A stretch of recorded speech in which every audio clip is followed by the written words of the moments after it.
بەدەم ڕێگاوە گوڵچنین کتێبی چەند بابەتێکی کۆمەڵناسی نووسینی نەوشیروان مستەفا ئەمین. چەند بابەتێکی کۆمەڵناسی شاکارێکی تری نەوشیروان مستەفایە کە بە شێوەی خوێندنەوەی دەنجی تۆمار کراوە و لە ڕادیۆی گۆڕانەوە بە زنجیرە پێشکەش دەکرێت. چەند بابەتێکی کۆمەڵناسی هەوڵدانێکی زانستی و شرۆڤەکردنێکی سۆسیۆلۆژیانەی مرۆڤناسیە دەربارەی سروشتی پێگاتەی کۆمەڵایەتی کۆمەڵگەی کوردی. چەند بابەتێکی کۆمەڵناسی سروشتی هۆزگەرایی کورد و بنچینەی قوتابخانەکانی تاریقەت و سۆفیگەرایی کورد و دیاردە کۆمەڵایەتیە جۆرا و جۆرەکان بە زمانێکی سادە و ڕەوان دەخاتە ڕوو. لە ڕادیۆی گۆڕانەوە گوێ ڕادێرە بۆ زانینی بنەچەی ژیان و گوزەران و شێوازی نیشتەجێبوون و ململانەی نێوان هۆز و تاریقەت و دیاردەی ئاینی و کۆمەڵایەتەکانی باو باپیران وەک ئەوەی لە بیستنەوە ئەو مێژووە ببینن. چەند بابەتێکی کۆمەڵناسی ڕۆژانە دوای هەواڵەکانی کاتژمێردەی سەر لە بەیانی یەکی نیوەڕۆ 6 ئێوارە 2 شەو پێشکەش دەکرێت.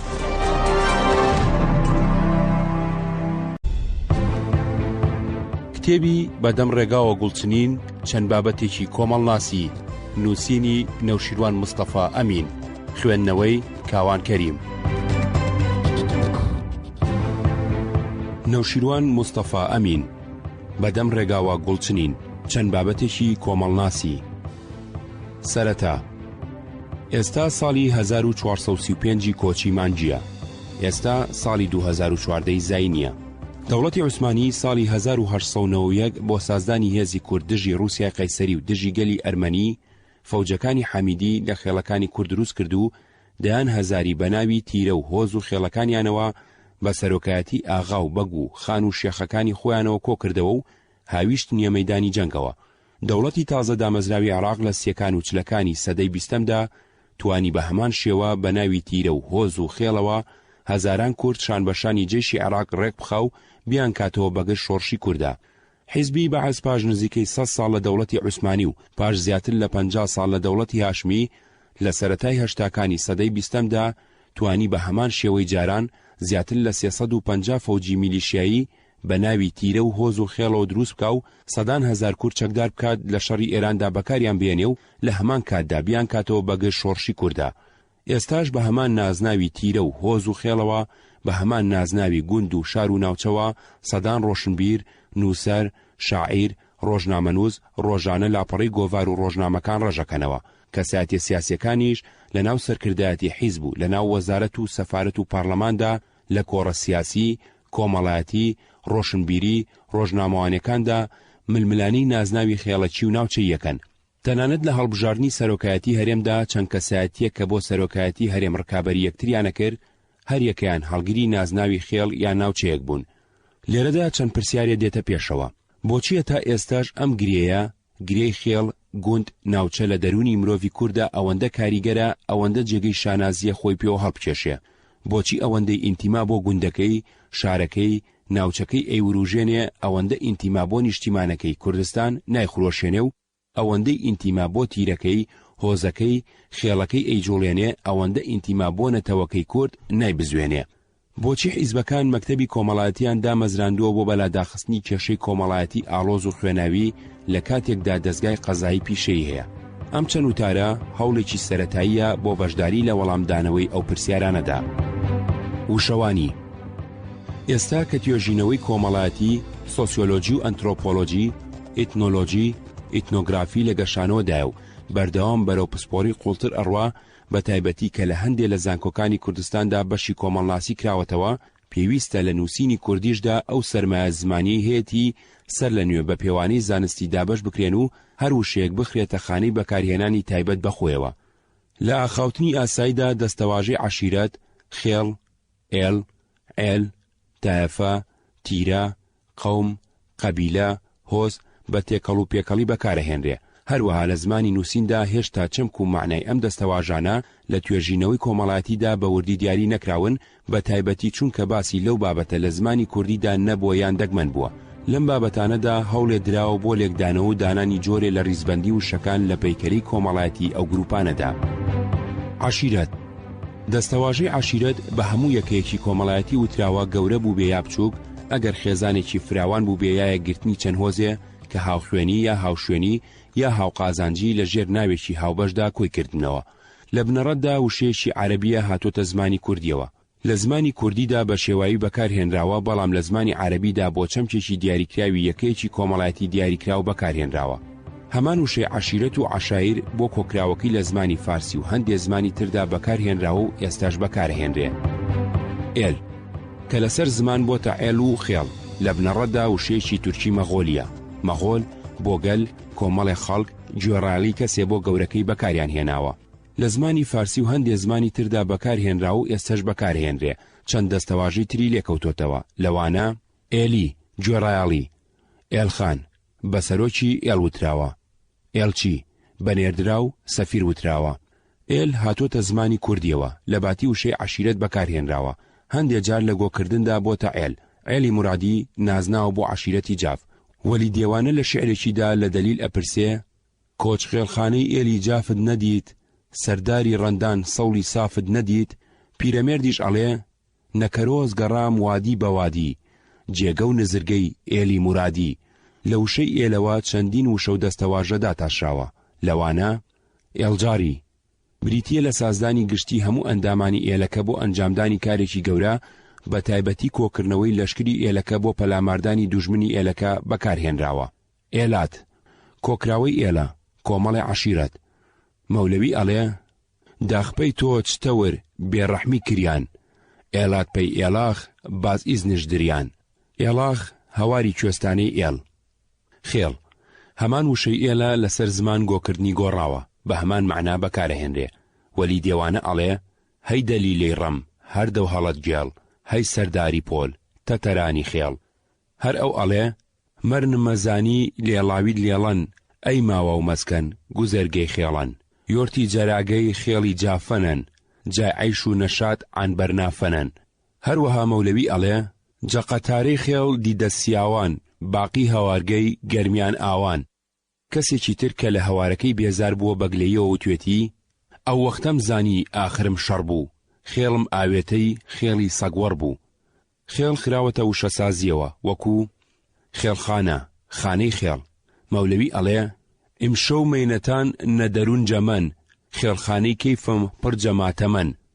خێڵی حەمە گوندێکە لە شارە زور. کانی خێڵ گوندێکە لە شار باژێر.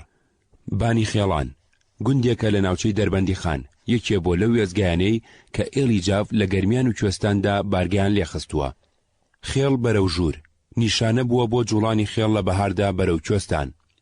خێڵ بەرەو خوار نیشانە بووە بۆ جوڵانی خێڵ لە پاییزدا بەرەو گەرمیان. پندێکی کۆن ئەڵێ: خێڵە و خوار و خێڵە و ژوور، بزنە بەلەو جاجمە سوور. سەرخێڵ سەرئێل سەرۆکی عەشیرەت.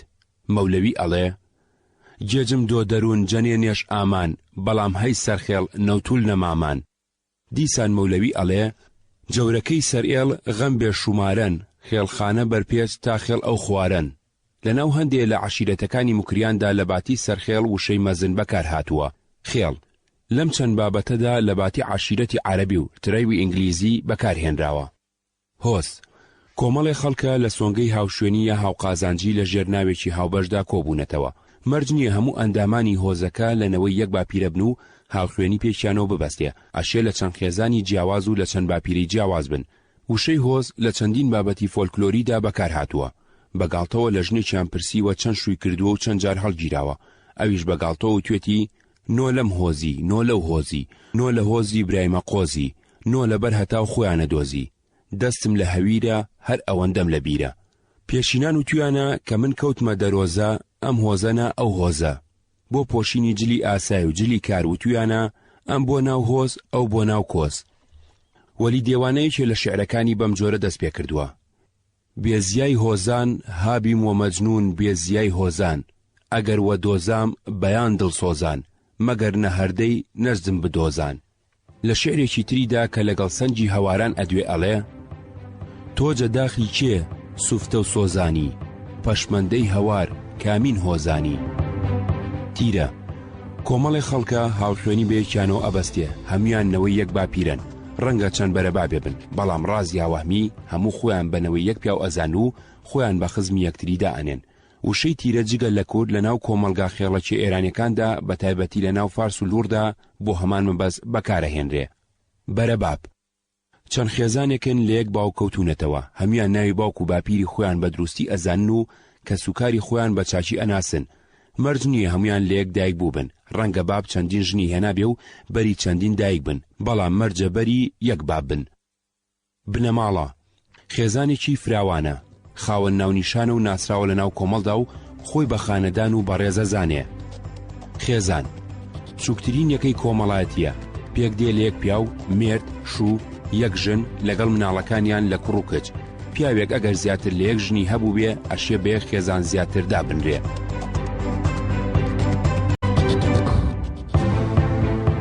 کورد و هاوسەرگیری لەناو کووردا دین، مەزەب، زاراوەی زمان، عەشیرەتی جیاواز هەبوون. هەر دینە و هەر مەزەبەی بە پێی یاساوڕێساکانی خۆی هاوسەرگیری کردووە، بەڵام لەناو هەر یەکێ لەمانەدا ڕێوشوێنی جیاوازە بووە.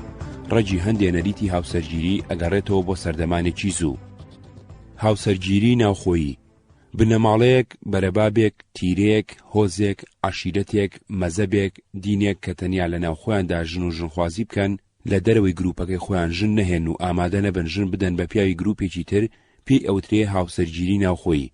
بە پێچەوانەوە هاوسەرگیری ئەگەر کۆسپی دینی، مەزەبی، خێڵایەتی، نەتەوەی لەڕێدا نەبێ، کچ و کوڕ بتوانن لە دەرەوەی خێزان بنەماڵە، بەرەباب، هۆز، تیرە، خێڵ، دین، مەزەب نەتەوەکەی خۆی شوو بکات و ژن بهێنێ، پێی ئەوترێ هاوسەرگیری دەرەکی. لە کوردستان هاوسەرگیری دەرەکی دەگمەن و هاوسەرگیری ناوخۆیی سیستمی هەرە باوی ژن و ژنخوازی بووە کە ئەویش چەندین جۆری هەبووە. لەوانە هاوسەرگیری ناوخۆیی دینی، هاوسەرگیری ناوخۆیی خێڵایەتی، هاوسەرگیری ناوخۆیی شێخایەتی، هاوسەرگیری ناوخۆیی چینایەتی. هاوسەرگیری ناوخۆیی دینی نمونە: یەک هاوسەرگیری ئێزیدی. پەیڕەوانی ئۆلی ئێزیدی لە ناو خۆیاندا هاوسەرگیریەکەن، نەژن ئەدەن بە پیاوێکی نە ئێزیدی و نەژن لە خەڵکی نە ئێزیدیە هێنن. بە پێچەوانی ئەمەوە تووشی گرفتی دینی ئەبن، ڕەنگە لە دینەکە دەربکرێن، تووشی گرفتی کۆمەڵایەتی ئەبن، لە ناو خەڵکەکەی خۆیاندا بە چاوی سووک سیر ئەکرێن. ئێزیدی لە ناو باوەڕدارانی ئۆلەکەی خۆشیاندا پەیڕەوی هاوسەرگیری ناوخۆییەکەن. فرەژنی و هاوسەرگیری لە نێوان خزمی نزیکدا ڕێگە پێدراوە. کۆمەڵی ئێزیدی پێگاتووە لە چەند چینی دینی، کۆمەڵایەتی، کاست لەسەرەوە بۆ خوارەوە: میر، پیر، شێخ، مورید. چینی مورید پێگاتووە لە کوچەک، قەواڵ، فەقیر. ئەم چینانەش لە ناو خۆیاندا ژن و ژنخوازی ئەکەن و بۆیان نییە لە دەرەوەی چینەکەی خۆیان هاوسەرگیری بکەن. هاوسەرگیری ناوخۆیی چینایەتی بە واتای چینی میر لە ناو خۆیدا و چینی شێخ لە ناو خۆیدا و چینی مورید و چینەکانی تر هەر یەکە لە ناو خۆیدا هاوسەرگیریەکە. بۆ نمونە پیاوێک لە چینی فەقیر بۆی نییە لەگەڵ کچێ یان ژنێ یان بێوەژنێ لە چینی ئەمیر، شێخ، قەواڵ هاوسەرگیری بکە. فرەژنی لە ناو ئێزیدیدا ڕێگە پێدراوە. لەم جۆرە هاوسەرگیریەدا بە دەگمەن ڕەئی ژن وەرگیراوە. نمونە دوو هاوسەرگیری یارسانی. پەیڕەوانی ئاینی یارسان کاکەیی لە ناو خۆیاندا هاوسەرگیریەکەن. فرەژنی و هاوسەرگیری لە نێوان خزمی نزیکدا ڕێگە پێدراوە. هاوسەرگیری کاکەیی تا ڕادێکی زۆر هاوشێوەی هاوسەرگیری ئێزیدیە. کۆمەڵی کاکەیی پێگاتووە لە چەند چینی دینی، کۆمەڵایەتی، کاست لەسەرەوە بۆ خوارەوە: سەید کە بە پیر دائەنرێ، مام کە بە دەلیل دائەنرێ، باوە، ئۆمی. ئەم چینانەش لە ناو خۆیاندا ژن و ژنخوازی ئەکەن و بۆیان نییە لە دەرەوەی چینەکەی خۆیان هاوسەرگیری بکەن. لەم جۆرە هاوسەرگیریەدا بە دەگمەن ڕەئی ژن وەرگیراوە. نمونە سێ هاوسەرگیری مەسیحی. پەیڕەوانی دینی مەسیحی لە ناو خۆیاندا هاوسەرگیریەکەن. فرەژنی لە ناو ئەواندا ڕێگە پێدراو نییە. نمونە چوار هاوسەرگیری ئیسلامی. هاوسەرگیری لە دینی ئیسلامدا جیاوازە. لە ڕووی تیۆریەوە هەموو موسڵمانێ سەرڕای جیاوازی زمان و نەتەوە و ناوچە و ڕەنگ چین بۆی هەیە هاوسەرگیری لەگەڵ هاودینەکانی بکە، هاوسەرگیری لەگەڵ خزمە نزیکەکانی، ئامۆزا، پورزا، خاڵۆزا بکە، بۆی هەیە چوار ژن بهێنێ. پیاوی موسڵمان بۆی هەیە هاوسەرگیری لەگەڵ ژنی ناموسڵمان بکە، بەڵام ئافرەتی موسڵمان بۆی نییە هاوسەرگیری لەگەڵ پیاوی ناموسڵمان بکە. لە ناو موسڵمانانیشدا مەزەبی جیاوازەیە. ئەگەرچی ڕێسایەکی ئیسلامی نییە ڕێ بگرێ لە هاوسەرگیری نێوان ژن و پیاوی مەزەبە جیاوازەکان، بەڵام سونە و شیعە کە دوو مەزەبی دینی ئیسلامن هاوسەرگیری لەگەڵ یەک ناکەن ئەگەر بیکەن لە ناو خزم و هاومەزەبەکانیاندا پەسەند نییە. نمونە 5 هاوسەرگیری ناوخۆیی شێخایەتی. لە کوردستان سەدان خێزان و بنەماڵە هەن خۆیان بنەوەی محەممەد پێغەمبەری ئیسلام دانێن، خۆیان بە سەید یا شێخ ئەناسێنن، پیان وایە لەبەر ئەوەی خوا پێغەمبەری لەوان هەڵبژاردووە ڕەگەزی ئەوان بەرزترە لە ڕەگەزی خەڵکی ئاسایی، بۆیە ئەبێ پارێزگاری پاچی و بەرزی ڕەگەزی خۆیان بکەن، لە ناو خۆیاندا ژن و ژنخوازیەکەن، هەتا بۆیان بکرێ ژن بە ژن و خزمی پلەی یەکەمی خۆیان لە ئامۆزا و پورزا و خاڵۆزا ئەهێنن. لەم جۆرە هاوسەرگیریەدا بە دەگمەن ڕەئی ژن وەرگیراوە. نمونە 6 هاوسەرگیری ناوخۆیی مەزەبی. دینی ئیسلام دابەش بووە بەسەر چەندین مەزەبی سەرەکی و لە ناو مەزەبەکانیشدا چەندین لقی لێجابۆتەوە. مەزەبی سەرەکی سونی و شیعیە. مەزەبی سونی پێگاتووە لە شافعی، حەنەفی، حەنبەلی، مالیشی. شیعەش پێگاتووە لە 12 ئیمامی و زەیدی. لەپاڵ ئەم مەزەب و لقانەدا هەندێ لقی تر هەن کە ڕەنگە لە هەندێ پرسدا لەگەڵ مەزەبێ هاوڕابێ و لە پرسەکانی تردا لێی جیاواز بێ. ئافرەتی شیعە بە دەگمەن دراوە بە پیاوی سونە و هەروەها بە پێچەوانەشەوە. ئەگەر هاوسەرگیریەکی لەو جۆرە کرابێ کە سوکاری ژن و پیاوەکە و هاومەزەبەکانیان بە جۆرێکی ئاسایی ڕەفتاریان لەگەڵ نەکردوون. نمونە 7 هاوسەرگیری ناوخۆیی خێڵایەتی. پێگاتەی بەشێکی گەورەی کۆمەڵگەی کوردی خێڵە. خێڵەکان بە زۆری کۆچبەر بوون، سەرچاوەی ژیانیان ئاژەڵداری بووە و هەندێکیان نیشتەجێ بوون، سەرچاوەی ژیانیان کوشتوکاڵ بووە. لە هەردوو جۆرە پێگاتی کۆمەڵاتیدا پلەی جیاوازە بووە. لە ناو خێڵەکاندا سەرۆک، مەزن، گەورە، ئاغا، بەک، چۆخە هەبووە. پلەی کۆمەڵایەتی و ئابووری ئەم توێژانە بەرزتر بووە لە پلەی کۆمەڵایەتی خێڵەکی ئاسایەکان، بەو پێیە پلەکانی هاوسەرگیریش لە ناو خێڵەکەدا جیاواز بووە. پیاوانی پلەکانی سەرەوە لە ناوخۆیاندا ژن و ژنخوازیان کردووە، هەروەها بۆیان هەبووە ژن لە پلەکانی خوارەوەش بهێنن، بەڵام ئەوانی خوارەوە بۆیان نەبووە ژن لە توێژەکانی سەرەوە بهێنن. لەم جۆرە هاوسەرگیریەدا بە دەگمەن ڕەئی ژن وەرگیراوە. نمونە 8 هاوسەرگیری ناوخۆیی چینایەتی. لە ناو شار و گوندەکاندا لە ناو دانیشتوانی جێگیردا کە دابەشبوونی کار و پیشە و لە ئەنجامی ئەوەشدا دابەشبوونی پلە و پای کۆمەڵایەتی تەنانەت دابەشبوونی گەڕەک و کۆڵانی تێدا دروست بووە، چینی ئابووری کۆمەڵایەتی دروست بوون. سەردەمێ پیشەی ئازاد و خاوەنێتی مڵک و کار و سەردەمێ کارمەندی حکوومەتی و هاوڵاتی ئاسایی جیاواز بوون. ئافرەتی چینەکانی خوارەوە دراوە بە پیاوی چینەکانی سەرەوە، بەڵام ئافرەتی چینەکانی سەرەوە نەدراوە بە پیاوی چینەکانی خوارەوە. ئەگەر هاوسەرگیریەکی وەها ڕووی دابێ کێشەی لێ دروست بووە. زۆر جار ئەو ئافرەتە لەلایەن ماڵە باوانیەوە ئافرۆز کراوە، پەیوەندی کۆمەڵایەتیان لەگەڵ بڕیوە. نمونەی ئەمە لە جێڕانەوەی هەندێک سەرگروشتە و چیرۆک و بەیتە کوردیەکاندا دووبارە بۆتەوە. لە بەیتی مەموزیندا لە گفتوگویەکی خاتوزین و کارەکەرەکەیدا بەڕوونی دیارە. مەلەک ڕێحانیان دەرکرد بوو، بانجان کردەوە. مەلەک ڕێحان بازیبەندی لە قۆڵی خۆی کردەوە، لە پێش یایەزینی داناگوتی ئەمن چی دی قەرواشیە ناکەم. یایەزین گوتی لەبەرچی؟ گوتی یایەزین ئەتۆ دەچیە شەوگەردیە ئەمن نابەی. خاتونزین گوتی ئەمن چوومە کۆ. گوتی ئەم شەو هەموو شێوێ کوێ شەوگەردیە ئەمنت بۆ نەبردەگەڵە خۆت. گوتی جاتۆ بۆ زیز دەبی؟ ئەگەر هاتن قەرارمان بێ ئاغا بۆ من نۆکەر بۆ تۆ. ئەو قەرارەیان پێکۆ کرد. ئۆسکارمان تۆحفەی مزەفەریە عەلی نانەوازادە هەولێر 97 2013. لە بەیتی مەحمەڵ و برایمدا جیاوازی چینایەتی لە کێشەی ناکامی هاوسەرگیری دڵدار و دڵخوازدا ڕەنجی داوەتەوە. مەحمەڵ و برایم دوو شوانی خاوەن مێگەلی گەورە بوون، نیشتەجێی ئەشکەوت بوون. برایم بە ئاگاداری دایکیان بڕیار ئەداژن بۆ مەحمەڵ بێنێ.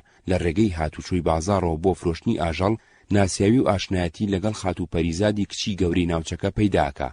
مەحمەڵ و پەریزاد حەز لە یەکتریەکەن. باوکی پەریزاد کە لە چینی سەرەوەی کۆمەلگا بووە، کچی خۆی نادا بە کرمانج کە لە چینی خوارەوەی کۆمەلگا بوون. پەریزاد ڕەدووی مەحمەڵەکەوێ. باوکی پەریزاد ئەمە بە سوکایەتی و ئابڕوچوونی خۆی دائەنێ. لەشکر ئەنێرێتە سەر مەحمەڵ و برایم، هەردووکیان لە شەڕێکی خوێناویدا ئەکوژێن. پەریزاد بە گیراوی ئەهێننەوە بۆ لای باوکی. لەسەر تکاو پاڕانەوەی پیاماقوڵەکانی لە باتی ئەوەی بیکوژن، وەکو سەگ لە چێشخانەی ماڵەکەیاندا بە دەست بەسەری فرێدەن. پەریزاد بی ئەوەی باوکی لێ ئاگادار بکەن لە مەحمەڵ ئاوز بووە. پاژمانجێ بەچکێ دوو کوڕی ئەبێ. سەرەتا ئەیان شارنەوە، پاشان بە ناوی باوکیان و مامیانەوە ناویان ئەنێن مەحمەڵ و برایم. بەیتەکە بە ڕووداوێکی تراجیدی کۆتایی دێ. ئۆسکارمان 296. نمونە 9 هاوسەرگیری ناوخۆیی خزمەتی. یەکێ لەو نەریتانەی کە باو بوو ئاینەکانی ئیسلام و ئێزیدی و یارسان ڕێگەی پێداوە هاوسەرگیری نێوان خزمی نزیک بە تایبەتی ئامۆزاکان، خاڵۆزاکان، پورزاکان بووە. بگرە هەندێک جار تا ئامۆزا هەبوو بێ ڕێگە نەدراوە ئافرەتەکە بدرێ بە کەسێکی تر. بۆ شیان و شایستەیی ئامۆزایەکە مین بووە. بۆ ئەوەی بە تەواوی ببەسرێنەوە هیچ جۆرە ئازادیەک بۆ هەڵبژاردننی هاوسەر نەبووە کچەکە و نەبووە کوڕەکە نەهێڵرێتەوە، هەندێک جار لەگەڵ لەدایکبوونیاندا لە یەکتری مارەکراون. شوکردنی ئافرەت بە پیاوی بنەماڵەیەکی تر بۆتە هۆی دابەشبوون و بردنی زەوی و سامانی بنەماڵەکە بۆ بنەماڵەیەکی تر. بۆ ئەوەی ئەوە ڕوونەدا سامان و میرات لەناو هەمان بنەماڵەدا بمێنێتەوە، پەیڕەوی نەریتی هاوسەرگیری خزمەتی کراوە. چەندین گۆرانی دۆیدمان بە کرمانجی و گۆرانی ئامۆزاجان بە سۆرانی، ئامۆزا تۆ باڵا بەرزی، ئامۆزا تۆ بۆ من فەرزی نیشانن بۆ پێداگری لەسەر ئەم جۆرە دڵداری و هاوسەرگیریە. بەیتی لاس و غەزاڵ لەسەر هاوسەرگیری ئامۆزایی داڕێژراوە. دوو پیا و دوو برابوون، مناڵیان نەبووە. لەخوا پاڕاونەتەوە مناڵیان بداتێ. یەکێکیان کوڕ و ئەویتریان کچی بووە. هەرکە لەدایک بوون لێکیان مارە کردوون. لاس بە دەستگیرانەکەی ڕازی نەبووە، شەیدای ئافرەتێکی تر بووە، لە تاوە مەڵبەندەکەی خۆی بەجێهێشتووە. بۆ ئەوەی لە دڵخوازەکەی نزیک بێ بۆتە نۆکەری باوکی. هەر لەسەر ئەو خۆی بە کوشتن داوە. ئۆسکارمان 154. بەیتی شێخفەرخ و خاتو ئەستێ کە دڵداری و دڵخوازیشی ئەفسانەی هەڵبەسراوە، ئەویش هەر لەسەر هاوسەرگیری ئامۆزایی داڕێژراوە. هاوسەرگیری ناوخۆیی لەسەر بنەمای خزمەتی لە ناو چەندین گەلی تردا هەبووە. تەنانەت بنەماڵی شاکانی بەریتانیا پەیڕەوی هەمان نەریتیان کردووە و ژن و ژنخوازیان لە ناو خۆیاندا لە نێوان ئامۆزا، پورزا، خاڵۆزادا کردووە. نمونە دا ژن بە ژن.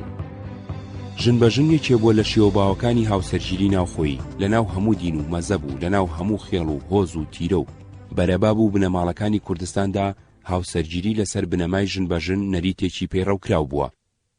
پیاوێک ویستی بێتی ژن بهێنێ ئەبوو لە بەرامبەردا ئافرەتێک خوشکی یا ئامۆزای یا خزمێکی نزیکی کچی خۆی هەندێک جاردایکی بدایە بەلایانی بەرامبەر. ژن لە خێزانی گوندنشین و لە خێزانی کۆچەردا هەمیشە دەستی کار بووە. بەشێکی گرنگی کارەکانی خێزانەکەی لە بواری ئاژەڵداری و کشت و کاڵ و پەروەردەی مناڵ و کاروباری ناوماڵدا کردووە. شوکردنی ئافرەتەکە بە پیاوی بنەماڵەیەکی تر دەستێکی کاریگەری لەم بنەماڵەیەدا کەم کردوێتەوە بۆ پڕکردنەوەی ئەو بۆشاییە ژنێکیان لەلایەنی بەرامبەر وەرگرتووە. ژن بە ژن بە چەند ڕێگا کراوە.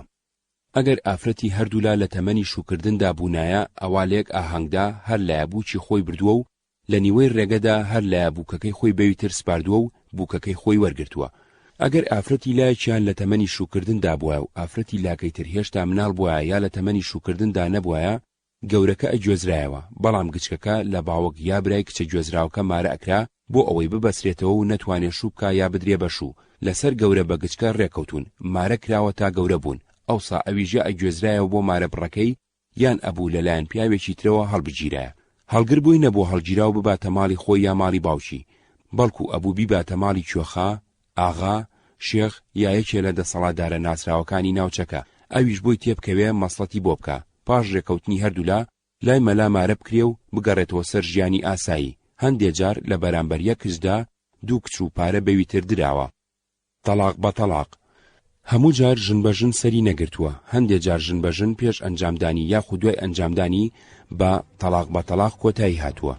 لایەکیان پەشیمان بوونێتەوە یاخود ژنی لایەکیان تۆراوە یا دەستی لە مێردەکەی بەرداوە، یاخود لایەکیان بە ژنەکە ڕازی نەبووە یا دەری کردووە.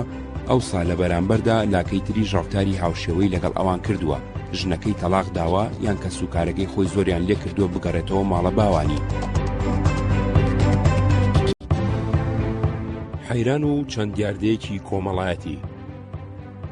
فۆلکلۆری کوردی بە هەموو بەشە جیاوازەکانیەوە ڕۆڵێکی کاریگەری هەبووە لەسەر دروستکردنی کەسایەتی مرۆڤی کورد، لەسەر لێکدانەوەی دیاردە سروشتیەکان، وەرگرتنی دیاردە کۆمەڵایەتیەکان، ڕاهاتنی لەسەر خوڕەوشت و هەڵسوکەوتی ناوخێزان و دەوروبەرەکەی، بە تایبەتی لە سەردەمێکدا کە هێشتا ڕۆڵی دەستگاکانی پەروەردە، داهێنگا، خوێندنگا، زانستگا، ڕۆڵی دەستگا فەرمیەکانی حکوومەت، بەڕێوەبەرایەتی، کارگێڕی، دادگا، ڕۆڵی میدیا، ڕۆژنامە، رادیۆ، تەلەڤیزیۆن نەبووە یا لاواز بووە.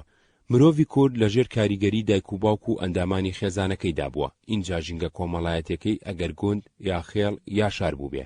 لەناو خێزانەکەی خۆیدا فێری قسە و زمانی ئاخاوتن بووە. لەناو خێزانەکەی خۆیدا زانیوێتی دینەکەی چییە. لەناو خێزانەکەیدا ئاشنا بووە بە نەریتە کۆمەڵایەتیە با و ڕێگە پێدراوەکان. لەناو خێزانەکەی خۆیدا گوێی لە جێڕانەوەی سەرگروشتە و چیرۆک و بەیت و بالۆرە و گۆرانی بووە. لەناو خێزانەکەیدا فێریپەندی پێشینان بووە و هەواڵی ڕابردووان و باسی مانگ و ڕۆژ و ئەستێرە، باسی گیانداری شێوی، باسی کارەساتی سروشتی لافا و بوومەلەرزە و وشکە ساڵی و هێرشی سنوکولە و پەتای تاعون و لەرزوتای بیستووە. فەرهەنگی کۆمەڵایەتی لەنەوەیەکەوە گوێزراوەتەوە بۆ نەوەیەکی تر و نەوەی نوێ لاساینەوەی پێشخۆی کردوتەوە. ئەشێ سیستەمی هاوسەرگیری کوردی و شێوە جیاوازەکانی دیاردەی ژن بە ژن و ژن هەڵگرتن، دەستێکەڵاوکردنی ژێربەژێری کچ و کوڕ و ژن و پیا و لەم چوارچێوەیەدا لێک بدرێتەوە. ئەو نەریتانە پێش ئەو لەلایەن باو باپیرانیەوە پەیڕەوی کراون، بە میرات بۆ ئەمماونەتەوە و ئەمیش پەیڕەوی کردوون و ئەوانی هاوزەمانی خۆی و دوای خۆی ڕاهێناوە پەیڕەوی بکەن. توێژەری کورد لە ڕابردوودا بەئاخێکی ئەوتۆی بۆ کۆکردنەوە و لێکۆڵینەوەی فۆلکلۆری کوردی نەداوە.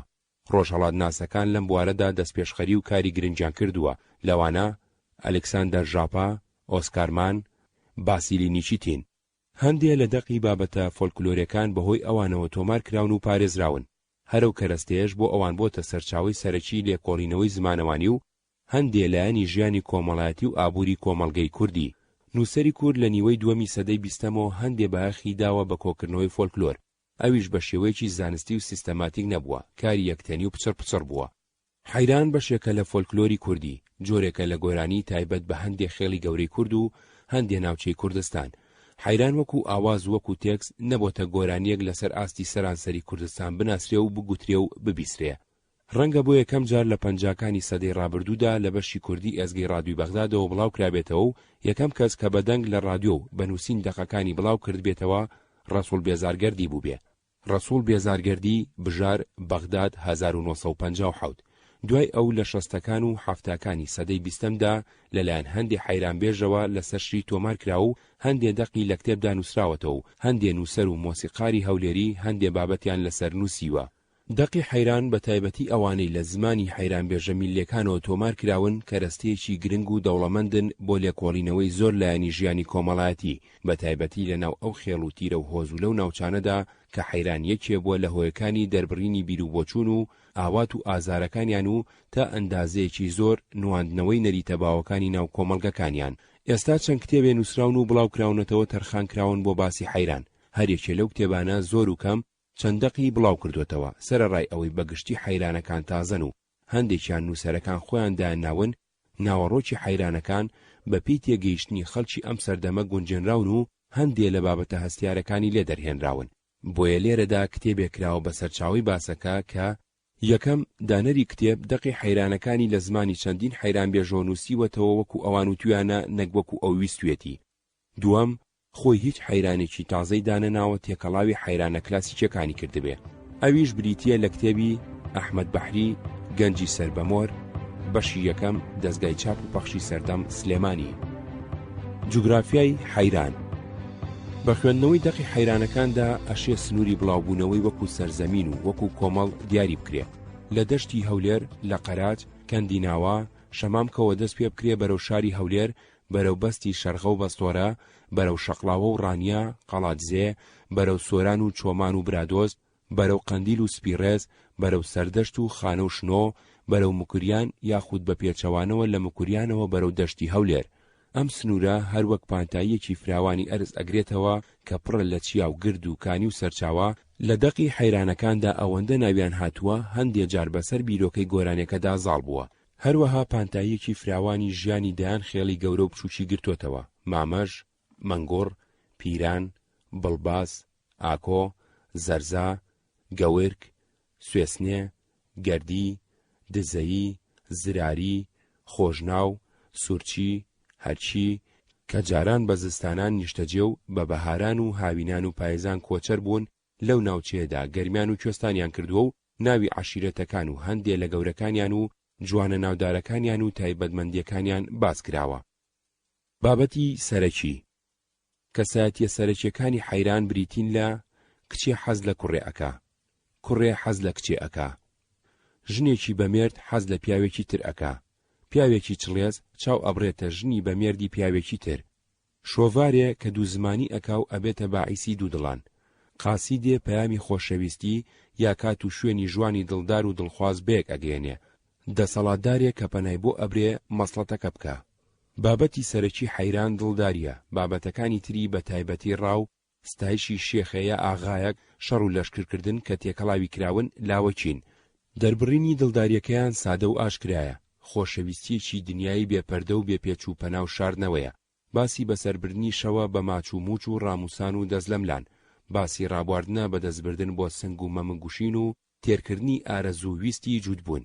سیر ئەوەیە ئەم دڵدارانە ئەگەر بۆ گاڵتەش بێ بەڕێزەوە ناوی یەکتری نابن. کچ بە خۆشەویستەکەی ئەڵێ هەتیمە حەیران و کوڕ بە خۆشەویستەکەی ئەڵێ کچەتیمە حەیران، ژن بە مێردەکەی ئەڵێ مێردە گولە. ئەم دڵداریە بە مڕازگەیشتنی تێدایە، هەروەک بە یەکنەگەیشتنیشی تێدایە. بابەتەکانی هەڵگرتن و ڕەدووکەوتن، پێگەیشتن و دەستلێکبەردان ئەگرێتەوە. هۆکانی پەیوەندی بریتیە لە کەسی سێم، پێناو یا قاسید کە لە نێوان هەردوو لادابێ قسەکانیان بەیەک بگەێنێ و سەرنجام وا بکە لە جێ کۆ ببنەوە و بەیەک بگەن. هەندێ لە خێڵەکان کۆچەر بوون، هاوینان چوونەتە کوێستان و پاییزان گەڕاونەتەوە گەرمیان، پێ ئەچێ کوێستان شوێنێکی لەبار بوو بێ بۆ دڵداری و بەیەکگەیشتن. دڵداریەکەیان کورتخایان بووە، چەند مانگی هاوین ماوەی مانەوەی کوێستان بووە. کاتێ خێڵ بەرەو خوار بۆتەوە تووشی دەستلێکبەردان بوون، بە تایبەتی ئەگەر خەڵکی یەک گوند و ناوچە نەبوو بن. ناوەڕۆکی حەیران بە کۆمەڵێ ناوی کوردەواری ڕازێنراوەتەوە، خشلی خۆڕازاندنەوەی ژنان، جلوبەرجی قەشەنجی ناوچە جیاوازەکانی کوردەواری، ناوهێنانی سروشتی مەڵبەندەکە، گوڵی ڕەنگا و ڕەنگی وەرزە جیاوازەکانی ساڵ، دیمەنی کەپری هاوینە، کۆچ و کۆچبار، خانووی دەسەڵاتدار، ئەمانە جوانیکی تایبەتیان بە گۆرانێکە بەخشیوە.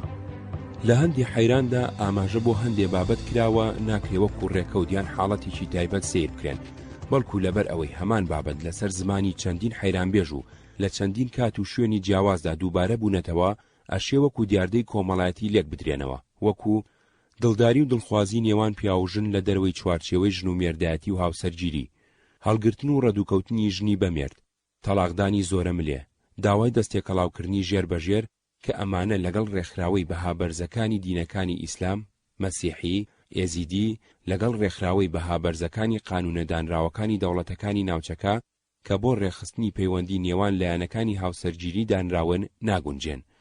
حەیران لە بۆنەگشتیەکان و لە دیوەخانی ئاغا و بەگ و دەستڕۆیشتوانی کۆمەڵدا بە ئامادەیی ژمارەیەکی زۆری ژن و پیاوی ئاستی جیاوازی کۆمەڵایەتی و دینی و هۆشیاری بە دەنگی بەرز وتراوە کەچی ئەم جۆرە بابەتانە بە ئافرین و دەستخۆشی لە حەیرانبێژەکە تێپەڕیوە، گوێ نەدراوەتە ئەو ناکۆچی ئاشکرایی لە نێوان ناوەڕۆکی حەیرانەکە و بەها کۆمەڵایەتیەکاندا هەبووە. هەڵگرتنی کچێک کە هێشتا شووی نەکردبێ یا بە گچکەی مارە بڕابێ و نەگوێزرابێتەوە، ئەگەر کە سوکاری بە پێچەوانی ئارەزووی خۆیەوە زۆری لێبکەن بیدەن بە کابرایەکی نەویسرا و هەر نەیسە، بەڵام پیاوێک و ژنێک کە بە گرێبەستی شەرعی یا قانونی پێکەوە بەسراون و بە دوای خۆیدا بەسرانەوەی ئەخلاقی هێناوە، چۆن ڕێی بەخۆی داوە ماڵ بە شپرزەیی و مناڵ بە سەرگەردانی بەجێبهێڵێ، دوای پیاوێکی تر بکەوێ هەم پیاوەکەی خۆی مێرد، هەم پیاوەکەی تر هەڵگێر، هەم ژنەکە هەڵگیرا و هەم کۆمەلگاکە قوبوڵی کردبێ و بە نەریتێکی ئاسایی وەریگرتبێ، سەرۆکی خێڵ یا کێخای گوند یا پیاوماقوڵی ناوچەکە بە هاوکاری پێشەوای دینی مەلا ئەم گرفتە ئاڵۆزەی خاو کردبێتەوە، خێزانێکی هەڵوەشاندبێتەوە و خێزانێکی نوێی پێگێنابێ.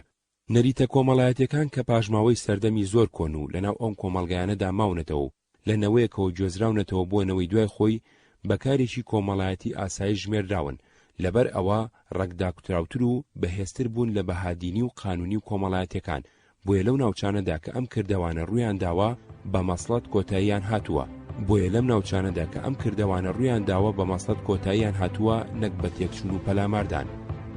باج ئەستێنی ماچان نمونە یەک. ئەوڵای کاولان ئەڵێ براوەرە لە پەرێزێ لە پەرێزە جۆیە، ئەمن ڕەنگم زەردەبوو دەگەڵ هەوهەوی دەپاڵان، خرمە خرمی دەداسان، بە خودای پاییز تێکۆیە، شەرت بێ بە شەرتی دەخودای ئەمن دەست هەڵ نەگرم لە بەژنێ باریک، هەتا وەکو ئەوی ڕۆژێ حەزرەتەکەی قابیز دێتە خوارێ لە ئاسمانێ حەوتەمین، چۆکانم لە سەرسنجی دادەدا، بە ڕۆحێم دەکاتەوە نیسکۆیە، سەد بریا لە بری دەخودای باە ئەمن خرج ئەستێنێ ماچان بام، لە چارۆکە سپی دەمەنگوڕان، لە کەراسە ڕەشێدا مامەشان، لە کۆچکە بەسەری دەگەورکان، لە کڵاو بەسەری دەمحاڵیان، لە شەدە بەسەری دەبانەیان، لە خەزێم شۆرێ دەپشدەریان، لە بەرۆک بەدراوی دەسوێسنیان، لە بێوەربێوران لە کاو لە دووکانێ لە شلوملی دەسەردەشتیان بەعام هەموو نوێژێ نیوەڕۆیە. نمونە 2.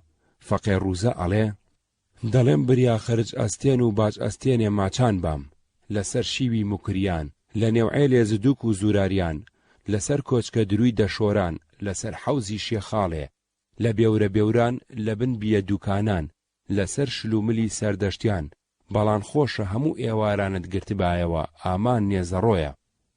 نمونە 3. ڕەسوول شێرمۆخ ئەڵێ ئارێکی ژۆڵێ دەسەد خۆزێ ئەمن گوڵێ بام لە گوڵی دەهەڵاڵێ شین ببام لە تیلەی کوێستانی قەندیلی مامەکۆیان بەرابەر قەسرێ لەسەر گۆمێ قوچی قەزەنێ ڕەندۆڵی زەرزایان بەرانبەر و پێشاوپێش بەکاو لە گرژاڵێ ئەمما ماچ و شەو ڕاموسانم لەکوێ پێخۆشن لە تانج بەسەری دزەیان لە لفکە شۆڕێ گرۆیسیان لە کڵاوزرێ شۆڕیان لە نێوکیژی بێورە و بێوران لە شەنگەبێری باستاوێ و پاگردان لە بن پانکۆڵی دەڕەشماڵێ.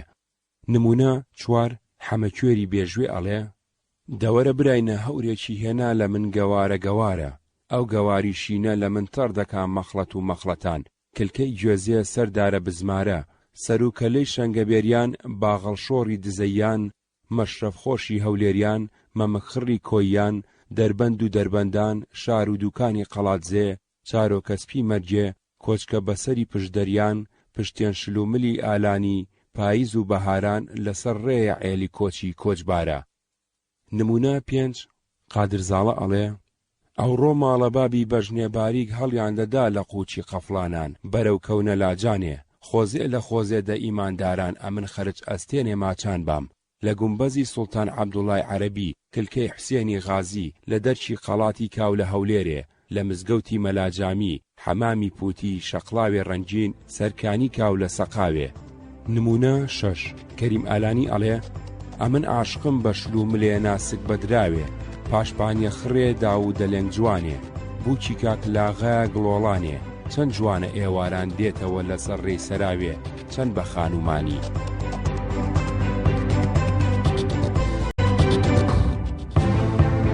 خوشکی نییە بیدا بەژن. هەندێک جار کۆڕ ئەگەر خوشکی نەبوو بێژن بەژنی پێ بکە تا کۆتایی تەمەنی بەڕەبەنی ماوەتەوە یاخود ناچار بووە لە ناوچەکەیاندا ئافرەتێ بدۆزێتەوە کچ بێیان ژن ڕازی بکە هەڵی بکرێ پاشان بەرامبەر شیربایی بە پارە مەسڵەتی بۆ کراوە یان ئەگەر نەیتوانی بێ مەسڵەت بکە کابرا لەگەڵ ئافرەتەکە سەری خۆی هەڵگرتووە بە یەکجاری ڕۆیشتووە بۆ ناوچەیەکی دوور کە دەستی کە سوکاری کچ ژنە هەڵگیراوەکەی پێنەگات. نمونە 1. ڕەسوول شیرمۆخ ئەڵێ دەڵێم کی ژۆڵێ ئەوڕۆ ئێوارێ زەینی خۆم لە بۆ دەدایە ناوەندی ئاسمانێ ئەستێرێک هەڵدەهات لە لای کاو لە یەمەنێ ئەما کۆ تەراز و حەوتەوانە گەلێک دوورن دەچ بکەمێ نایگەنێ ئەرێکی ژێپەرچەمت سۆرە مەینێ دەخەنێ وەسێتە لە پاش من ئەوان جووتە زەرمەمێ دەباغەڵێت دەدەست کەزمەنێ هەتا لە بۆ خۆم دێم کەپرێکت لە بۆ ساز دەکەم لە سوێسنێ هەڵاڵێ بەیبوونێ لە سوورە گوڵێ پەرژین لە ڕەشە ڕێحانێ لە گوڵی دەکاو لە مەوتەنێ ئەمما من چ خوشکی لە دای و بابشک نابم ئەوێ کەڵەگەتێ بە ژنباری کێم بە ماڵێ دنیاە نادەنێ ئەمما ئەمن چەند حەیف و خەفەتێ لەوێ کەونە دنیاە دەکوژن لە بۆوان گەورە کچێ دەمەزنە ماڵان ئەگەر شەوێ دەسێباری نێوە شەوێدا کەلەکە و کەلەکان دەگۆڕن و ئاخان دەخۆنەوە بە تاقی تەنێ.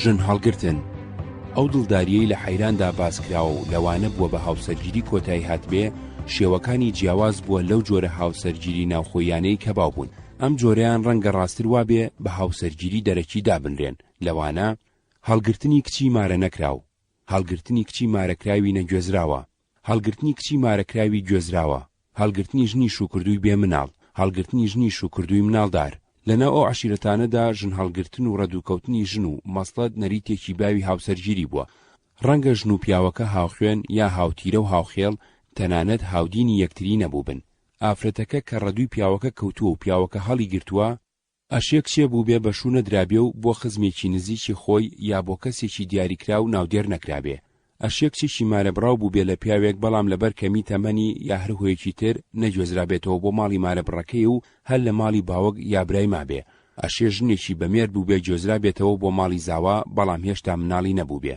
ئەشێ ژنێکی بەمێر بوو بێ گوێزرابێتەوە بۆ ماڵی زاوا بەڵام مناڵێ یا چەند مناڵێکی هەبوو بێ پیاوەکە کوڕەکە بەنهێنی دوور لە چاو و ئاگاداری کەسانی پەیوەندیدار لەگەڵ کچەکە ژنەکە ڕێک کەوتووە کە بڕۆن و پەنابەرن بۆ ماڵی کەسێکی دەسەڵاتدار وەکو میر، جۆخا، ئاغا، بەک لە ماڵەکەی ئەودا خۆیان حەشار بدەن و پاش ماوەیەک ئاشکرای بکەن و خاوەن ماڵی پەنادەر کەوتۆتە پەیوەندی لەگەڵ ماڵی هەڵگیراوەکە بۆ ئەوەی مەسڵەتیان بۆ بکەن و پێچیان بێنەوە هەڵگر و هەڵگیراو بگەڕێنەوە ناو گوند ناوچە عەشیرەتەکەی خۆیان مەسڵەت کە ئەبوو بە پێکهاتن و ڕازیبوونی هەردوو لاتەواو ببێ بە چەند جۆر کراوە.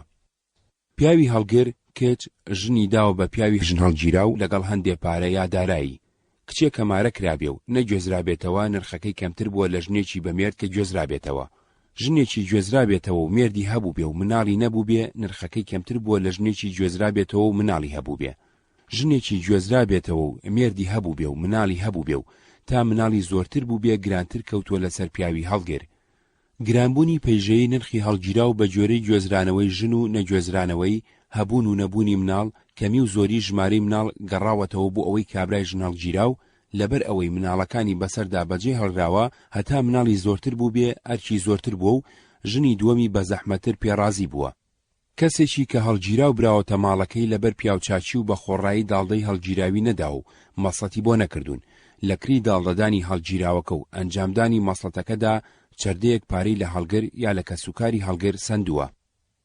هاوسەرگیری کە لە ئەنجامی هەڵگرتندا تەواو بووە بەبێ زەماوەند تێپەڕیوە و پێویستی نەکردووە زاوا خزم و ناسیاوەکانی بانگ بکا بۆ جێڕانی ئاهەنگی شایی و بەزمی هەڵپەرچێ و نان خواردن زاوای کەم دەرامەت ئەو مەسرەفەی لە کۆڵ بۆتەوە بووک بە بێدەنجی گوێزراوەتەوە بۆ ماڵە تازەکەی.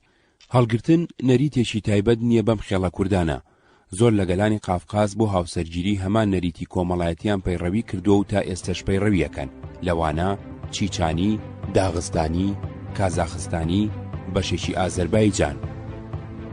گەفی هەڵگرتن نمونە یەک خلە دەرزی ئەڵێ ئەو جار حەیران دەبڵێ 100 جاران کورگە ئەس دەکا بابە من چ بکەم ئێواران بە تەنێم خەونایە دەزوو لە بۆم بڕۆن لە بۆکن مەلایان ڕیش سپیان کەی خودایان پارە زۆران زۆرداران بۆم بچنەوەکن بابی نازار حەیرانێ هەندێکم بۆ بکەن تکایە هێندێکم بۆ تێکەون بە ماڵی دنیایە پێی بڵێن بە بابی خەزێم شۆڕێ ئەگەر دەمداتێ بەژنێ باریک و زەندێ بە بازن گەلێگەلێکم پێچاکە دەنابێتە سوێند و قورئانان هەڵی دەگرم سەفەرێکی دەکەم هەروەکی ناسر و ماڵماڵان لە بۆکن خەلیفەکەی بەغدایە.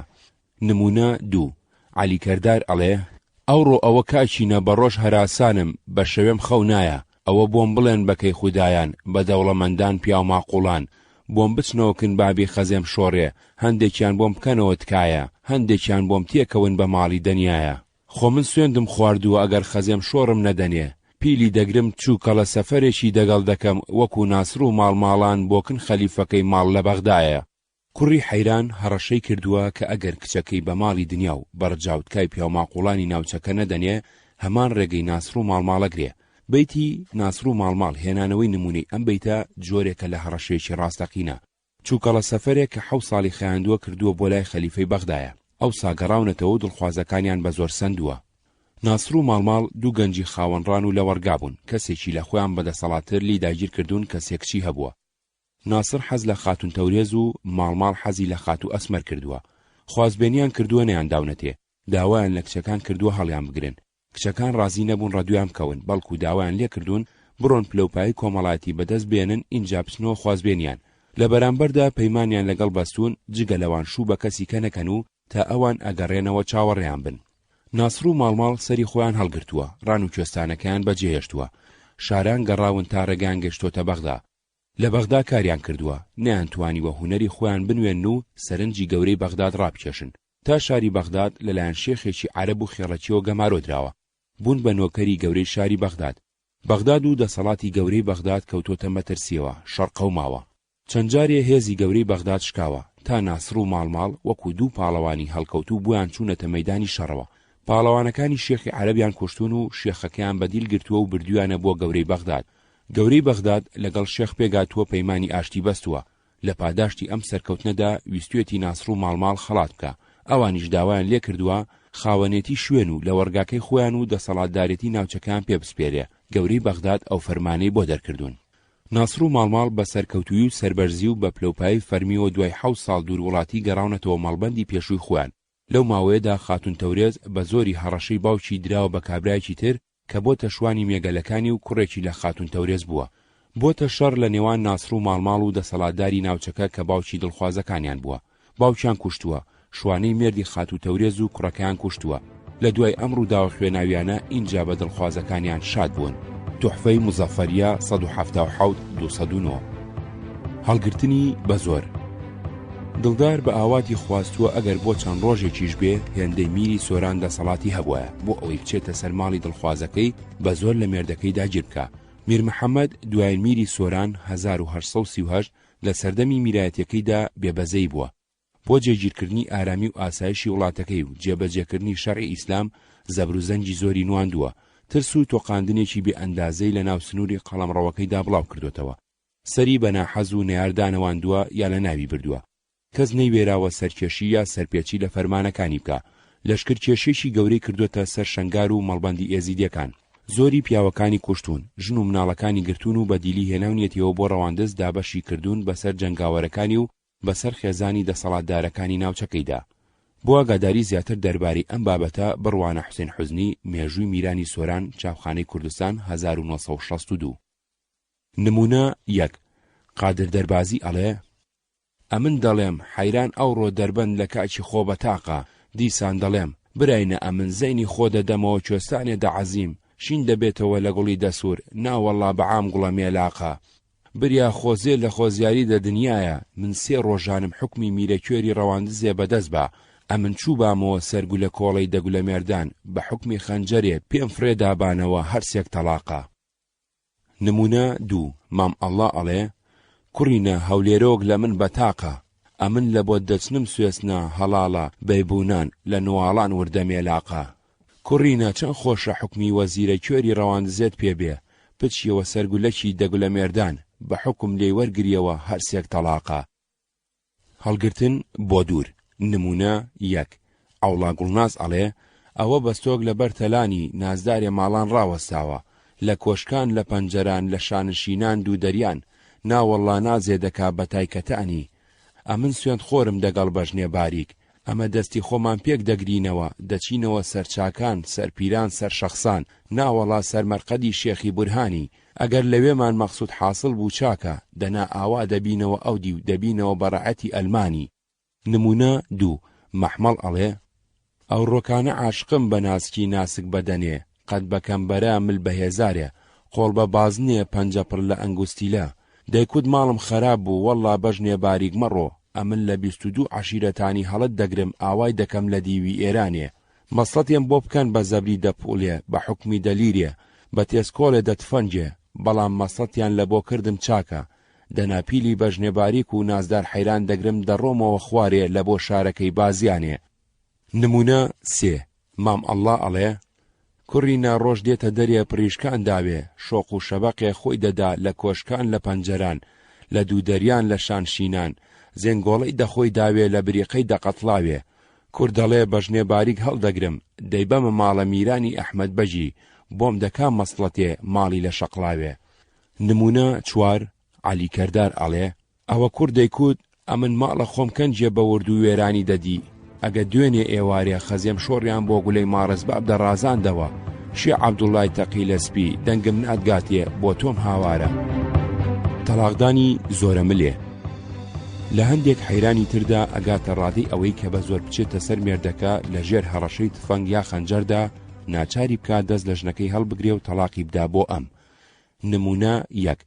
خلە دەرزی ئەڵێ: ئەرێ حەیران دەوەرە لۆت نەمێنم 100 جاران دەربەند لە من بە مڵکە، بیتوێنێ ڕەنجین لە منی ماڵوێران و خانە خەرابێ دیارە بەدەلاقە، جا من چ بکەم لە گەرمیانێم سوور دەبوونەوە سوورە گوڵە، ناوەڵا لە کوێستانێ دەڕەنجینم و دەردەکەوتن گوڵۆکە مێلاقە، ئەمن حیفێک و 522 مخافەتێ، دەوێ بەژنباری شێم دەکوژن. پار ئەو وەخت و هەندەران لە ماڵە بابی کۆنەیار و دۆستەکەی خۆم بوو، ئەو ساڵ لە ماڵە گولەکی دەمێردان لە من بە مارە و تەلاقە. نمونە 2. محێدین پێنجقیت ئەڵێ: ئەوڕۆ حەیران ڕەندۆڵی زەرزایان لە من بەتاقە، لەسەر کێلەشینی سامڕەندان، قەندیلی مامەکۆیان، سپی ڕێزی غەیلانیان، مۆڵی بەرانان قوچی قەزەنێ سەری سەفینێ لە من شین دەبن هەڵاڵە و بەیبوون و سوێسنا نابە غوڵای لە باغانم شین دەبن گوڵۆکە مێلاقە ئەوە حەز لێکردنی خەڵکی دەگەڵکی ژۆڵێ 14 ساڵ و مەمەگنە هاتوون ئەوە ئیمنی دڵبەگەردێ دەگەڵ ژنێکە بە مارە و تەلاقە دەبا دەست بەمە تفەنجێ بە حکمی تفەنجێ جان بێزار بە گولێکی دەسەک بابان فرێدەمەوە هەرسێک تەلاقە لە هەموو ناوچەکانی کوردستان و لەناو هەموو کۆمەڵەکاندا هەمیشە ژن هەڵگرتن بە مەسڵەت کۆتایی نەهاتووە بەڵکو و گرفتی کۆمەڵایەتی گەورەی لێکەوتۆتەوە لە هەندێ ناوچەدا بنەماڵەی هەڵگیرا و هەڵگرتنی کچ ژنەکەی خۆیان بەسەر شۆڕێکی گەورە داناوە هەندێ جار بۆتە هۆی ناکۆچی درێژخایانی نێوان کە سوکاری هەردوو لایەن هەڵگر و هەڵگیرا و کوژرانی چەندین کەس بەیتی خەج و سیامەند چیرۆکی یەکێ لەو هەڵگرتنانە ئەگێڕێتەوە کە بە ئەنجامێکی تراجیدی تەواو بووە خەج و سیامەند ئامۆزا و دڵخواز و دڵداری یەکتری بوون باوکی خەج لەبەر هەر هۆیەک بوو بێ ئامادە نەبووە خەج بدا بە سیامەندی برازای سیامەند خەج هەڵەگرێ بە جووتە ڕوو ئەکەنە چیاکی سەخت خەج حەو درای هەبوون کە ئەبیستن خوشکەکەیان هەڵگیراوە هەز بە سەرشۆڕی ئەکەن بۆ ئەوەی ئەو ڕسوایە بسڕنەوە شوێنیان ئەکەون بیان دۆزنەوە و بیان کوژن سەرنجام خەج و سیامەند بۆ ئەوەی بە زیندوی نەکەونە دەست بکوژەکانیان لە بەرزایی شاخەکەەوە بە دوای یەکدا هەردووکیان خۆیان هەڵ ئەدێرن و ئەمرن ئەوەی کوێبیستی بوون بەشێک بوو لە کتێبی بەدەم ڕێگاوە گوڵچنین چەند بابەتێکی کۆمەڵناسی نووسینی نەوشیروان مستەفا ئەمین خوێندنەوەی کاوان کەریم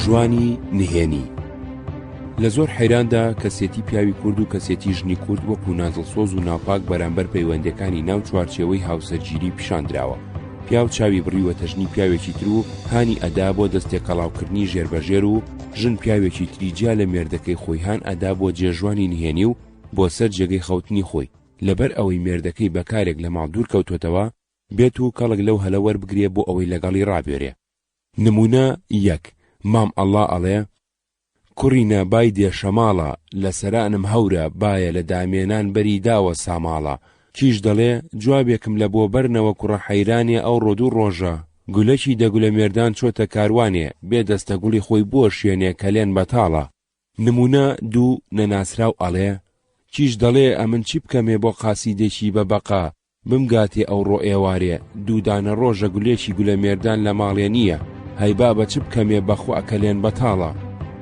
نمونە سێ نەناسراو ئەڵێ کیش دەڵێ چی بکەمێ لە بۆ قاسیدێکی بە بەقا بینێرمەوەکن کوڕەتی و حەیرانێ ئەو ڕۆ دوودانە ڕۆژە گولێکی گولە مێردان پیسەکی دەپیاوان لە ماڵێ نییە دەبابێ بە دەستی چۆپەم بگرێ شەمامە و شەمامێ باغەڵێ بڵا دە حەدوسە دینیوە شەوێدا دەستی ڕاستەم لە بۆ شلکا بیهاوێتە سەر کە زیلەی دەنێولانێ نمونە چوار نەناسراو ئەڵێ کیش دەڵێ ئەمن چی بکەمێ لە بۆ قاسیدێکی بە بەقا بینێرمەوەکن هەتیمە حەیرانێ ئەوە دوو ڕۆژە گولێکی دەگولە مێردان لە ماڵێ نییە بەخوای جێژوانێ من و هەتیمە حەیرانێ چۆڵە نمونە پێنج ڕەسوڵ شیرمۆق ئەڵێ ئەوە کیش دەڵێ چی بکەم لە بۆ قاسیدێکی گەلێ گەلێ بە متمان دەینێرمەوەکن کوڕە حەیرانێ خۆم دەحەد دینیوە شەوێدا دەستی خۆی باوێتە سەرگۆیە دەخەنجەرێ خۆ بە خودای ئەمن چی بکەمێ لە ماڵێ دەمێردانە هەڵ ناگرمەوە حەسرەتیە تەشەنێ ئای تەشەن و خەمان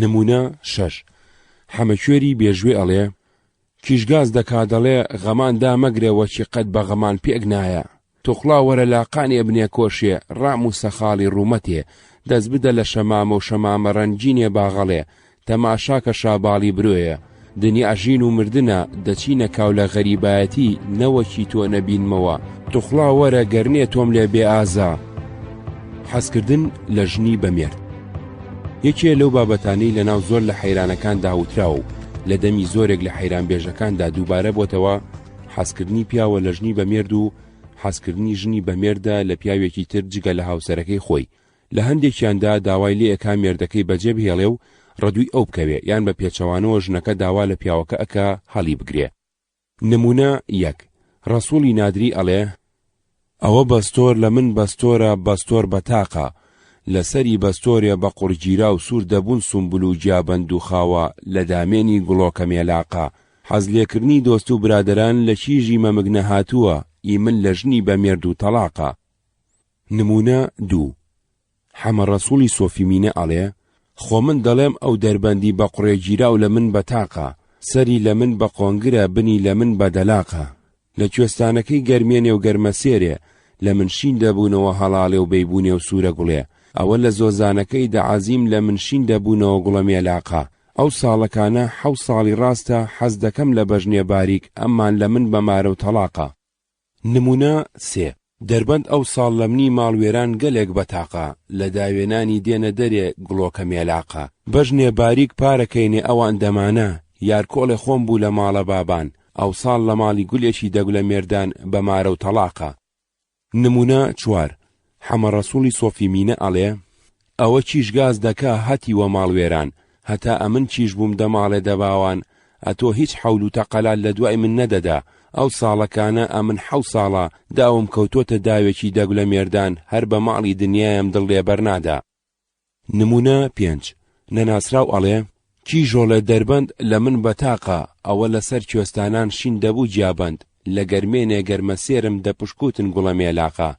ئەوە حەزلێکردنی خەڵکان لە چیژی مەمەگنە هاتوو چ بکەمێ، ئیمن لە ژنی بە مێرد و مارە و تەلاقە. نمونە 6. نەناسراو ئەڵێ کیژ وەڵامێکی بۆ دەناردە هەتی و حەیرانێ، دەبا بێ هەڵم گرێ لە گولەکەی دەگولە مێردان پیسکەی دەپیاوان، یان ئەوێ پایی زێ دەستەکەی خۆم لێ بەردا. تووک دوعای شەڕ. لە حەیراندا کاتێ پەیوەندی کچ و کوڕ ڕێگە نادرێ بە هاوسەرگیری ئاسایی کۆتایی بێ، کچی دڵخواز و کوڕی دڵدار ناتوانن بەیەک بگەن و خێزانێکی نوێ پێک بێنن، دوو شێوەی جیاوازی ڕەفتاری کۆمەڵایەتی لێکەوتوتەوە.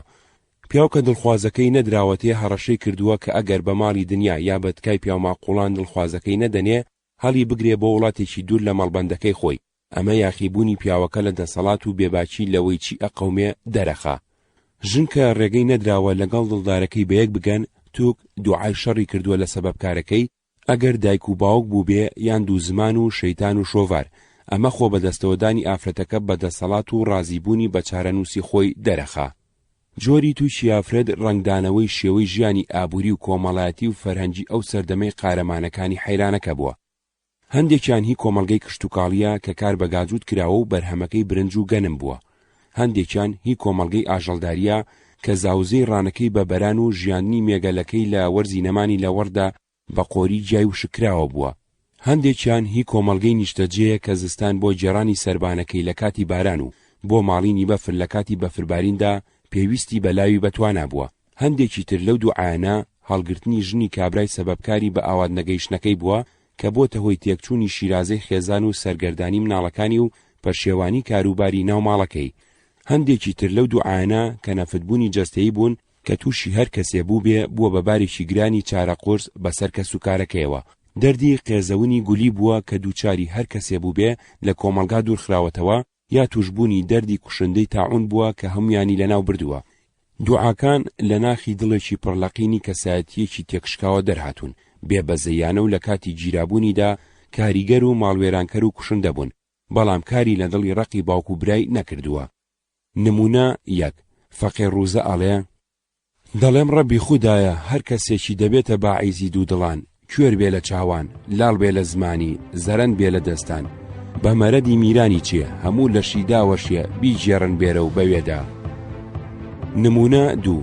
مەحمەڵ ئەڵێ کچەتی و حەیران دەڵێ هەچ کەسانێکی مەنەع بێ دوو دڵان لێک بکە، ڕەبی بەهارانی گای دەبەرنێری بمرێ، جستانان جەحێڵی سەربانی، پایزانێ قۆری سوتاو، ژن هەڵگیراو، تەمەنا دەکەم لە خودای تەبارەک ڕەنج بە خەسار بێ. نمونە 3. ڕەسوڵ شیرمۆخ ئەڵێ ئەمن دەڵێم هەر کەسانێ بەدگۆیی من و نازدار حەیرانی لەبەرە، دەڕەبی بەهاران گایجووتی بمرێ، هاوینان ئێستری بەرباری، پایزان بەرانی نێومەڕی، جستانان قۆری سوتاو بێ، ژن هەڵگیراو بێ، کوڕمردوو بێ، لە بۆ قیامەتێک کۆسکەوتە و ئاغەڵکێش دڵ بەغەم و ڕەنج بە خەسار بێ. نمونە 4. عەلی کەردار ئەڵێ ئەوڕۆ ئەوە کیش دەڵێ ڕەبی خودایە داک و بابم خوداگیرم بن، پێناودارم بن ڕۆژی بازاری قیامەتێ، ئەگەر نەیان هێشەتی وەلاوەکەم ئەو شۆکانە لەسەر سینگ و مەم کۆڵم بکەم بە میوانە.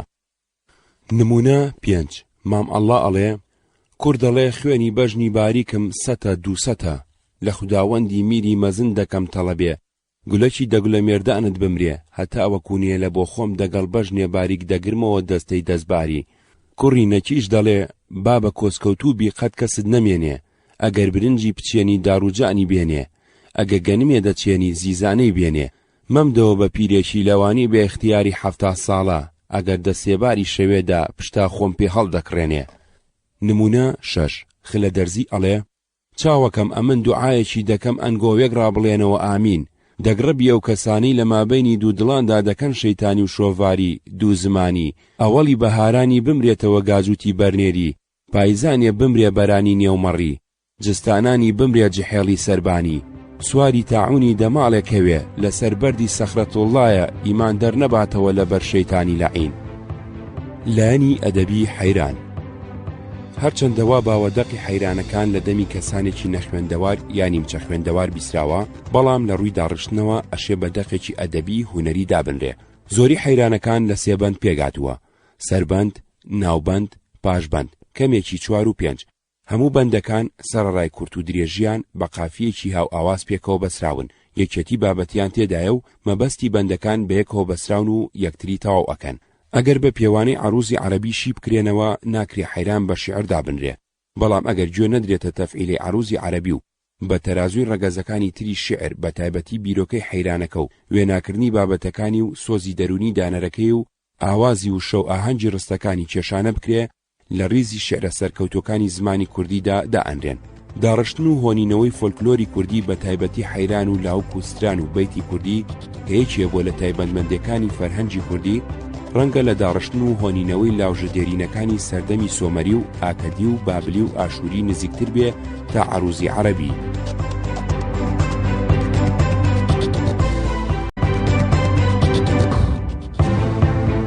تاچی کورد و ڕێچەڵک. عەرەبی خێڵەکی بە درێژایی زەمان ڕێچەڵک نەسەبی خۆی بەلاوە گرنگ بووە. بە سەدان کتێب لەسەر ئەنسابی عەشیرەت و قەبیلەکانی عەرەب نووسراوە، هەندێکیان ڕێچەڵکی خۆیان تا سەر ئادەم و حەوا ژماردووە. بۆ ڕوونکردنەوەی ڕێچەڵکی خۆیان و سەلماندنی ڕەسەنایەتی خۆیان لە زمانی عەرەبیدا لە کۆنەوە کۆمەڵێ دەستەواژەیان بەکارهێناوە معنایەکی دیاریکراوە بەخشن، لەوانە عائیلە، ئوسرە، بەتەن، فەخذ، عەشیرە، قەبیلە کە هەر یەکیان نیشانەیە بۆ جێگەی گروپێ لە پلەی یەکەمی پەیژەی کۆمەڵایەتیدا تا دوایین پلەی سەرەوەی عەشیرەتەکە. بۆ ئاگاداری زیاتر دەربارەی ڕێچەڵک و پەیژەی ڕێکخراوی کۆمەڵایەتی قەبیلە و عەشیرەت لای خێڵە عەرەبیەکانی عێراق بڕوانە عەباس العەزاوی عەشائر العێراق الجزء الأول بەغداد 1937. نووسینەوەی ڕێچەڵک و گەڕانەوە بۆ دۆزینەوەی ناوی باو و باپیر باوک بە دوای باوکدا تا کوڕەکانی نۆح وەکو عەرەب کردوێتی لە لای کورد جگە لە چەند گروپێکی دیاریکراو ئەو گرنگی نەبووە و ئەو باخی پێنەدراوە. لە ناو کووردە ئەوانەی ڕێچەڵەکیان بەلاوە گرنگ بووە بریتی بوون لە یەکەم بنەماڵەی سادات، کەنەوەی محەممەدی پێغەمبەری ئیسلام یاخۆیان بنەوەی ئەو دائەنێن. ساداتی کورد چەندین شەجەرەیان هەیە، هەروەها چەندین کتێبی ئەنسابیان نووسیوە. هەندێک لەو شەجەرەی ئەنسابانە لە کۆتادا ئەگەڕێنەوە سەر حەسەن و هەندێکیان ئەگەڕێنەوە سەر حسەینی کوڕانی عەلی کوڕی ئەبوو تاڵب. دوای ئەوانیش بە پێی ناوی کوڕەکانی ئەوان و ئیمامەکانی شیعە ئەبن بە چەند لەقێکەوە، لەوانە نەوەی جەعفەری سادق، موسای کازم، ئیمام هەمزە. دووەم بنەماڵەی فەرمانڕەواکانی میرایەتیە کوردەکان. ئەم بنەماڵانە بۆ ئەوەی ڕەوایەتی بدەن بە دەسەڵاتی میراتی خۆیان، هەریەکەیان ڕێچەڵک و بنج و بناوانی خۆیان بردۆتەوە سەر کەسێ یا بنەماڵەیەکی فەرمانڕەوای کۆن. گەشتێ بەناو شەرەفنامەدا 1596 زاینی کە ئاماژەی بۆ ڕێچەڵکی بنەماڵەی فەرمانڕەواکانی کوردستان کردو، لەوانەیە زۆریانی لە زمانی خۆیان و نووسیبێ هەریەکەیان ڕێچەڵکی خۆی بردۆتەوە سەر کەسێ یان بنەماڵەیەکی خانەدان، ئەشێ بە چەند جۆرێ پۆلێن بکرێن. نمونە 1 خەلیفەکانی عەباسی، لەوانە فەرمانڕەوایانی هەکاری، ئامێدی، فەرمانڕەوایانی چەمشکەزەک، ئەمانە ڕێچەڵکی خۆیان بردۆتەوە سەر خەلیفەکانی عەباسی و فەرمانڕەوایانی مەرداسی، حاکمی کلیز بنج و بناوانی خۆیان جێڕاوتەوە بۆ سەر ئیمام عەباس ئیمامی پێغەمبەر. شەرەفخان خۆی گومانی لەسەر ڕاستی و دروستی ڕێچەڵکی ئەم بنەماڵانە دروست کردووە. بە زمانی هەندێک شارەزاوە و توێتی گوایە یەکێ لە باپیرەکانیان ناوی عەباس بووە، بۆیە بە خۆیان ئەڵێن عەباسی. نمونە 2 خەلیفەکانی ئەمەوی، لەوانە فەرمانڕەوایانی سلێمانی، سلێڤانی خۆیان بنەوەی مەروانی حیمار داناوە، فەرمانڕەواکانی مەحموودی خۆیان بنەوەی مەروانی داناوە. نمونە 3 قارەمانەکانی ئیسلام، فەرمانڕەوایانی جزیرە بنەچەی خۆیان بردوتەوە سەر خالیدی کوڕی وەلید سەحابەی پێغەمبەر، میرانی جزیرە شارەزای مێژوو نەبوون چونکە خالید نەوەی نێرینەی لێ نەکەوتۆتەوە، ئەبوو بنەچەی خۆیان ببردایەتەوە سەر کەسێک کە نەوەی لێکەوت بێتەوە. نمونە 4 میلەتی عەرەب، لەوانە بنەماڵی زەرقی و هۆزی دوونبولی بنەچەی خۆیان بردوتەوە سەر عەرەبی شام و حاکمی سۆران بۆ سەر عەرەبی بەغدا. نمونە 5 شاو سەرکردە مێژوویەکانی ئێران، لەوانە میرانی بەدلیز خۆیان بردوتەوە سەر جاماسپی کوڕی فەیروز پێنجەمین کیسرا و فەرمانڕەوایانی ساسۆن خۆیان بەنەوەی شاکانی ساسانی لە ڕەگەزی کیسراکانی ئێران داناوە.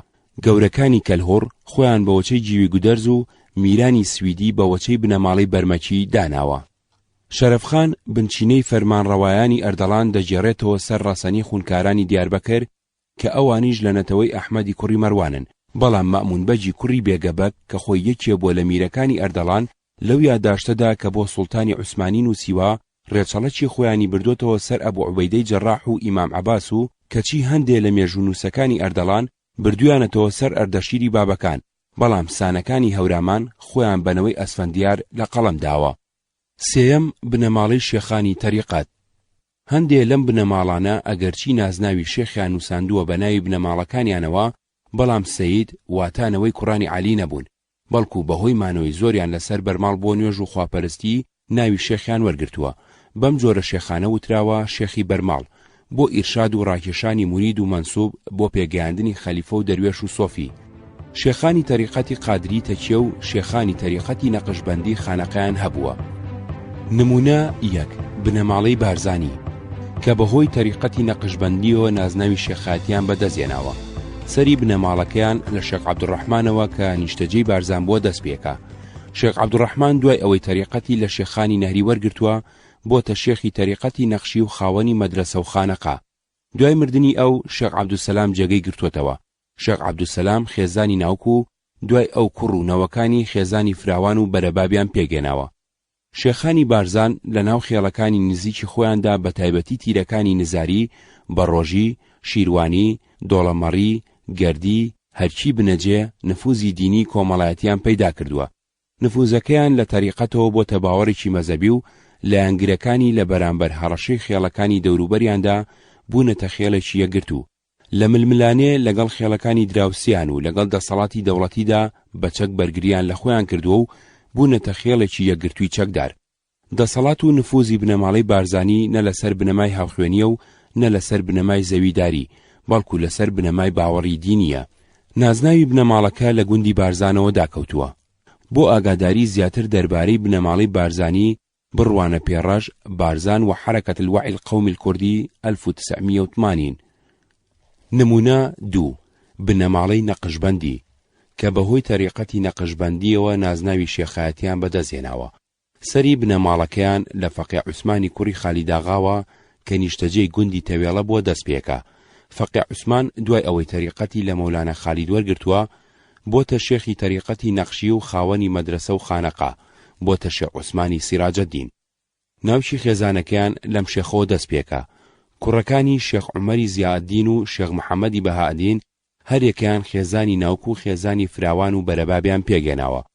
سەرنجام بنەماڵەی شێخانی نەقشبەندی لێ پەیدا بووە. بنەماڵەی شێخانی نەقشبەندی لە ناو خێڵ و تیرەی جیاواز و لە ناوچەی جیاوازدا خەلیفە و مرید و سۆفیان هەبووە، بەڵام نەبۆتە خێڵ. دەسەڵات و نفوزیان بەشێکی بەهی نفوزی معنەوی و ڕۆحانی بووە، بەشێکی بەهۆی زەویداری بووە. نازناوی بنەماڵەکە لە ناوی تەریقەتەوە داکەوتووە. نمونە 3 بنەماڵەی تاڵەبانی کە بەهۆی تەریقەتی قادریەوە نازناوی شێخایەتیان بەدەستهێناوە. سەری بنەماڵەکەیان لە مەلایەکی خێڵی زەنگەنەوە کە نیشتەجێی گوندی تاڵەبان بۆ دەست پێکا. مەلا مەحموود دوای ئەوەی تەریقەتی لە شێخ ئەحمەدی هەندی وەرگرتووە بۆتە شێخی تەریقەتی قادری و خاوەنی مەدرسە و تەکیە. مەلا مەحموودی زەنگەنە و کچێکی میر ئیسماعیلی زەنگەنە خێزانی ناوچیان پێگەناوە. خێزانی ناوک بۆتە خێزانی فراوان و بۆتە چەند بەرەبابێ لە کەرکووک و کۆی و کفری، بەڵام نەبۆتە خێڵ. دەسەڵات و نفوزی بنەماڵەی تاڵەبانی بەشێکی بەهۆی نفوزی معنەوی ڕۆحانی و بەشێکی بەهۆی زەویداریەوە بووە. نازناوی بنەماڵەکە لە گوندی تاڵەبانەوە داکەوتووە. شێخ ڕەزا مێژووی بنەماڵەکەیانی لە شێعرێکی خۆیدا جێڕاوەتەوە، سەرەتاکەی بەم جۆرە دەست پێ کردووە. خدا حەسکە کە ڕۆژێ بەندەیەکی خۆی بکە خۆشنود، لە ڕێگەی دوورەوە بۆی دێ بە پێی خۆی شاهیدی مەقسوود. بەم بەیتەش دوایی پێهێناوە. ڕەزاش لەو نەسلەیە بیبەخشە یا ڕەب کە قەت نابێ گوڵی بێغار و بەحری بێبوخار و ئاگری بێدود. چوارەم بنەماڵی سەرانی خێڵەکان. بنەماڵی سەرانی خێڵەکان بە زۆری لە ڕێگەی چیرۆکێکی ڕاست یا هەڵبەسراوە بنەچەی خۆیان جێڕاوەتەوە سەر کەسێکی ئازا و بەهێز و ژیر کە بەهۆی براو خزمەکانیەوە بەرەبابێکیان پێگەناوە دەستی گرتووە بەسەر شوێنی ژیان و دانیشتۆکانیدا. نمونە یەک، خێڵی شێخ بزەینی. ئەدمۆنز لە زمانی ئاغاکانی شێخ بزەینیەوە ئەم چیرۆکەی دەربارەی بنج و بناوانی خێڵەکەیان جێڕاوەتەوە. شێخ بزەینی نەوەی چوار بران بە ناوەکانی حەسەن ئاغا، مەحموود ئاغا، حاجی حەمزە، مەلا عەباس. باوک یا باپیری ئەم چوار کەسە شێخێکی خواپەرست بووە، دەروێشێکی زۆری هەبووە. ڕۆژێکیان بە سواری ئێسترێ لەگەڵ یەکێ لە نۆکەرەکانیدا بە دەشتێکدا ڕابردووە، کۆمەڵە جەردەڕیان پێگرتووە. شێخ بە دارەکەی دەستی بە توندی لە ئێسترەکەی داوە تا خێرا بکە. هەر جارێک کە داری لە ئێسترەکەی داوە، کۆمەڵێ زەردەواڵە لە گوێی وڵاغەکەیەوە دەرهاتوون بە جەردەکانیانەوە داوە. جەردەکان دەشتەکەیان پڕ کردووە لە هاوار و ناڵە. نۆکەرەکەی کە ئەوەی دیوە بۆ ئەوەی شێخ هان بدا زیاتر لە ئێسترەکەی بدا، بە فارسی و توێتی شێخ بزان، شێخ بزان، واتە شێخ لێدا، شێخ لێدا. ناوی شێخ بزەینی لەمەوە نراوە لەو خێڵە. بۆ ئاگاداری زۆرتر بڕوانە المحامی عباس العزاوی عشائر العراق الجزء الثاني منشورات الشريف الرضا بغداد. نمونە دوو، خێڵی هەرچی. نیچیتین لە زمانی یەکێ لە هەرچیەکانەوە ئەم چیرۆکەی دەربارەی بنج و بناوانی خێڵەکەیان جێڕاوەتەوە. باپیرە گەورەی بنەماڵەی فەرمانڕەوای هەرچی لە کەسێکەوە دەستپێکا ناوی بابەکر بووە. بابەکر پیاوێکی ئازا بووە، لە هیچ نەترساوە، بە تەنیا دەرەقەتی 20 کە زاتووە. دوژمنایەتی هەبووە لەگەڵ میرزەینەدینی میری شەمزینان، پیاوەکانی میری ڕوت کردوێتەوە. جارێکیان 20 کەس لە پیاوەکانی میر بۆسەیان بۆ ناوەتەوە، بەڵام ئەم هەر 20 کوشتون و ڕوتی کردوونەتەوە. چەک و کەلوپەلەکانی لە دوو ئێستر بار کردووە، بردوێتی ڕاستە و خۆت شۆ بۆ خێوەتەکەی میر. میر نیازی ڕاستەقینەی خۆی دەرنەبڕیوە، بە خێراتنی کردووە و توێتی پیاوەکانی من لە ژن بێدەسەڵاتتر بوون. تۆ پیاوێکی هەژار و ئازای، ئەمەوێ لە لای من بمێنیتەوە و پیاوێکی وەکو تۆ ببێتە سەرۆکی نۆکەرەکانم.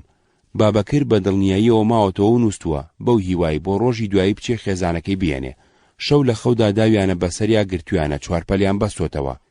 بۆ ڕۆژی دوایی هێناویانە بیکوژن، کۆت و پەیوەندیان لێ کردوێتەوە. پڕی کردووە بە خەنجەری یەکێ لە پیاوەکانی میردا. میر پشتی بە دارێکەوە بووە، وا بەهێز خەنجەرێکی لەسکی میرداوە لە پشتیەوە دەرچووە. نوچی خەنجەرەکەی چەقیوە بە دارێکە کە ڕای کێشاوەتەوە، تەنیا دەستکەکەی بەدەستیەوە هاتووە. دەمی خەنجەرەکەی لە لەشی میر و دارەکەدا ماوەتەوە. چەکی پێنەماوە، گیراوەتەوە. داوای کردووە پێش کوشتنی ڕێگەی بدەن وەسێت بۆ کوڕەکانی بکە. ڕێگەیان پێداوە. وتوێتی یەکەم دەمی خەنجەر لە مشتۆکەی مەبەستن ئەگەر تاقی نەکەنەوە. دووەم بە هەری چێکتان 4 ژن بێنێ تا وەچەتان زۆر بێ و تۆڵم بسێنن. سێم هەرگیز گوێ لە قسە شیرینەکانی بەگزادەی شەمزینان خێزانی فەرمانڕەوا مەگرن. بابەکر 4 کوڕی هەبووە: مەندۆ، سەیدۆ، سەرهاد، مامشێر. خێڵی هەرچی لە سێبرای یەکەم لە مەندۆ تیرەی مەندان، لە سەیدۆ تیرەی سەیدان، لە سەرهاد تیرەی سەرهاتی کەوتۆتەوە.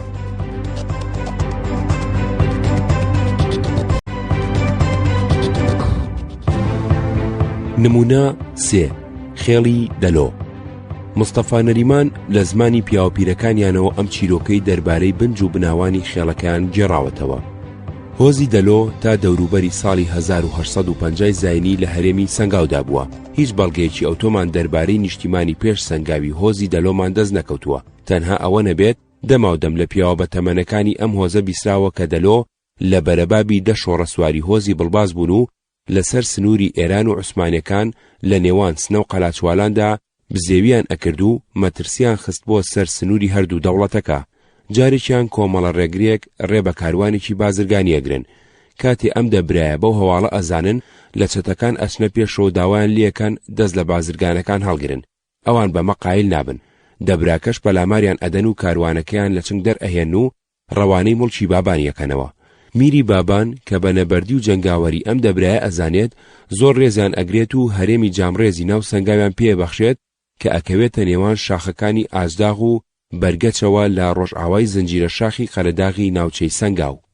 50 ساڵێکی بەسەرداتی ئەپەڕێت وەچەی ئەم دەبرایە ئەم ئاوایانە دەئەمەزرێنن: بەرگەچ، مەسۆیی، عینکە، کارێزە، ترشاوە، باجگە، 5 ئەنگوست. لەناو ئەم گوندانەدا باجگیان شوێنێکی استراتیجی هەبووە کەوتووەتە سەر لوتکەی چیای ئاژداغ و پارێزگاری ڕێگەی کاروانی نێوان بەغداد سلێمانیان تێدا کردووە. کاروان سەراکەیان لە گەروی سەنگاو بۆ حەسانەوەی بازرگان و قەتارچی و ڕێبوارەکان دروست کردووە. هەروەها لەو باجگەیەدا خەرج و باجیان لە قەتار و کاروانەکان وەرگرتووە.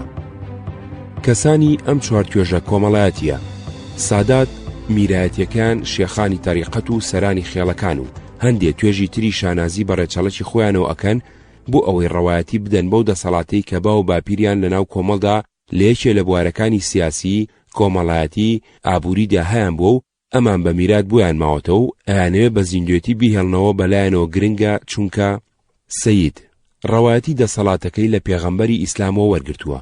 خوای گەورە گەردوونی لەبەر خاتری محەممەد خوڵقاندووە و هەموو موسڵمانێ لە شایەتماندا ئەڵێ لا ئیلاهە ئیلا الله محەممەد ڕەسوڵ الله.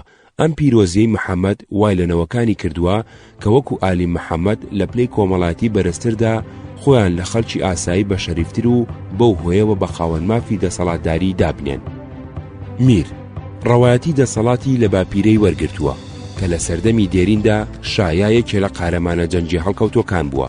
شا لە سەردەمی کۆندا بە هەڵبژێردراوی خوادانراوە بۆ حکومڕانی خەڵک. ئەو ڕەوایەتی بۆ دەسەڵاتداری لەوە بە میرات وەکو نازناوێکی کۆمەڵایەتی، خان، بەک، ئاغا بۆ ماوەتەوە کە نیشانە بووە بۆ خانەدانێتی و بەرزی پلەی ئەو کەسە لە چاو خەڵکی ئاساییدا. شێخ ڕەوایەتی دەسەڵاتی لە کەسی یەکەمی بنەماڵەکەیانەوە وەرگرتووە. شێخی یەکەم لە ئەنجامی خواپەرستیدا خەڵکی لە خۆی کۆ کردوێتەوە و لە ئەنگرەکانی بە جێڕانەوەی کەرامات و مەناقیبی ژوور ئاسایی شێخەکەیان جۆرێ لە پیرۆزیان بۆ ئافراندووە. شێخ نازناوێکی کۆمەڵایەتی بووە، لە ناو خەڵکدا بەڕێز سیر کراوە. ئەو ڕێزە دوای چەندنەوەیەک بۆتە دامەزراوەیەکی بەردەوام و کوڕوونەوەکانی ئەو ڕێزیان بە میرات بۆ ماوەتەوە. سەرخێڵ ڕەوایەتی دەسەڵاتی لە هێز و توانای خۆیەوە وەرگرتووە. سەرخێڵ پێویستی بەوە نەبووە ڕێچەڵەکی خۆی بجێڕێتەوە بۆ سەرشایەکی ئێرانی یا عەرەبی تا کەسانی دەوروبەری دەسەڵاتەکەی ئەو قوبوڵ بکەن، بەڵکو پێویستی بەوە بووە هێزی خۆسەپاندن و ژیرایەتی بەڕێوەبردنی هەبێ. هەندێ تێبینی جگە لەم چەشنە گروپانە خەڵکی ئاسایی پرسی ڕەچەڵەک و بنجوبناوانی مێژووی خێزان بنەماڵە عەشیرەتەکەی بەلاوە گرنگ نەبووە یا هەربیری لێ نەکردوێتەوە. تا ئێستا نووسراوێکی تایبەتی کە خێڵێکی کورد مێژووی خۆی جێڕابێتەوە لە بەردەستدانیە. خێڵی کوردی و ناو ناوی عەشیرەتی کوردی بە پێی ڕەوتی مێژووی دروستبوونی هەر عەشیرەتە ئەگۆڕێ، جیاوازە. یەکەم هەندێکیان بە ناوی کەسێکەوەیە کە ڕەنگە باپیرە گەورەی ڕاستەقینە یان خەیاڵی ئەو گروپە بێ، لەوانە میراودەلی، نورەدینی، بابامیری، وەلەدبەجی. دووەم هەندێکیان بە ناوی جێ، گوند، ناوچەوەیە، لەوانە بارزان، بارزانی، زێبار، زێباری، هەرچی، ساڵەیی، شوان. سێەم هەندێکیان بە ناوێکەوەیە کە ئێستا معنەکەی یا بنجە زمانەوانیەکەی گوم بووە، لەوانە جاف، مامەژ، مەنگۆڕ، بڵباس، ئاکۆ. ئەم ناوانە هەرچەند لێکدانەوەیان بۆ بکرێ هێشتا ناگەنە مەبەستێکی سەلمێنراو. ژن و ناوی عەشیرەت لە ناو خێڵەکانی کووردا هەندێ لە تیرە سەرەکیەکانی مەنگۆڕ بە ناوی ئافرەتەوە بووە: تایەفەی مروەت، تایەفەی ئامان، تایەفەی زێڕین، تایەفەی شەم، تایەفەی زین. ئەمە جێگەی تێڕامانە. ڕەنگە ئەمە لە سۆنگەی ئەو کوشتارەوە بێ کە سەرانی مەنگوڕ لە مەراغە دووچاری بوون. ساڵی 1197 کۆچی باپیر ئاغا و سەرانی مەنگوڕ و پیاوە جەربەزەکانیان بە ناوی داوەتەوە بانکراون بۆ شاری مەراغە و بۆ میوانداری دابەشیان کردوون بەسەر ماڵەکاندا. لە کاتی نووستندا خانەخوێەکان میوانەکانی خۆیان کوشتون. مەنگوڕ زۆری پیاوەکانیان بە تایبەتی گەورەی بەرەباب و تیرەکانیان کوژراون، ژنەکانیان ماون. بەڕێوەبردنی کاروباری بەرەباب و تیرەکەیان و پەروەردەکردنی مناڵەکانیان گرتوۆتە ئەستۆ. بەم بۆنەیەوە پیاوانی تازە پێگەیشتووی مەنگۆڕ کە سەر لە نوێخێزانیان پێگێنا و بەرەباب و تیرەکەیان دروست کردوێتەوە بە ناوی دایکیانەوە ناسراون. لە کوردەواریدا شتێکی ئاسایی بۆ پیاوە کە مردبێ یا کوژرابێ لەو کاتەدا مناڵێکی کوڕ لەسکی هاوسەرەکەی دابووبێ، دوای لە دایکبوونی بە ناوی باوکیەوە ناو نرابێ و تا گەورەش بوو بێ لە باتی باوکی هەر بە ناوی دایکیەوە ناسرابێ. دوو کەس لە گەورە پیاوەکانی کورد، حاجی مستەفا پاشای یامۆڵچی و جەنەڕاڵ شەریف پاشای خەندان، نازناوەکانیان لە ننچیانەوە یامۆڵچی و خەندان بۆ ماوەتەوە. ناوی کەس و نازناوی خێڵەکی کەسێکی سەر بە خێڵێکی دیاریکراو کە نازناوی خێڵەکە هەڵ ئەگرێ یا ئینەسەب ناخرێتە سەر ناوی خێڵەکە، بەڵکو تەنیا ناوی عاشیرەتەکە خراوەتە دوای ناوەکەی، بەڵام یای ئیزافە خراوەتە دوای ناوی کەسەکە، وەکو محمود پاشای جاف، هەمزە ئاغای مەنگۆڕ، قەرەنی ئاغای مامەش، مامەند ئاغای ئاکۆ، سمکۆی شکاک، مەگەر ناوی عاشیرەتەکە خۆی یای پێوە نیشانە بێ بۆ ناوی شوێن یا ناوی باپیرە گەورە، وەکو باعز ئاغای گەردی، حاتەم ئاغای زراری، فارز ئاغای زێباری، عەباس ئاغای میراودەلی. بەڵام ئەوەی کە ناوی شوێن بێ و خرابێتە سەر ناوەکە یا ئیخراوەتە سەر وەکو خەڵکی ئەو شوێنە، تەنانەت ئەگەر ئەو شوێنە ناو بێ بۆ عەشیرەتیش، وەکو زێباری، پشدەری، هەر وەکو شێخ عوبەیدوڵای شەمزینی، مەولانە خالیدی شارەزووری، وەفایی سابڵاخی، ئەوەڵقادری پاوەیی. ناوی هەندێک خێڵ بە زیادکردنی پاشگری هەتی، یەتی، ئایەتی بۆتە ناوی مەڵبەندی ژیانی خێڵەکە، وەکو خۆشناو، خۆشناوەتی، ئاکۆ، ئاکۆیەتی، مەنگۆڕ، مەنگوڕایەتی، زراری، زرارەتی.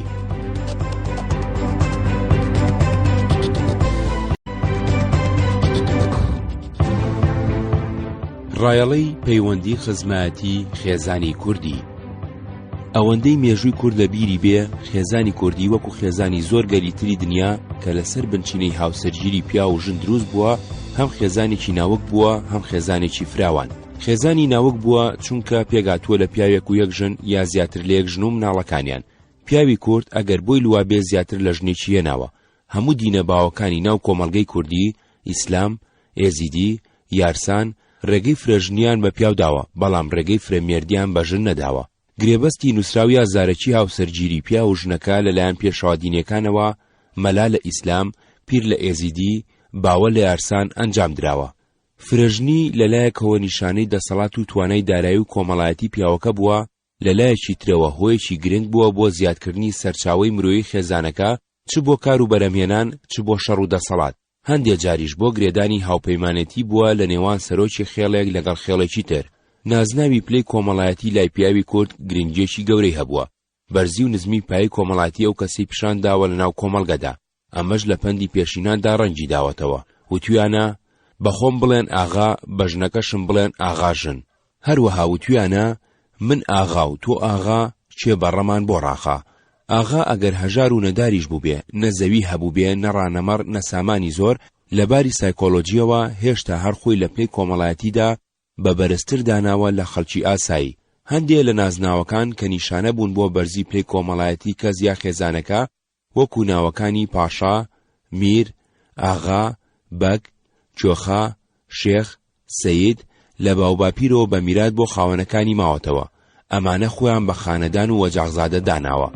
وتویانە وەجاغزادە بە ئیشارە ناوەجاغ بە کوتەک. هەروەها وتویانە وەجاغزادە هانینی گرانە، ڕاگرتنی ئاسانە.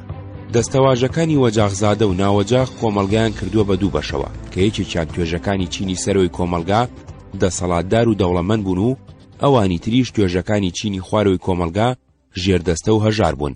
هەندێکی تری نازناوەکان کە ئەویش نیشانە بوون بۆ بەرزی ڕێژەی پلەی کەزیا خێزانەکە، وەکو ناوەکانی مەلا، میرزا، وەستا، بەڕەنج و ماندووبوونی خۆیان بەدەستیان هێناوە. وتویانە نەکوتەک لەگەڵ ئاغایان، نەشەرع لەگەڵ مەلایان، واتە ئاغا زەبروزەنجی هەیە بە شەڕ چاری ناکرێ و مەلاش چونکە شارەزایی هەیە لە شەرعدا بۆ دانانی ڕێوشوێنی پێگاتن بربەرەکانی ناکرێ. نازناوی لەوانەش خواردتر وەکو فەقێ خەلیفە گرنگی تایبەتی هەبووە بۆ هەڵگرەکەی. تەنانەت هەندێک کەس ئەگەر هیچ نازناوێکی لەو بابەتانەی نەبوو بێ، هەوڵی داوە پارە کۆ بکاتەوە بچێ بۆ حەج بۆ ئەوەی نازناوی حاجی بخرێتە پێش ناوەکەی، چونکە ئەوەی هیچ کام لەو نازناوانەی نەبوو بێ لە پلەی کۆمەڵایەتیدا لە خواردچین و توێژەکانی ترەوە سەیری کراوە. هەندێک کەس بەتەنیا بە یەک نازناودا نەکەوتووە، هەوڵی داوە چەند نازناوێ ڕیز بکا وەکو حاجی مەلا شێخ فڵان، حاجی مەلا سەید فڵان، حاجی فڵان بەگ، حاجی مەلا ئاغا، بەوەش ڕێزی لەناو کۆمەڵدا زیادی کردووە. لە بەرامبەر ئەو نازناوانەدا کە نیشانە بوون بۆ بەرزی ڕێژەی پلەی کۆمەڵایەتی کەسەکە، لەلایەن چینی دەسەڵاتدارەوە ناو ناتۆرە لە هەندێک کەس و خێزانی ئاسایی یان نەویسراودا هێنراوە بۆ نیشاندانی جیاوازی چینایەتی نێوان خۆیان و ئەوان. وتویانە لەگەڵ ئەسڵان هەموو فەسڵان، لەگەڵ نائەسڵان بە هیچ فەسڵان. هەروەها وتویانە لەگەڵ نائەسڵان مەچۆرەکایە، ڕەنجی چەند ساڵت ئەچێ بەزایە، مەبەست لە ئەسڵان ئەوانن کە لە باوباپیرەوە خاوەنی ناوی زل بوون و نائەسڵ ئەوانە بوون کە هەژار و بێناونیشانی کۆمەڵایەتی بوون. هەروەها وتویانە بەچکە گەدا مەخەرەتەما، بەچڵێکەما دێتە سەما. هەروەها وتویانە حاکم بە قسەی گەدا خەڵک ئەگرێ، بەڵام بەتکای ئەو کەس بەرنادا. گەدا سوالکەر و دەرۆزەکەر بووە، مەبەستیان ئەوە بووە کەسی هەژار زوو لە خۆی بای ئەبێ، ئەتوانێت زیان بە خەڵک بگەێنێ، بەڵام ناتوانێت بە کەڵکی خەڵک بێ. دەروێش کە نیشانە بووە بۆ مریدەکانی شێخانی تەریقەتی قادری و سۆفی بۆ مریدەکانی شێخانی تەریقەتی نەقشبەندی، بۆ ئەو کەسانی کە هیچ نازناوێکی کۆمەڵایەتیان نەبووە، قەڵغانی پاراستن بوون لە دابڕانی ناوناتۆری ناشرین بەسەریاندا. گۆڕانی هەلومەرجی ئابووری، سیاسی، کۆمەڵایەتی لە ئەنجامی شەڕێکدا کە لایەک بەسەر لایەکدا زاڵ بوو بێ، یا لە ئەنجامی قەیرانی ئابووریدا هەندێ نابوت و هەندێ دەوڵەمەند بوو بن، گۆڕانی پایی کۆمەڵایەتی ئەو کەسەی بەدوادە هاتووە. وتویانە کەس بوو بە ناکەس، ناکەس بوو بە کەس، قەدیم وەجاخان دەرچوون ڕەنج عەبەس. هەروەها وتویانە هەواڵ بەرن بۆ میران، کارەکەر کارەکەر مەگیران، وەرزێر وەرزێر مەگیران. هەبوونی نازناوی کۆمەڵایەتی لە پرۆسەی هاوسەرگیری و خوازبێنیدا بۆ ڕازیبوون یا ڕەتکردنەوەی ماڵی بووک، هەروەها بۆ ڕازیبوون یا ڕەتکردنەوەی زاوای تازە، خاوەنی نازناو چ بۆ ژنهێنان بوو بێ بۆ خۆی یا بۆ کوڕەکانی و چ بۆ بەشودانی کچەکانی بوو بێ، کاریگەریان هەبووە. نەریتی نازین بە نازناوی کۆمەڵایەتیەوە تا ئێستەش لە ناو کووردا باوی ماوە. ئەگەر جاران هەندێ نازناو گرنگ بوو بێ و ئێستا گرنگی کەم بوو بێتەوە، هێشتا نازناو نرخی کۆمەڵایەتی گرانی هەیە. لەپاڵ ئەو نازناوە نەریتیانەدا زنجیرەیەک نازناوی تازە کە پێشکەوتنی کۆمەلگا خوڵقاندوێتی گرنگیان پەیدا کردووە، وەکو پلەی خوێندنی زانکۆ، دکتۆر، پارێزەر، ئەندازیار، ئەفسەر، خاوەنێتی کۆمپانیای بازرگانی و وەزیفەی بەرزی حکوومەتی. ژن دوای ئەوەی شووی کردووە بە پیاوێک، ئەگەر پیاوەکەی لە پلەیەکی کۆمەڵایەتی بەرزدا بوو بێ، وەکو پاشا، میر، کاربەدەستێکی بەرزی حکوومەت، سەرۆکی خێڵێکی گەورە بە خانم ناوبراوە. ئەگەر پلەیەکی تایبەتی کۆمەڵایەتی یا پیشەیەکی دیاری هەبوو بێ، نازناوی مێردەکەی وەرگرتووە کە یەکێ بانگی کردووە لە باتی بە ناوی خۆی و بانگی بکە، ناوی پلە یا پیشەی مێردەکەی پێوە نووساندووە، وەکو ئاغا ئاغاژن، کوێخا کوێخاژن، مەلا مەلاژن، مامۆستا مامۆستاژن، وەستا وەستاژن. بەڵام ئەگەر کەسێکی ئاسایی بوو بێ، بە دادەمەنیج یا خەجیج، باجی ڕێحان، ئاشێخان بانکراوە. ژن دوای گواستنەوەی و جێگیربوونی لە ناو ماڵی مێردەکەیدا کاتێک کەوتۆتە سەر ڕاپەڕاندنی کاروباری ناوماڵ، پێی وتراوە کابان کەیبان و ئەگەر پیاوەکە لە ژنێ زیاتری هەبوو بێ، خێزانەکە فرە کابان بووە. کابانەکان بوون بە هەوی یەکتری و مناڵەکانی هەر یەکێکیان بە هەنەزای ئەو یا ئەوانی تر. ئەگەر لە ناو یەک ماڵدا پێکەوە ژیابن، ئەگەر کەسایەتی سەرگەورەی خێزانەکە بەهێز نەبوو بێ، هەمیشە کێشەی ئاشکرا یا نهێنی لە نێوان کابانەکاندا دروست بووە. بە زۆری حەزیان لە چارە یەکتری نەکردووە، کاریان لە یەکتری تێکداوە، پیلانیان لە یەکتری جێڕاوە. ئەمەش لە هەندێ پەندی پێشیناندا ڕەنجی داوەتەوە. وتویانە ئاشی فرەوەستا، گوندی فرەکوێخا، ماڵی فرەکابان وێرانە بێ. هەروەها وتویانە شیوی زۆر کابان یا سوێرە یا بێخوێیە. هەروەها وتویانە خانووی فرەکەیبان و خۆڵی تا ئەژنۆیە، چونکە ژنەکان کە بەرپرسی ڕاگرتنی پاچی و خاوێنی ماڵەکە بوون لە ڕقی یەکتری و بۆ ئەوەی شێواوی ماڵەکە بەسەر یەکتری دابهێنن، کەسیان ماڵەکەیان نەماڵیوە و پاک نەکردوێتەوە. خێزانی کوردی هەمیشە لە هەوڵی زیادبوون و پەرەسەندندا بووە. باوەک، پیاو، کچ و کوڕی هەبووە. ئەگەر لە ژنوێ زیاتری هەبوو بێ، ژنەکان هەوێ یەکتری بوون. بۆ مناڵی هەوێ باوەژن زردایک بوون. هەر ژنە کچ و کوڕی خۆی هەبووە و مناڵی هەوێکانی باوک خوشک و باوک برای مناڵەکانی ئەم بوون. بەڵام هەنەزای خۆی بوون و ئەم زردایکی ئەوان بووە. مناڵەکان کە لە دایکی جیاواز بوون، زڕبرا و زڕخوشکی یەکتری بوون، کەم وا بووە خۆشیان لە چارەی یەکتری هاتبێ. بەرزی و نزمی پلەی کۆمەڵایەتی ژن لە ناو خێزانەکەدا کاری لەسەر مێرد و لەسەر مناڵەکانی هەبووە. هەم ژنەکە نزیکتر بووە لە پیاوەکەیان، هەم مناڵەکانی خۆیان بە لە پێشتر زانیوە. ئەمەش لە هەندێ پەندی پێشیناندا ڕەنجی داوەتەوە. وتویانە کچەتیمی گەڵاڵان بوونە کابانی ماڵان. هەروەها وتویانە نەخانەی سەرشی و نە ئاغاژنی کچەتی و لە دەستەواژەی کچەتی و کچەتیم مەبەستیان کچی خێزانێکی هەژار یا بنەماڵەیەکی ئاسایی بووە. هەروەها وتویانە باوکمان برایە، بەڵام من چکێ لە تۆ وەجاغزادەترم. هەروەها وتویانە برام نەبێ لەدایە قەت گریانم بۆی نایە. ڕەنگە ئەم پەندانە بەتەوسەوە وترابن، بەڵام ڕەنگدانەوەی ئەو دۆخە کۆمەڵایەتیە بوون. لەناو کۆمەڵگایشدا هەمان جیاوازی ڕەنگی داوەتەوە. ژنیش بۆ ئەوەی بە چاوی کەمتر یان نزمتر لە پلەی هاوڵەکانی سیر نەکرێ حەزی کردووە نازناوێکی کۆمەڵایەتی هەبێ، بۆیە وتویانە بمنوێنن بەجلی گایە پێم بڵێن ژنی ئاغایە، هەروەها وتویانە بمنوێنن بەجلی تانجی پێم بڵێن ژنی حاجی. لەناو کوڕانی خێزانەکەدا کوڕە گەورە جێگەیەکی تایبەتی هەبووە. براکانی کە لەو بچووکتر بوون لە خوار ئەوە دانیشتون. کاری بەردەست برابچوو کردوێتی، ئەوە نەریتێکی پەیڕەو کراو بووە. ئەمەش لە هەندێک پەندی پێشیناندا ڕەنگی داوەتەوە. وتویانە نە برابچووک بی نەماڵت لە پانی ئاوایی بێ، چونکە برابچووک ئەرکی زۆری خزمەتی ناوماڵ بە تایبەتی لە کاتی هاتنی میواندا کەوتۆتە سەرشان. دوای مردنی باوک سەرگەورەی خێزان کوڕی گەورە جێگەی گرتوتەوە. ئەگەر خوشک و برای مناڵی هەبوو بێ ئەرکی پەروەردە و گەورەکردنیان بە شودان و ژن بۆ هێنانیان کەوتۆتە ئەستۆی ئەو. ئافرەتێک کەس بوو بێ یا ژن کە ڕاگیراوە بۆ خزمەتی ماڵ و خێزانەکە پێی وتراوە کارەکەر، کە بۆ بەخێوکردن و پەروەردەی مناڵ بوو بێ پێی وتراوە دایەن. کارەکەر لە پلەی کۆمەڵایەتیدا نزمتر لە پلەی ژنی ئاسایی سەیری کراوە، بۆیە وتویانە بە کارەکەر بڵێیت خانم کاسە و کەوچ گەشتێنێ. هەروەها وتویانە بە خانمانە ئەیکەن و بە کارەکەرانە ئەیڕێژن. پیاوێ سەڵ بوو بێ خێزاندار کە ڕاگیراوە بۆ خزمەتی ماڵ و خێزانەکە پێی وتراوە خزمەکار، کە بۆ شەڕ و ترساندن بوو بێ پێی وتراوە پیاو، کە بۆ پەروەردەکردنی مناڵ بوو بێ پێی وتراوە لەلە، کە بۆ کۆکردنەوەی مڵکانە بوو بێ پێی وتراوە سەرکار، کە بۆ کرێکاری کاتی بوو بێ لە چەلگەیە لە باغدا پێی وتراوە سەپان یا ڕەنجبەر. خێزانی ناوەک بە تۆڕێکی فراوانی خزمەتیەوە بەسراوەتەوە بە کۆمەڵی خەڵکی ترەوە کە بە کەسوکار دانراون. هاوسەرگیری ناوخۆیی ڕێگەی سەرەکی دروستکردن و پاراستنی خزمەتی بووە. خزم گرنگیەکی زۆری هەبووە بۆ خوروتی و لاوازی پای خێزانەکە لە ناو کۆمەلگاکەیدا، بە تایبەتی لە کۆمەڵگەیەکدا کە دەسەڵاتی دەوڵەتی تێدا لاواز یا هەر نەبوو بێ. چەندین چیرۆک و پەندی پێشینان لەو بارەیەوە هەن. وتویانە برا لە پشت برا بێ مەگەر قەزا لە لای خوا بێ. هەروەها وتویانە خزم گۆشتت بخوا ئێسقانت ناشکێنێ.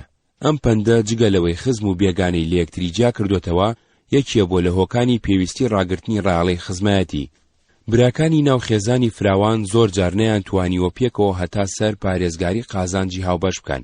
یەکێکیان هەستی بەنابەرامبەری کردووە بۆ ئەوەی برایەتەکەیان تێک نەچێ ڕێککەوتون لەسەر دابەشکردنی بەرژەوەندیەکانیان. بۆیە وتویانە برامان برایی کیسەمانجیایی. بە پێچەوانەی خزمی باشەوە خزمی خراپ بووە بە کێشێکی گەورە بۆ خێزانەکە. هەرچی خراپەیەکی کردبێ بەتەنیا لەسەر خۆی حساب نەکراوە، بەڵکو لەسەر هەموو خێزانەکە بنەماڵەکە بەرەبابەکە حساب بووە، هەمویان تێوەگلاون. تەنانەت ئەگەر کەسێکی کوشت بێ هەموو خزمەکانی لە تۆڵەی تاوانەکەی ئەودا لە ژێر هەڕەشەی کوشتنەوەدا بوون. بۆیە وتویانە خزمی خراپ وەکو گونی قۆڕوایە، بیبڕی ئەتکوژێ نەیبڕی حیا دەبا. ئەرکی ژن قورس بووە، ڕاپەڕاندنی کاروباری ماڵ لە ئەستۆی ژندا بووە. ماڵی بێکابان شپرزە و بێسەروبەر بووە. لە لادەکاندا ژن بەشداری لە کار و بەرەمێنانی خێزانەکەیدا کردووە بە تایبەتی لە کشت و کاڵ و ئاژەڵداریدا. بۆیە وتویانە ئیشی ژنان 24ن هەر نان و هەویر دیارن. ئەرکێکی گرنگی ژن پەروەردەکردنی مناڵ بووە. یەکەم فێرگەی مناڵ ماڵی خۆیان و ناو خێزانەکەی خۆیان بووە. یەکەم مامۆستاش دایک بووە. قسەکردن، خوڕەوەشت، جۆری هەڵسوکەوت، تەنانەت دین و مەزەب لە دایکەوە فێر بووە. بۆیە وتویانە دایە ببینە دوێتە بخوازە. هەروەها وتویانە بەختی دایک جیازی کچە.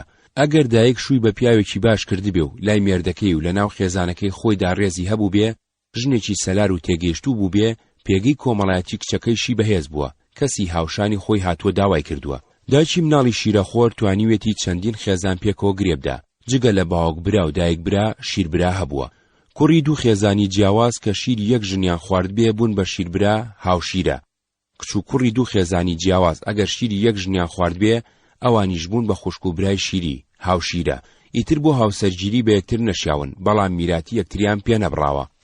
پەیوەندی مێرد شوو لەگەڵ باوک و دایکی خۆی بەردەوام بووە. پەیوەندی ژنەکەی لەگەڵ باوکی مێردەکەی بۆتە پەیوەندی بووک و خەزور و لەگەڵ دایکی مێردەکەی بۆتە پەیوەندی بووک و خەسوو. بۆ مناڵەکانی بوون بە باپیر، باوە گەورە و داپیر نەنێک. پەیوەندی ژن لەگەڵ باوک و دایکی خۆی بەردەوام بووە. ئەو پەیوەندیە بۆ مێردەکەی بۆتە پەیوەندی زاوا و خەزور و بۆ دایکی بۆتە پەیوەندی زاوا و خەسوو. بۆ مناڵەکانی بوون بە باپیر و داپیر، مناڵەکان بۆ ئەوان بوون بە کچەزا نەوە. پەیوەندی نێوان دایکی کوڕ خەسوو لەگەڵ هاوسەری کوڕەکەی بووک لە جێڕانەوەی فۆلکلۆریدا بە خۆشباز نەکراوە، کەچی پەیوەندی دایکی کچ خەسوو لەگەڵ هاوسەری کچەکەی زاوا بەخۆش باس کراوە. خەسوو هەمیشە ڕەخنەی لە بووکەکەی گرتووە، ئیشی زۆری پێسپاردووە، لێی تووڕە بووە. لە کاتێکدا ستایشی زاواکەی کردووە، ویستوێتی نازی بکێشێ و دڵی ڕابگرێ. ئەمەش لە هەندێک پەندی پێشیناندا ڕەنجی داوەتەوە. چیرۆکی بانێکەوتووهەوە لەو جیاوازیەوەدا کەوتووە کە دایک لە نێوان زاواکەی، مێردی کچەکەی و بووکەکەی ژنی کوڕەکەیدا کردوێتی. بەڵام باوک پێی وابووە بەهۆی کوڕەکەی و بووکەکەی و نەوەکانی ئەوانەوە لە سەردەمی ژیانی خۆیدا پایە بەرزی ئەبێ و لە دوای مردنیشی وەجاخی بەڕۆشنی ئەمێنێتەوە، خێزانەکەی بەردەوامە بێ. ئەمەش لە هەندێک پەندی پێشیناندا ڕەنجی داوەتەوە. وتویانە بە هەزار زاوا ماڵم نابێ ئاوا، چونکە بەهۆی کچەکەی و زاواکەی و نەوەکانی ئەوانەوە ناوی خێزانەکەی و بەرەبابەکەی بەردەوام نابێ، بەڵکو کوێرە بێتەوە. هەروەها وتویانە خوددا بدا مەرگم زاوا نەکا بەرگم. مەبەستی ئەوە بووە پێویستی دارایی و دابینکردنی ژیانی نەکەوێتە دەست زاواکەی، مردنی پێ خۆشتر بووە لەوەی بکەوێتە ژێر منەتی زاواکەی. براکانی مێرد بۆ ژنەکە بوون بە شوبرا هێوەر و ژنەکانیان بە هێوەرژن و مناڵەکانیان بە هێوەرزا و بۆ مناڵەکانی بوون بە مام، مناڵەکانی بوون بە برازای شوبرا و بوون بە ئامۆزا، پزمام و دوێتمامی یەکتری. خوشکەکانی مێرد بۆ ژنەکە بوون بە دش و بۆ مناڵەکانی بوون بە پور، میمک، پلک. مناڵەکانی بوون بە خوشکەزا، خوارزای دش و بوون بە پورزا، میمزای یەکتری. دش حەزی لە چاری براژنەکەی نەکردووە، براژنەکەش حەزی لە چاری دشەکەی نەکردووە، بربەرەکانی یەکتریان کردووە. ئەمەش لە پەندی پێشیناندا ڕەنجی داوەتەوە. وتویانە هەرچی دشێکی لەگەڵدایە درەوشێکی لە پێدایە. هەروەها وتویانە هەر کەس دشی لە دێدایە درەوشێکی لە پێدایە. براکانی ژن بۆ مێردەکە بوون بە ژنبرا و بۆ مناڵەکانی بوون بە خاڵ، لالە و مناڵەکانی هەردوو لا بوون بە خاڵۆزا و پورزای یەکتری. خوشکەکانی ژن بۆ مێردەکەی بوون بە ژن خوشک و بۆ مناڵەکانی بە پور و مناڵەکان بوون بە پورزای یەکتری. مێرد ئەگەر ژنەکەی مردبێ و مناڵی لەو ژنە هەبوو بێ و ژنێکی تری هێنابێ، ژنەکە بۆ مناڵەکان بۆتە باوەژن و مناڵەکان بۆ ژنەکە بوونەتە زڕکڕ و زڕکچ. ژن ئەگەر مێردەکەی مردبێ بۆتە بێوەژن. ئەگەر مناڵی لە پیاوە مردووەکە هەبوو بێ، شوێکی تری کردبێ، پیاوەکە بۆ مناڵەکان بۆتە باوە پیارە زڕباوک و مناڵەکان بۆ پیاوەکە بوونەتە زڕکڕ و زڕکچ. زڕ واتە بێبەر، داری گوێز ئەگەر بەر نەگرێ پێی ئەڵێن زڕ گوێز. بەم ناوەوە چەندین گوند ناونراوە. نووساندنی زڕ بە ناوی باوک و دایک و کوڕ و کچەوە بە جۆرێکی مەجازی هەمان مانە بەخشێ. کوڕێ یەک چێ کە لە شوێکی تر واتە لە باوکێکی تر بوو بێ و لەو باوکە نەبێ، باوکەکە پێی وابووە ئەو مناڵە بۆ ئەو خێر ناداتەوە. مناڵەکان کە زانیویانە ئەو پیاوە باوکیان نییە، ئەوانیش پیان وابووە ئەو باوکە وەکو مناڵی خۆی بایەخ بەمان نادا. باوکەکە زڕباوەک، باوە پیارە و مناڵەکانیش زڕکوڕ و زڕکچ بوون. خێزانی باوەک ژن و مێرد و خێزانی تازە پێگەێنراوی مناڵەکانی کوڕ و بووکەکانی، کچ و زاواکانی لەگەڵنەوە کوڕەزا و کوڕەزازاکانی ڕەنگە هەمویان لێ خانوودا پێکەوە ژیابن، یان هەمویان لەیەک دێدا یان لەیەک گوندا ژیابن. باوەک باپیرە یا دایک داپیرە ئەگەر چی پیر و بە ساڵات چوش بووبن و لە تەمەنی کارکردندا نەمابن، لەبەر ئەوەی دەوری کاریگەریان هەبووە لە ئامۆژگاری و پەروەردە و چارەسەرکردنی کێشەکانی ناو خێزاندا بە کۆڵەکەی ماڵ ناوبراون. گەلێ جار کێشە لە نێوان بووک و خەسوودا دروست بووە. پەندی بووکێ گوێت لێبێ خەسوو لەگەڵ تۆمە نیشانەی پێکەوە ژیانی خێزانی باوکانە و خێزانی بەچکەکانێتی. هەبوونی ئەو هەموو ناوە لە پەیوەندی لەگەڵ خێزان و بنەماڵە و بەرەبابدا نیشانەیە بۆ بایەخدانی کورد بە ڕاگرتنی پەیوەندی خزمەتی لەسەر بنچینەی هاوخوێنی و نیشانەیە بۆ دیاریکردنی پلەی خزمەتی و ناسینی پلەی نزیکی بایۆلۆجیان لە یەکتری، بە تایبەتی بۆ دیاریکردنی ڕادەی حرام و حەڵاڵ لە کاتی هاوسەرگیریدا. خێزان فراوان بووە، لە باوک چەندین کوڕ کەوتوتەوە، ڕەنگە بەری یەک دایک یان بەری چەند دایکێ بوو بن، بەڵام لە یەک پشت بوون. ئەوانیش خێزانی تازەیان دروست کردووە، هەر یەکەیان بووە بە خێزانێکی ناوک. ئەوانیش کە زیادیان کردووە و فراوان بوون، بە دوو شێوەی جیاواز پەریان سەندووە.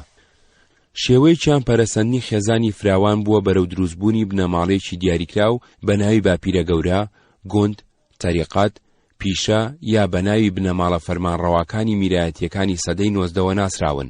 خاوەنێتی زەوی و تێکەڵاویان لەگەڵ دەسەڵاتی فەرمانڕەوا بناغەی هێزە کۆمەڵایەتیەکەیان بووە. نفوزی سیاسی، کۆمەڵایەتی و ئابووریان هەبووە، بەڵام نفوزی خێڵەکیان نەبووە، ئەگەر هەش بوو بێ لاواز بووە. شێوەکەی تریان پەرەسەندنی خێزانی فراوان بووە بەرەو دروستبوونی چەند بەرەبابێ کە هەر یەکەیان بە ناوێکی تایبەتیەوە ناسراون. ئیتر ناوەکە چ ناوی باوکەکە بوو بێ یا هی دایکەکە یا ناوی گوندەکەیان. هەر لە ڕەوتی ئەو پەرەسەندنەدا چەند بەرەبابێک کە هەمویان لە یەک باوکەوتونەتەوە بە ناوێکی ترەوە بوون بە تیرەیەک، چەند تیرەیەک پێکەوە بە ناوێکی ترەوە بوون بە هۆزێک و چەند هۆزێک مەرج نەبوو هەمویان لە یەک پشت بوو بن پێکەوە بە ناوێکی ترەوە یەکێتیەک فیدراسیۆنێکیان پێگێناوە بوون بە خێڵ عەشیرەتێک. بنەماڵەیەکیان کە لە هەمویان بەدەسەڵاتتر یا کۆنتر یا خانەدانتر بوون یا نزیکتر بوون لە فەرمانڕەوایانی سەردەم سەرۆکایەتیان کردوون و لە بەرامبەردا و دەستگاکانی حکوومەتدا لە باتی خێڵەکە ئەمان نوێنەرایەتیان کردوون. پەیوەندی نێوان خێزانی یەکە بچووکەکان لەسەر بنچینەی هاوخوێنی و پەیوەندی نێوان یەکە کۆمەڵایەتەکان لەسەر بنچینەی ڕەچەڵەکی هاوبەش و قازانجی ناوکۆیی لەمانەوە و پێکەوە ژیان لە سنوورێکی جوگرافی دیاریکراودا بناغەی هێزە کۆمەڵایەتەکەیان بووە. لەپاڵ نفوزی سیاسی و ئابووریدا نفوزی خێڵەکیان هەبووە، توانیویانە هەندێکیان هەزاران و هەندێکیان سەدان کەس لە کاتی پێویستدا ساز بدەن. خێڵ لە ژێرناوێکی گشتیدا بۆ هەموو هۆز و تیرە و بەرەباب و خێزانە جیاوازەکان کۆبوونەتەوە. خێڵ ڕەوەندیانی شتەجێ بوو بێ ڕێکخراوەیەکی کۆمەڵایەتی ئابووری، فەرهەنگی، جەنگی ناوکۆییان هەبووە. هەمویان بە یەک زمان یەک لاجە ئاخاوتون، بەشی زۆریان لەسەر یەک دین مەزەب بوون. فەرهەنگێکی هاوبەشیان هەبووە، لە ناو خۆیاندا هاوسەرگیریان کردووە، ناوچێکی دیاریکراوی ژیان و چالاکی ئابووریان هەبووە. لەبەردەم کەس و گروپ و خێڵەکانی دەوروپشتیاندا پێکەوە بەرپرس بوون بە ئاشتی یا بەشەڕ پارێزگاری لە بەرژەوەندی خێڵەکەیان و داکۆچی لە ناو ناوبانجی بکەن. لە سەردەمی عوسمانیدا سوڵتان عەبدولحەمید لەسەر شێوەی یەکە جەنگەکانی قازاقی ڕووسی سوودی لە پێگاتەی کۆمەڵایەتی بەرەباب و تیرە و هۆز و خێڵەکانی کورد وەرگرت بۆ دروستکردنی یەکە خێڵەکیە جەنگیەکانی ئاڵای حەمیدی 1891 کە هەتا یەکەمین جەنگی جیهانی بەردەوام بوون. لە دوای کۆتایی هاتنی یەکەمین جەنگی جیهانیەوە کە ئینگلیز عێراقی داگیر کردووە و بۆ بەڕێوەبردنی وڵاتەکە عێراقی دابەش کردووە بەسەر سیانزەیەکەی کارگێڕیدا لەوانە لیواکانی سلێمانی، کەرکووک، مووسڵ، هەروەها هەولێریشیان کردووەتە لیوایەک لەو کاتەوە ئیتر دەسەڵاتی حکوومەت، کارگێڕی، مدیری ناحیە، قایمقام، پۆلیس، دادگا بە شوێنەیە خزاونەتە ناوچەکەوە. دەسەڵاتی ئینگلیز سەرەڕای ئەوەی کە ئیشی بە قانونەکانی سەردەمی عوسمانی کردووە خۆشی بۆ بەڕێوەبردنی کاروباری ناوچە خێڵەکی و دیهاتیەکان نیزامێکی تایبەتی هێناوە کە پێشتر لە ئەفغانستان جێبەجێ کردووە. دەسەڵاتی ئینگلیز و دوای ئەویش دەسەڵاتی پاشایەتی هاشمی لە عێراقدا هەوڵی زۆریان داوە سیستمی خێڵایەتی زیندوو بهێڵنەوە و بیچەسپێنن. لەبەر ئەوە چەندین هەنگاوی کارگێڕی، قانونی، سیاسی، ئابووریان بەو ئاراستەیەدا ناوە، وەکو: یەکەم، قانونی دەعاوی عەشائیری. دووەم، قانونی تەسویە ئەرازی کە زۆری زەوی وزاری کوردستانی داوە بە سەرانی خێڵەکان. سێەم، بەڕێوەبردنی زۆری ناوچەکانیان بە سەرۆکی خێڵەکان سپاردووە و دایان مەزراندون بە مدیر، لە کاتێکدا هەندێکیان نەخوێندەوار یا کۆلکە خوێندەوار بوون. چوارەم، کە ئەنجومەنی نوێنەرانی عێراقدانراوە گەلێ لە سەرانی خێڵەکان بە دەستێوەردان و پشتیوانیدا و دەستگاکانی حکوومەت بەرامبەر بە دڵسۆزیان بۆ حکوومەت کراونەتە ئەندامی پارلەمانی عێراق. سیستەمی دەرەبەجی و سیستەمی خێڵایەتی بە شێوەیەکی سەرەتایی دواکەوتوو کە مافی جوتیاری لە بەرچاو نەگرتبوو بەپێی قانونە کارپێکراوەکانی عێراق درێژەی هەبووە تا شۆڕشی 14 تەمووزی 1950 قەوما. حکوومەتی شۆڕش قانونی ئیسلاحی زەراعی دەکرد. قانونەکە زۆرتر لەوەی قازانجی ئابووری پێشکەوتنی کشت و کاڵی لە بەرچاو گرتبێ مەبەستی سیاسی هەبووە. مەبەستی قانونەکە هەڵتەکاندنی بناغەی ئابووری سیستمی دەرەبەجی بووە، بە تایبەتی کە لەسەر بنچینەی کەمکردنەوەی خاوەنێتی زەوی دانرا. بووە قانونی تازە ئەگەرچی چەند جارێ هەموار کراوە و سیستمی دەرەبەجی تا ئەندازەیەکی زۆر هەڵتەکاند و دەسەڵاتی سەرۆکی عەشیرەتەکانی کەم کردەوە، بەڵام ڕایەڵی پەیوەندی خزمەتی دێرینەی نێوان بنەماڵە و بەرەبابەکان، ڕایەڵی پەیوەندی دێرینەی خێڵایەتی هاوناوی نێوان سەرۆکایەتی خێڵ و ئەندامانی تیرە و هۆزە جیاوازەکانی خێڵەکە نیشتەجێ و ڕەوەند، ڕایەڵی پەیوەندی دێرینەی خێڵایەتی نێوان زەویدارانی پێشوو، میر و ئاغا و بەگ و شێخ و جوتیارەکان، کرمانج و مسکێن و گۆران بە شێوەیەکی تر بەردەوام بوو. حکوومەتەکانی عێراق لە سەرەتای دامەزرانیەوە 1920 زاینی بۆ سەرکوتکردنی بزوتنەوەی چەکداری کورد پەیڕەوی هەمان تاکتیکی عوسمانی کردووە. لە سۆنگەی دوژمنایەتی خێڵەکی و ناکۆچیە کۆمەڵایەتی و ئابووریەکانی نێوان خێڵەکانی کوردەوە لە بەرەباب و تیرە و هۆز و خێڵی کورد هێزی نیمچە سەربازی غەیرە نیزامی لێ دروست کردوون. لە 60ەکانی سەدەی 20م فورسان سەلاحەدین و لە 80ەکانی سەدەی 20مدا لە جەنگەی گەرمبوونی جەنگی عێراق ئێران و لە گەرمەی پەرەسەندنی چالاکیەکانی پێشمەرگەکانی کوردستاندا حکوومەتی بەعەز فەوجی خەفیف و فەوجی دیفاعی وەتەنی لەسەر بنچینەی سازدانی پیاوە شەڕکەرەکانی تیرە و هۆز و خێڵەکان بە سەرکردایەتی سەرۆکەکانی خۆیان و بە ناوی خێڵەکانی خۆیانەوە یەکەی سەربازی لێ دروستکردن. دوای ڕاگوێزانی دانیشتوانی گوندەکان بۆ ئۆردوگای زۆرەملێ و شکانی عێراق لە جەنگی عێراق ئێران و لە جەنگی خەلیجی دووەمدا و لە دوای ڕاپەڕینی خەڵکی کوردستان و ئازادکردنی ئازاری 1990 ئەم یەکە سەربازیانە هەڵوەشان و لەگەڵ ئەوەشدا پەیوەندی کۆمەڵایەتی، سەربازی، سیاسی، ئابووری، خێڵایەتی ناو فەوجەکان شپرزەیی تێکەوت. ڕایەڵەی پەیوەندی خێڵایەتی لە ناو کۆمەڵگەی کوردیدا. ئێلی جاف بە نمونە بەشی یەکەم، گەڕانەوە بۆ مێژوو. لە دوا قۆناغەکانی تەمەنی دەوڵەتی عەباسیدا کە دەسەڵاتی ناوەندی لاواز بووە، لە کەنارەکانی ئەم ئیمپراتۆرە فراوانە لاوازەدا ئەمارەتی ناوچەیی و فەرمانڕەوای ناوچەیی دروست بوون، تا ئەندازەیەکی زۆر سربەخۆ بوون، هەر بەناو سەر بە خەلیفەی عەباسی و بەغدادی پایتەخت بوون. لەناو ئەوانەشدا هەندێ ئەمارەتی کوردی.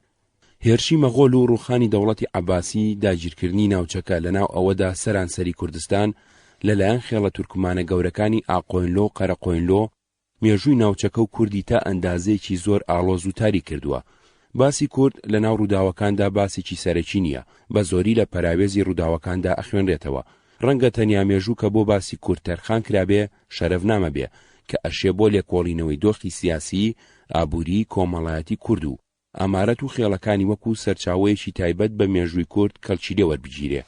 دروستبوونی دەوڵەتی عوسمانی لەسەر بنچینەی ئایدۆلۆژی سونی و پەلهاویشتنی بۆ دەستگرتن بەسەر ڕۆژهەڵاتی ناوەڕاستدا و دوای ئەو دروستبوونی دەوڵەتی سەفەوی لەسەر بنچینەی ئایدۆلۆژی شیعی هەموو ناوچەکەی کردە مەیدانی شەڕێکی بەردەوام. کوردستان کەوتو بۆ ناوچەقی ئەم مەیدانەوە. هاوزەمان لەگەڵ دروستبوونی ئەم دوو دەوڵەتەدا لە کوردستان چەندین ئەمارەت زیندوو بووبوونەوە و چەندین خێڵ خۆیان ڕێخستبووەوە. هیچ یەکێکیان نەیتوانیوە ببێتە ناوچی دەوڵەتێکی بەهێز و سربەخۆ لە نێوان ئەم دوو دەوڵەتەدا، بەڵکو بە جۆری تەرازوی هێز لە نێوان سەفەوی و عوسمانیدا هەریەکەیان دڵسۆزی و ملکەتی خۆی بۆ یەکێکیان دەربڕیوە. جاڤیچێک بووە لە گەورەترین عەشیرەتەکانی کورد، پێگاتووە لە چەندین خێڵ و هۆز و تیرەی گەورە و بچووک، زۆری ڕەوەند و کەمێکی نیشتەجێ لە ناوچەیەکی فراوانی کوردستاندا لە نێوان جەبەل حەمرینی خواروی کوردستان و چای ئاویدەری سنە لە ڕۆژهەڵاتی کوردستاندا لە ناو ڕەژماڵدا بە ئاژەڵداری ژیاون. بە درێژایی سەدەکانی 18 و 19 و سەرەتای سەدەی 20 لە ناوچەکانی سنووری عوسمانی و ئێرانیدا ساڵیان بەسەر بردووە. سنووری ئەو دوو دەوڵەتە بە هێڵوچێڵ دیاری نەکراوە. تەبعەتی زۆر لەو خێڵانەش کە لە ناوچە سنووریەکاندا ژیاون دیار نەبووە. خێڵەکان هەندێکیان هەر نەیان زانیوە سنووری ناودەوڵەتی چییە، چونکە بە درێژایی سەدان ساڵ لە هەردوو دیوی سنوور هەبوون و هەندێکی تریان بۆ خۆپەڕاندنەوە لە دانی باج و سەرباز هەر جارەی خۆیان سەر بەلایەکیان داناوە. ئەگەر ئێران تەنگی پێ هەڵچنی بن خۆیان بەڕایەتی عوسمانی و ئەگەر عوسمانی تەنگی پێ هەڵچنی بن خۆیان بەڕایەتی ئێرانی ژماردووە. خێڵەکانی سنوور هەندێک جار بوونەتە هۆی گرژی پەیوەندیەکانی نێوان هەردوو دەوڵەت و پێکادانی چەکداری لە نێوان کاربەدەستانی سنوورەکاندا خوڵقاندووە. سەرەتای دەرکەوتنی ئێلی جاف. باسی ئێلی جاف لە شەرەفنامەدا 1005 کۆچی 1596 زاینی نەکراوە. بۆ یەکەم جار ناوی ئێلی جاف لە پەیمانی زەهاودا هاتووە 1049 کۆچی 1639 زاینی. ناشی ئەم ئێلا کە فیدراسیۆنێکی گەورەی چەندین ئێل و هۆز و تیرە بووە لە ناوچەیەکی فراوانی سەرسنووری دوو زلهێزی ناوچەییدا ژیاوە کتوپڕ لەو سەردەمەدا دروست بوو بێ، ئەبێ پێشینەیەکی مێژووی درێژی هەبوو بێ. هەندێک لە مێژوونووسان ئەیجێڕنەوە بۆ سەر ئێلی جاوان کە لە سەردەمی عەباسیەکاندا ئێلێکی گەورە بوون و لە جوانڕۆ تا شاری حلەی ئێستان بەدەستەوە بووە. نەبەردی چاڵدێران 2 ڕەجەبی 920 کۆچی بەرامبەر 23 ئابی 1514 زاینی کە خێڵەکانی کورد بە قازانجی عوسمانی بەشداری شەڕەکە بوون، بوو بە سەرەتای دابەشبوونی ناوچەکە لەسەر ئەرز بەسەر ئەو دوو دەوڵەتەدا. ئیتر ئەمارەتە کوردیەکانیشی کرد بە دوو بەشەوە، بەشێکیان بوونە بەشێ لە سەرزەمینی ئێران و کەوتنە ژێر دەسەڵاتی ئێرانی و بەشێکی بووە بەشێ لە سەرزەمینی عوسمانی و کەوتە ژێر دەسەڵاتی عوسمانی. پەیماننامەکانی زەهاو. نادرشا 1159 کۆچی 1764 زاینی کە لە دوای شەڕە قورسەکانی نێوان ئەم دوو هێزە بەسراون، سنووری ئەم دابەشبوونیان هەرگیز وەکو هێڵێکی دیاریکراو لەسەر نەخشە و بەدانانی کێل و نیشانە جیا نەکردوێتەوە، بەڵکو لەسەر بنچینەی ناوچە و شارەدێ و قەڵا بووە. خێڵەکانی سنوور ڕەوەند و نیشتەجێ بەرامبەر بە هەندێ باجی ساڵانە هاتوچۆیان تێدا کردووە. زۆر جار ئەوان بوونەتە مای کێشە و ناکۆکی و شەڕ، تا گفتوگۆکانی ئەرزروم بە ڕێکەوتنامەی یەکەم 1238 کۆچی 1823 زاینی و ڕێکەوتنامەی دووەمی ئەرزڕۆم 1263 کۆچی و 1847 زاینی کۆتایی هاتوو پاشان کۆمیتەی دیاریکردنی سنوور دانرا.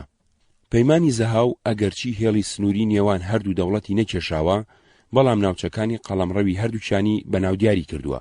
لە پەیمانی زەهاودا کە گوایە پەیمانێکی دووقۆڵی بووە لە نێوان ئێران و عوسمانیدا، تەنیا بەڵگەیەک لە بەردەستدایە کە وەکو پەیمانێکی یەکلایەنەی عوسمانی نووسراوە بۆ ڕاگەیاندنی سەلماندنی ڕێکەوتنەکە بەلایەنی ئێرانی. بەپی ئەو پەیمانە بەم جۆرە سنووری قەڵەمڕەوەکانی خۆیان دیاری کردووە. لە سنووری لای بەغداد و ئازەربایجان دوو شوێن بە ناوی جەسان و بەدرا هی ئێمە بن. قەسەبەی مەندەلی تا دەرەتەنگ کە سەرمیل بە سنووری دیاری کراوە لەگەڵ دەشتەکانی بۆ ئێمە بێ، شاخەکەی نزیکی بۆ ئەولا بێ، میلباشی بۆ تەسنوور، دەرەتەنگ و دەرنا هی ئێمن. هۆزەکانی زیادین و هارونی لە ئێلیجاف هی عەلا حەزرەتی هومایونی ئێمن و پیرە و زەردویش بۆ لاکەی تر ماوەتەوە. قەڵای زنجیر کە بەلوتکەی شاخەوەیە وێران کرێ. ئەو گوندانەش کەوتونەتە ڕۆژ ئاوای قەڵای وێرانکراوی ناوبراو بۆ ئێمە ئەمێننەوە و ئەو گوندانەش ئەکەونە ڕۆژهەڵاتی بۆ ئەولا ئەبن. لە نزیکی شارە زوور ئەو کێوەی کەوتۆتە ئەو لای قەڵای زەڵم هەر شوێنێکی بڕوانێ بەسەر قەڵای ناوبراودا لەلایەنی هۆمایانی ئێمەوە زەوت کراوە. قەڵای هەورامان لەگەڵ گوندەکانی دەوروبەری بۆ لایەنەکەی تر گردنەی چەقان دانراوە بە سنووری شارە زوور. قزڵجە و دەوروبەری هی ئێمن و مەریوان و دەوروبەری هی لایەنەکەی تر هەردوو لا بڕیاریان داوا قەڵای قوتور و ماکۆ لەسەر سنووری وان و قەڵای مغازبرد لە لای قارس کاول بکەن. لێکۆڵینەوەی هەلومەرجی ڕۆژگاری بەستنی ئەم پەیمانە و ناوەڕۆک و ئەنجامەکانی دەری ئەخەن.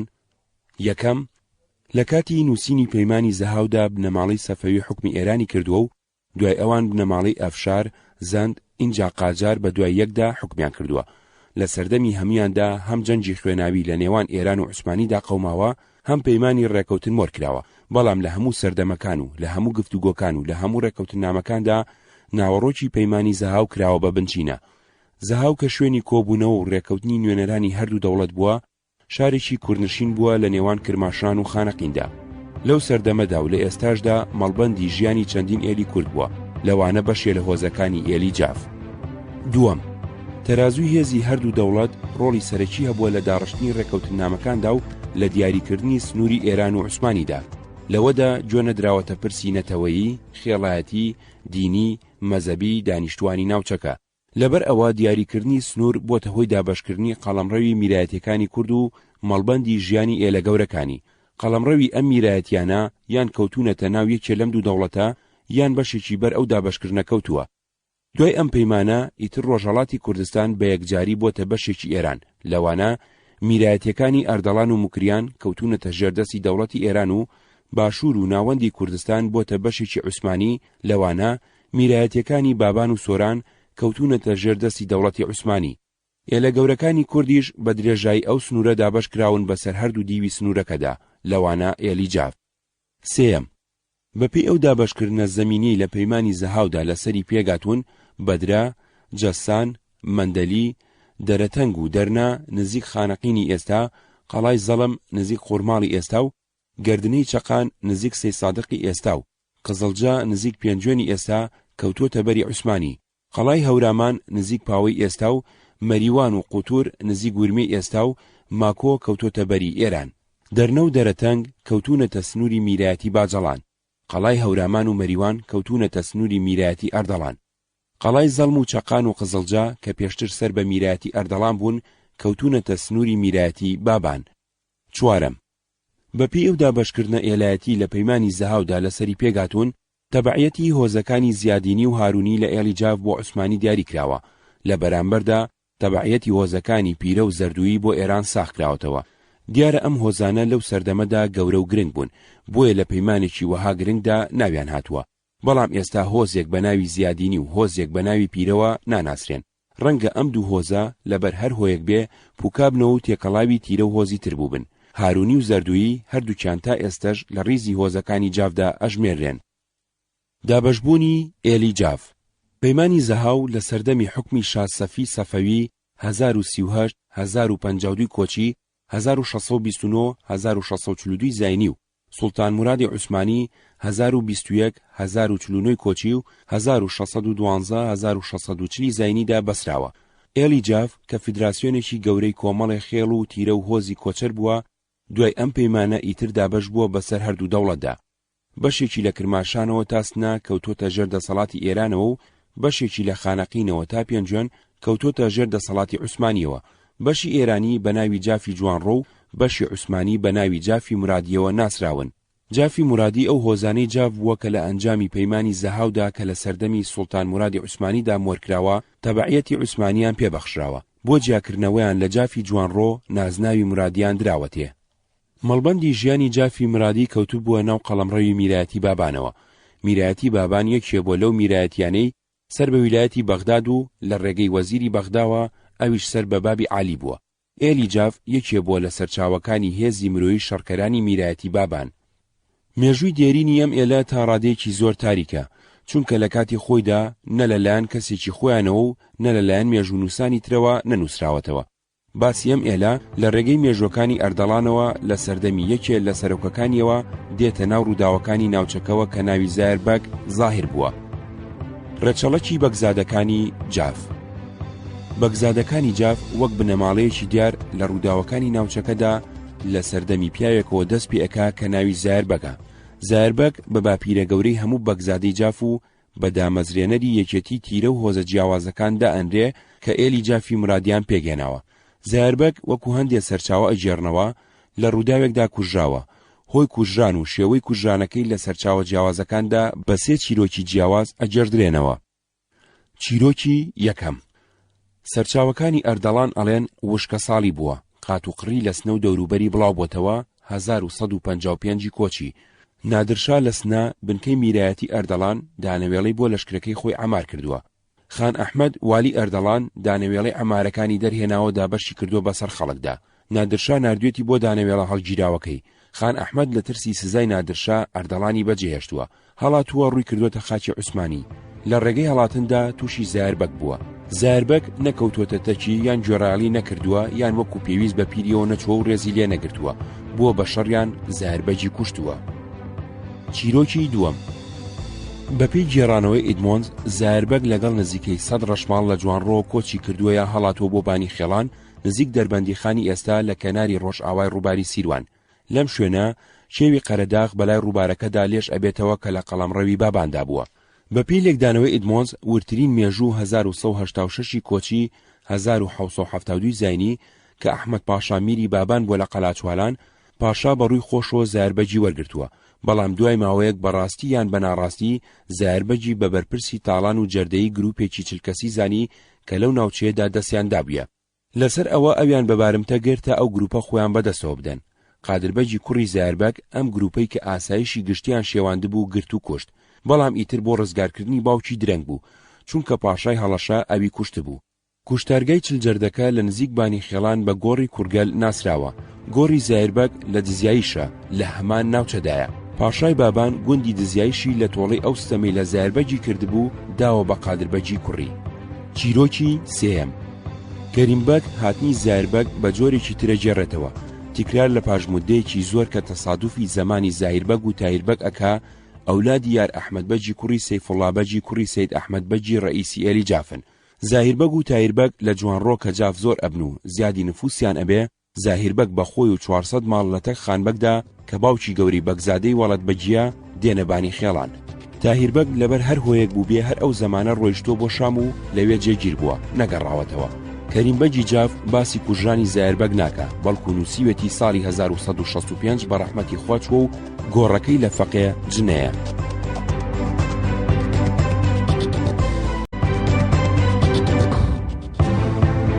جاف و باشووری کوردستان. دەشتی شارەزور کە ئێستا سید سادق ناوەندەکەیەتی ناوچەیەکی بەپیت و پڕ لە شەخەڵ و لە وەرگای فراوان بووە، بەڵام مێشولەی مەلاریا کە بە زمانی ناوچەکە هۆڕەی پێوتراوە و نەخۆشی مەلاریا کە بە زمانی ناوچەکە لەرزوتای پێوتراوە بەڵایەکی کوشندە بووە. هەموو ساڵێ ژمارەیەکی زۆر مناڵی کوشتووە، نە ڕێگەیەکیان بۆ لە ناوبردنی مێشولەکانی زانیوە و نە چارەیەکیان بۆ نەخۆشیەکەی دۆزیوەتەوە. هاوینان هەرزاڵیان کردووە لەسەری خەوتون و شەوان بۆ ئەوەی مێشولە لە خۆیان دوور بخەنەوە تەپاڵیان سووتاندووە، بە دووکەڵەکەی ویستویانە هۆڕە دوور بخەنەوە. بۆ چارەسەری نەخۆشەکانیشیان پەنایان بردوتە بەر شێخ و مەلا نوشتیان بۆ بنووسێ یا لەرزوتیان بۆ ببڕێ. مەلایەک بەدەم خوێندنی سوورەتێکی قورئانەوە پەڕۆیەکی سەوزی گرێداوە تا لە خوێندنی سوورەتەکە بۆتەوە پەڕۆکە چەنگرێکی تێکەوتووە. ئەو پەڕۆیە کراوەتە دەستی نەخۆشەکەوە، گوایە بەوە لەرزوتاکەیە پەڕێ. لەبەر ئەوە گوندەکانی کەم و دانیشتوانی کەم بوون. چەندین هۆز و تیری جیاوازی تێدا بووە، لەوانە بڵباس، کەڵوەڕ، مەنمی، گەڵاڵی. زۆرتر لە وەرزی زستاندا بۆمانەوە و لە وەرزی بەهاردا بۆ لەوەڕخۆری بەکاریان هێناوە. ناوچەکە ئەو سەردەمەی بنکەی حکومڕانی ئەردەڵان لە قەڵای زەڵم بووە، بەشێ بووە لە قەڵەمڕەوی ئەردەڵان و دوای لەشکرکێشەکانی عوسمانی و گوێزانەوەی بنکەی فەرمانڕەوایی ئەردەڵان بۆ قەڵاکانی حەسەناوە و پاڵنگان و سەرنجام بە یەکجاری بۆسنا، ناوچەکە بە یەکجاری بۆتە بەشێکی سەرزەمینی عوسمانی و قەڵەمڕەوی میلایەتی بابان. دوای هاتنی زایربەگ و جاف بۆ ناوچەکە، نەخشەی دیمۆگرافی خێڵەکی دانیشتوانی ناوچەکە گۆڕاوە. قادربەجی کوڕی زایربەگ بیانووی بە دانیشتوانی خۆجی و کۆچەرەکانی ناوچەکە گرتووە، لە چەمی شلێر نزیک پێنجوێنی ئێستا پەلاماری داون و وەکو دەماودەم جێڕاویانەتەوە 400 کەسی لێ کوشتون. ئەگەر ژمارەکە پێوەنانیشی تێدا بێ، گەورەی قەواری کوشتارەکە دەرەخا. بەو هۆیەوە هۆزەکانی ناوچەکە هەندێکیان پەرەوازە بوون، بە یەکجاری کۆچیان کردووە بۆ شوێنانی تر. ئەوانی ماونەتەوە بە تایبەتی هۆزی گەورەی گەڵاڵی دەسەڵاتی بەگزادەی جافیان قوبوڵ کردووە. تێکەڵاوی ئەو فیدراسیۆنە گەورەیە بوون کە بە ناوی ئێلی جافی مرادیەوە دەرکەوتووە. زایربەگ دوو کوڕی لە پاش بەجێماوە، سلێمان بەگ و قادر بەگ. پێکهاتەی ئێلی جاف. ئێلی جاف لە دوای جیاکردنەوەی سنووری دەسەڵاتی ویلایەتی ئەردەڵان و میرایەتی بابان بوون بە دوو بەشی سەرەکیەوە، جافی جوانڕۆ و جافی مرادی. جافی جوانڕۆ پێگاتووە لەو هۆز و تیرۆبەرە بابانەی لە سنووری دەسەڵاتی دەوڵەتی ئێراندا سەرەڕای گۆڕانی زنجیرەی بنەماڵی شاهەکانیان ماونەتەوە. سەر بە ئەمارەتی ئەردەڵان بوون، والی ئەردەڵان سەرۆکەکانی دیاری کردوون. زۆری ئەمان نیشتەجێ بوون، کەمێکیان ڕەوەند بوون. سەرۆکاتی جافی جوانڕۆ و جۆری پێگاتەی خێڵایەتیان جیاواز بووە لە جافی مرادی. جافی مرادی پێگاتووە لەو هۆز و تیرۆبەرە بابانەی لە سنووری دەسەڵاتی دەوڵەتی عوسمانیدا ماونەتەوە، سەر بە ئەمارەتی بابان بوون. سەرۆکایەتی ئێڵ لە باوکەوە بۆ کوڕ ماوەتەوە، هەروەها سەرۆکایەتی هۆز و تیرەکان لە باوکەوە بۆ کوڕ ماوەتەوە. سەرۆکی ئێل سەرۆکایەتی هۆز و تیرەکانی خۆی سەلماندووە و پاشای بابان سەرۆکایەتی گشتی ئێلەکەی سەلماندووە. زۆری ئەمان ڕەوەند بوون، کەمێکیان نیشتەجێ بوون. پێگاتەی خێڵایەتیان جیاواز بووە لە جافی جوانڕۆ. ئێلی جاف کە پێگاتووە لێگرتن فیدراسیۆنی چەندین هۆزی جیاواز و بە چەندین ناوی جیاواز و بە چەندین پێگاتەی جیاوازەوە هەرگیز ئیدعای نەکردووە کە هەمویان لە یەک باپیرەن و ڕێچەڵەکی هاوبەشیان هەیە و هاوخوێنی بەیەکیانەوە ئەبەستێ، بەڵکو هەمیشە هەر هۆزەیان خۆی بەجیا لە هۆزەکانی ترزانیوە. بەڵام لەژێر ئاڵای بنەماڵەی بەگزادەدا کەنەوەی کەسێ بوون بە ناوی زایربەگ زاهیربەگەوە کۆبوونەتەوە و گوێڕاڵی فەرمانی سەرۆکەکەی و ڕێوشوێنەکانی ئەو بوون. بەگزادەی جاف لەگەڵ هیچ کام لە هۆز و تیرەکانی کە ئێلی جافیان پێگێناوە خزمایەتی هاوخوێنیان نەبووە و ژن و ژنخوازیشیان نەکردووە. هیچ کام لە هۆزە سەرەکیەکانی جاف نەوە و وەچەی ئەوان نەبوون، بەڵکو هەریەکەیان هۆزیا تیرێکی سربەخۆ بوون. ئێلی جاف لە ناو خۆیدا جۆرێ لە سیستەمی حکومڕانی هەبووە، لە ناوچەکەدا حکوومەتێکی ئۆتۆنۆم بووە، بەڵام حکوومەتێکی ڕەوەند بووە. زۆریان کۆچەر بوون، هەموو ساڵێ گەرمیان و کوێستانیان کردووە، کەمێکیان نیشتەجێ بوون. جاف بەپی بەهێزی و لاوازی سەرۆکایەتەکەی گەورە بووە یان بچووک بۆتەوە. گەورەبوونەکەی بەوە بووە هەندێ هۆز و تیرەی تری هاتۆتە پاڵ و لاوازبوونی بەوە بووە هەندێ هۆزیا تیرەی لێتەچیوەتەوە. کورد و گۆران.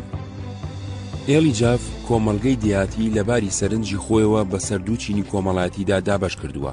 کورد و گۆران. ئێلی جاف بەگزادەکانی و هۆز و تیرە سەرەکیەکانی بەخۆیان وتووە کورد. خۆ بە کوردانانی جاف و ئەوانی تر بە گۆران و غەوارە ئاماژە نەبووە بۆ نازنامەی نەتەوەی ئێلی جاف، بەڵکو ئاماژە بۆ کۆچەری بوون و ڕەوەندایەتی. لای ئەوان خێڵەکێتی و نیشتەجێبوون پێوەری سەرەکی دابەشکردنی پای کۆمەڵایەتی کۆمەڵ بووە. گویا پیاوی خێڵەکی جەنگاوەرێکی ئازا و ئازاد بووە، بە پێچەوانەوە نیشتەجێ کابرایکی ترسنۆکی ملکەج بووە. گۆران بە هەموو جوتیار و گوندنشینەکانی گەرمیان و شارەزور و مەریوانی سەرەڕای جیاوازی ڕێچەڵەکی هۆز و خێڵەکانیان وتووە گۆران. لە پلەی کۆمەڵایەتیدا جاف خۆی لە گۆران بە بەرزتر داناوە. لە ناوخۆشیدا بەگزادە لە سەرووی تەلاری کۆمەڵایەتی ئێلەکەدا بووە. هۆز و تیرەکانی جاف لە خوار پلەی بەگزادەوە بوون. جگە لە هۆزی گەڵاڵی کە سەرۆکی تیرەکانیان نازناوی ئاغایان پێوە بووە، هیچ کام لە هۆز و تیرەکانی تر نازناوی بەگ یا ئاغایان پێوە نەبووە. هۆزەکانی جاف. هۆزەکانی جافی مرادی هەریەکەیان ناوی تایبەتی خۆی هەبووە. کوێخاو دەمڕاستی تایبەتی خۆی هەبووە. سوارە و پیادەی خۆی هەبووە. هەواری زستانە و بەهارە و هاوینە و پاییزە و ڕێگەی دیاریکراوی تایبەتی خۆی بۆ گەرمیان و کوێستان هەبووە. کەریمبەگی جاف کە خۆی لە 20ەکان و 30ەکانی سەدەی 20ەمدا سەرۆکی ئێلی جاف بووە و تاریخی جافی نووسیوە، چەردەیەکی باش زانیاری لەسەر هۆز و تیرەکانی جاف باس کردووە. بۆ ڕوونکردنەوەی ڕێکخراوەی خێڵەکی ئێلی جاف ئەو دەستەواژەکانی عەشیرەت، ئێل، تایەفە، فیرقا کۆمەڵی بەکارهێناوە. هەموو هۆزە سەرەکیەکانی بە تایەفە و تیرەکانی هەندێک جار بە فیرقە و هەندێک جار بە کۆمەڵ و سەرۆکی هۆز و تیرەکانی بە گەورە ناوبردووە و تێکڕای ئێلەکەی دابەش کردووە بەسەر گەڕیا و دانیشتوودا.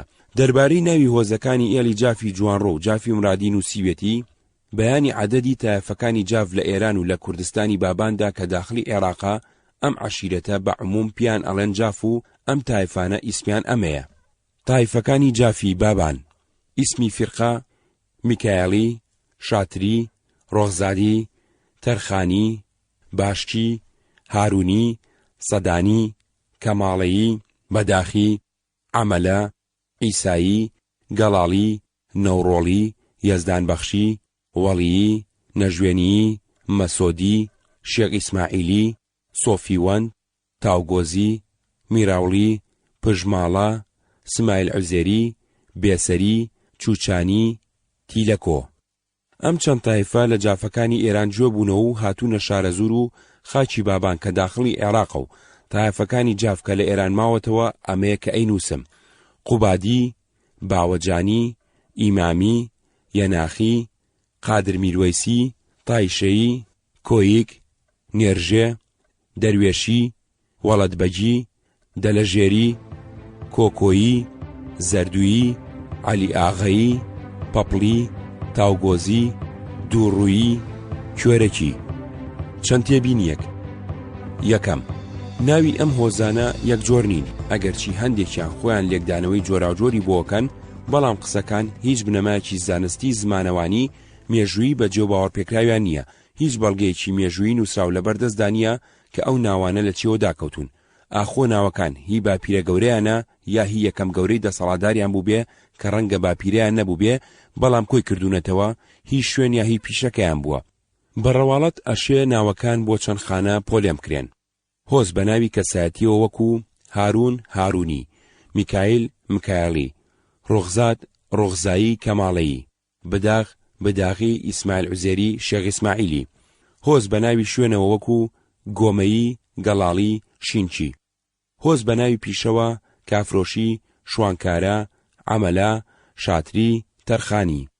هێشتا چەند ناوی ئەمێنێتەوە کە ناچێتە هیچ کام لەم پۆلێنەوە، لەوانە ناوی جاف، نەوڕۆڵی، باشکی، سەدانی.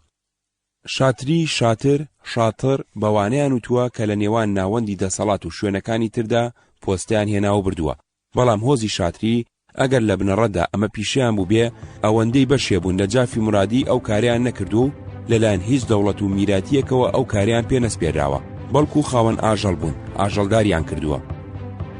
شوانکارە خێڵێکی گەورە بوون، ئەمارەتێکی گەورەیان لە ناوچەی فارسی ئێران دامەزراندووە. سەدان ساڵ فەرمانڕەوا بوون، چی گەیاندونیەتی ئەم ناوچەیە و چی لە ژێر ئاڵای جافدا کۆی کردوونەتەوە. گەڵاڵی گەڵاڵی هۆزێکی کۆنی دانیشتووی ناوچەکە بووە. معجەم البلدان لە ڕیزی خێڵە گەورەکانی شارەزوردا ناوی بردوون، بەڵام دیارە ڕووداوەکانی ڕۆژگار پەرەوازە و لاوازی کردوون. دووەم، هەموو هۆزێکی ئێلەکە پێگاتووە لە تیرە و بەرەبابی جیاواز، مەرج نییە هاوخوێن و هاوڕێچەڵک بووبن، بەڵکو قازانجی هاوبەش و هەندێک جار دوژمنی هاوبەش پێکەوەی بەسوون. بەرەبابێکی لاوەچی ڕەنگە بەهۆی نەبوونی لە وەرگا یان بەهۆی دوژمنایەتی لەگەڵ تیرەیەکی لە خۆی بەێستر بەمەوە نیشت بێتەوە، پاش ماوەیەک بووە بە بەشێ لە هۆزەکە و ڕەنگە پێچەوانەکەیشی ڕوویدا بێ. بۆ وێنە هۆزی شاتری کە یەکێ لە هۆزە سەرەکیەکانی پێگەێنەری فیدراسیۆنی جاف بووە پێگاتووە لە چەندین تیرەی جیاواز، لەوانە میروەیسی، پیروەیسی، کەرەموەیسی، وەڵی، یوسفجانی. ڕەنگەم تیرانە ڕێچەڵەکی هاوبەشیان نەبوو بێ، بەڵام قازانجی هاوبەشیان هەبووە، پێکەوە کۆچیان کردووە. هەواری هاوبەش، لە وەرگای هاوبەش، هێزی خۆپاراستنی هاوبەش، کۆمەڵێ دەمڕاستی هاوبەشیان هەبووە. لەبەر ئەوە یەکەیەکی کۆمەڵایەتی پتەویان هەبووە. هەندێ تیرەی لاواز بۆ خۆپاراستن داویانەتە پاڵ ئەمانیش بۆ خۆبەهێزکردن لە خۆیان گرتوون. بە تێپەڕینی زەمان تێکەڵاوی یەکتری بوون و بوون بە بەشێ لە تیرەکە و هەمان ناویان هەڵگرتووە. سێەم، هەندێ لەو هۆزانە دوای دابەشبوونی جاف بەسەر مرادی و جوانڕۆییدا لە سنووری ئێراندا بە هەمان ناوە ماونەتەوە، هەرچەندە لەوانەیە خۆیان بە خزمی یەکتری دابنێن، بەڵام بوون بە دوو پێگاتێ خێڵەکی جیاواز بە یەک ناوەوە.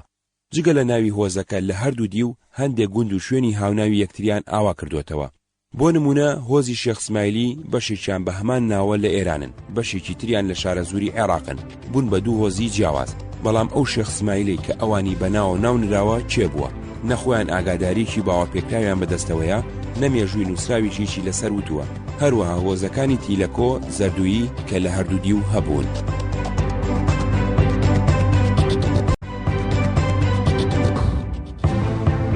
پەیوەندی بەگزادە و هۆزەکانی جاف.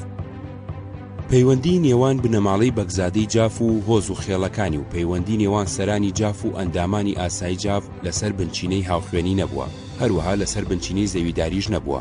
سەرانی جاف تا سەردەمی مەدحەت پاشا خاوەنی زەوی نەبوون، دەرامەتی ئەوان لە بەرووبوومی زەوی و کشتتوکاڵەوە نەبووە.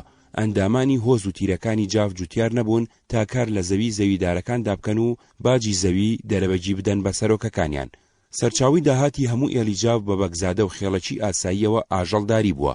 هەر کەسیان بەشی خۆی کەم یا زۆر ئاژەڵی هەبووە. لە وەرگاکان ئەوەی هی خۆیان بۆ هاوبەش بووە و ئەوەی هی خۆیان نەبووە بە کۆمەڵ پوشانیان داوە بە خاوەنەکانی. پەیوەندی نێوان بنەماڵی سەرۆکایەتی و سەرۆک و ئەندامانی خێڵەکان لەسەر بنچینەی هاوقازانجی پەتریارکی بووە.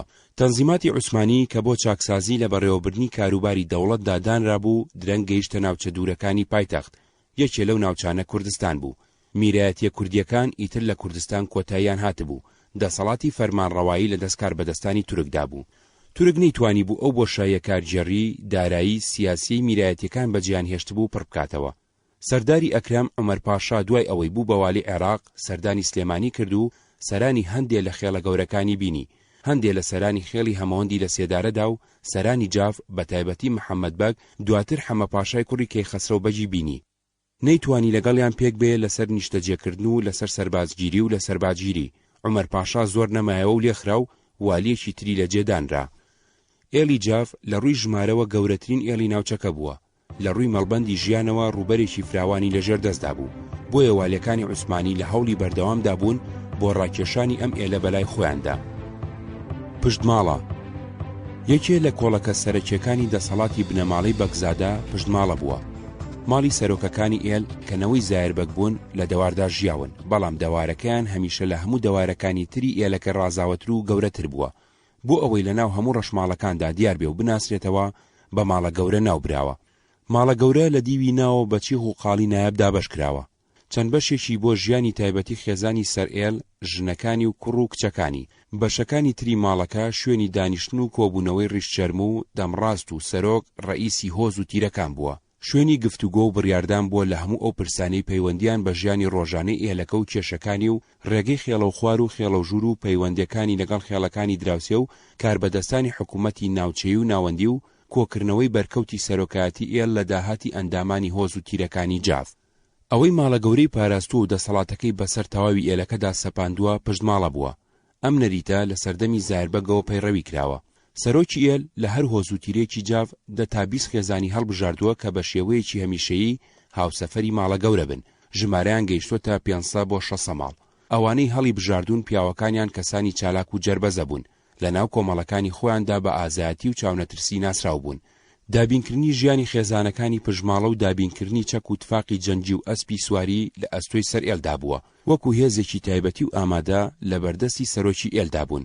ئەرکی پژماڵە بریتی بووە لە پاراستنی سەر ئێڵ و بنەماڵەکەی و ماڵ و دارایی، پاراستنی ئاسایشی ناوخۆی ئێلەکە و پاراستنی ئاسایشی دەرەکی ئێلی جاف لە دەستدرێژی ئێلەکانی تر، جێبەجێکردنی بڕیارەکانی سەر ئێل و تەمێکردنی هەر کەس و هەر تیرەیەک کە سەرکێشی کردبێ، کۆکردنەوەی بەرکەوتی سەرۆکایەتی ئێل لە داهاتی ئەندامانی ئێلەکە، بەشداری لە لەشکرکێشیەکانی ئێلەکە چ لەسەر داوای میرەکانی بابان و چ لەسەر داوای والیەکانی عوسمانی.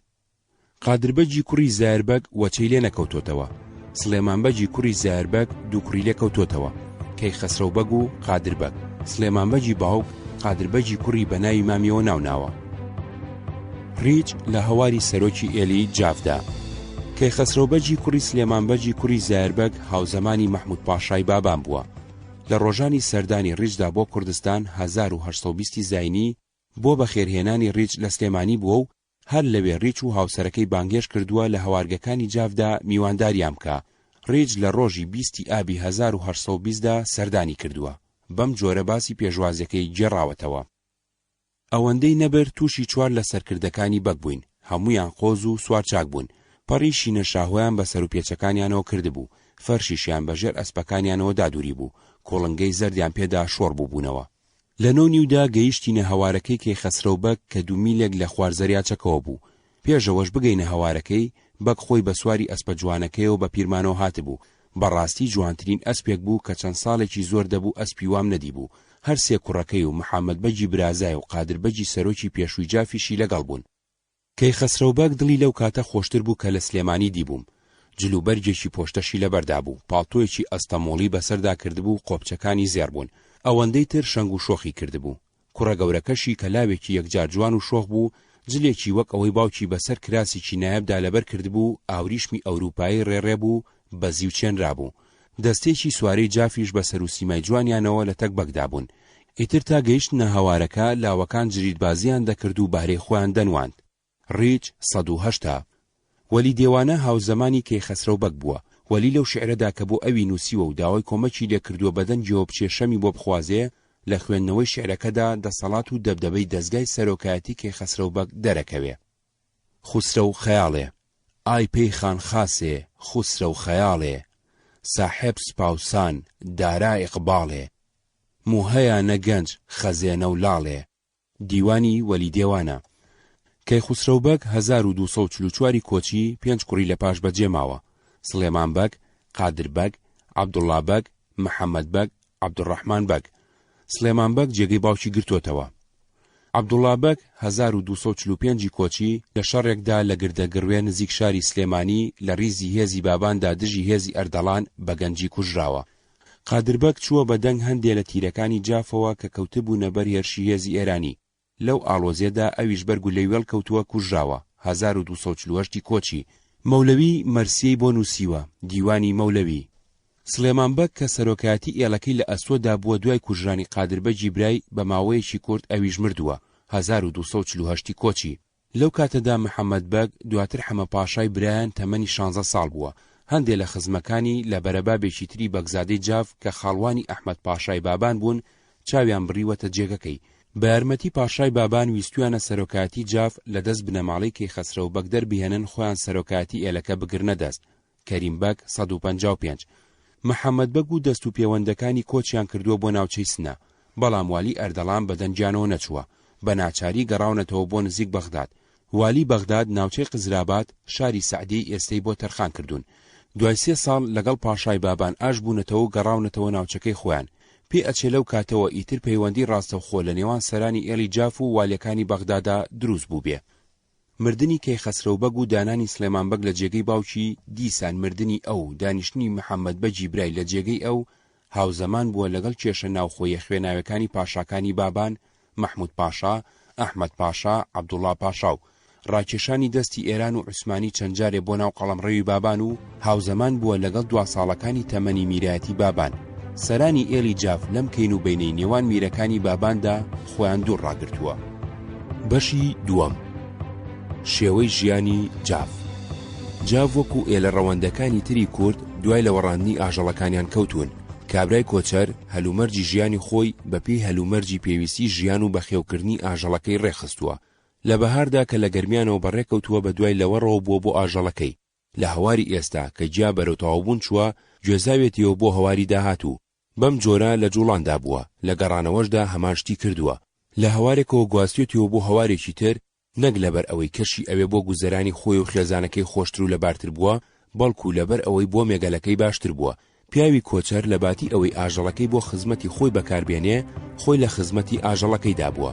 ئەم تێگەیشتنە ئێلەکەی تووشی چەندین کێشەی گەورە کردووە.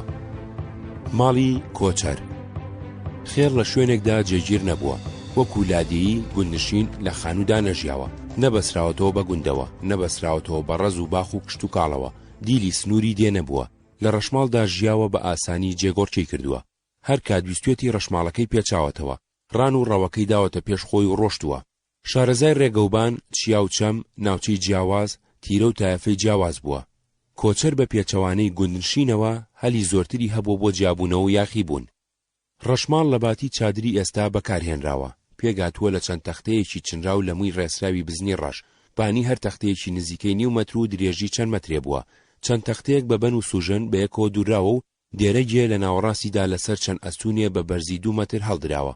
چواردەوری بۆش بووە، بە چیخ دیواری دەرەوەی گیراوە و دیوی ناوەوەی دابەشکراوە. لە هەر چوارلایەوە بە پەت و سنگ بە ئەرزدا داکوتراوە. ڕەشماڵی سەرۆکی خێڵ گەورەتر بووە لە هی خێڵەکی ئاسایی. گەورەی و بچووکی ڕەشماڵ بە ژمارەی ئەستونەکانی دیاری کراوە. بچووکترینیان 3 ئەستون و گەورەکەیان 12 ئەستون یا زیاتر بووە. ڕەشماڵ لە ناو ڕەوەندەکاندا ناوی جۆراوجۆری هەبووە، وەکو سیاماڵ، سیایانە، دەوار، کوین، تاوڵ. وەلی دێوانە لە یەکێ لە شێعرەکانیدا ڕوو بە خۆشەویستەکەی ئەڵێ: هەی عنبەرین خاڵ، سۆسەنی کڵاف، هەی خانی خاسان، سیاماڵی جاف. هەر ئەو شەمی خۆشەویستی بەم جۆرە بانگ کردووە: شای سیایانان، شۆخی شیرین شەوق، شای سیایانان، شەمی شفابەخش، شادی پەروانان، دەلی لەی قەتار، دیدە قەترانان. مەولەوی لەسەر سیاماڵ وتوێتی: گۆشەی سیاماڵ هۆردا و دیاوە، چون مانگ نەگۆشەی هەور سیاوە. بەڵام شێخ ڕەزا کە شارنشین بووە لەسەر دەوار وتوێتی: کارێکە فیراق و خەمی دووریت بە منی کرد، سەرما بەهەتی و با بە دەواری شڕی ناکا. ئاژەڵداری ئاژەڵ بریتی بووە لە مەڕ و بزن. ئاژەڵ بە پێی تەمەن و جۆر و شێوە و ڕەنگ ناوی جیاوازی هەبووە و لە وەرزی تێکبەردان و زاین و بڕینەوەی خوریدا بۆنەی تایبەتی هەبووە.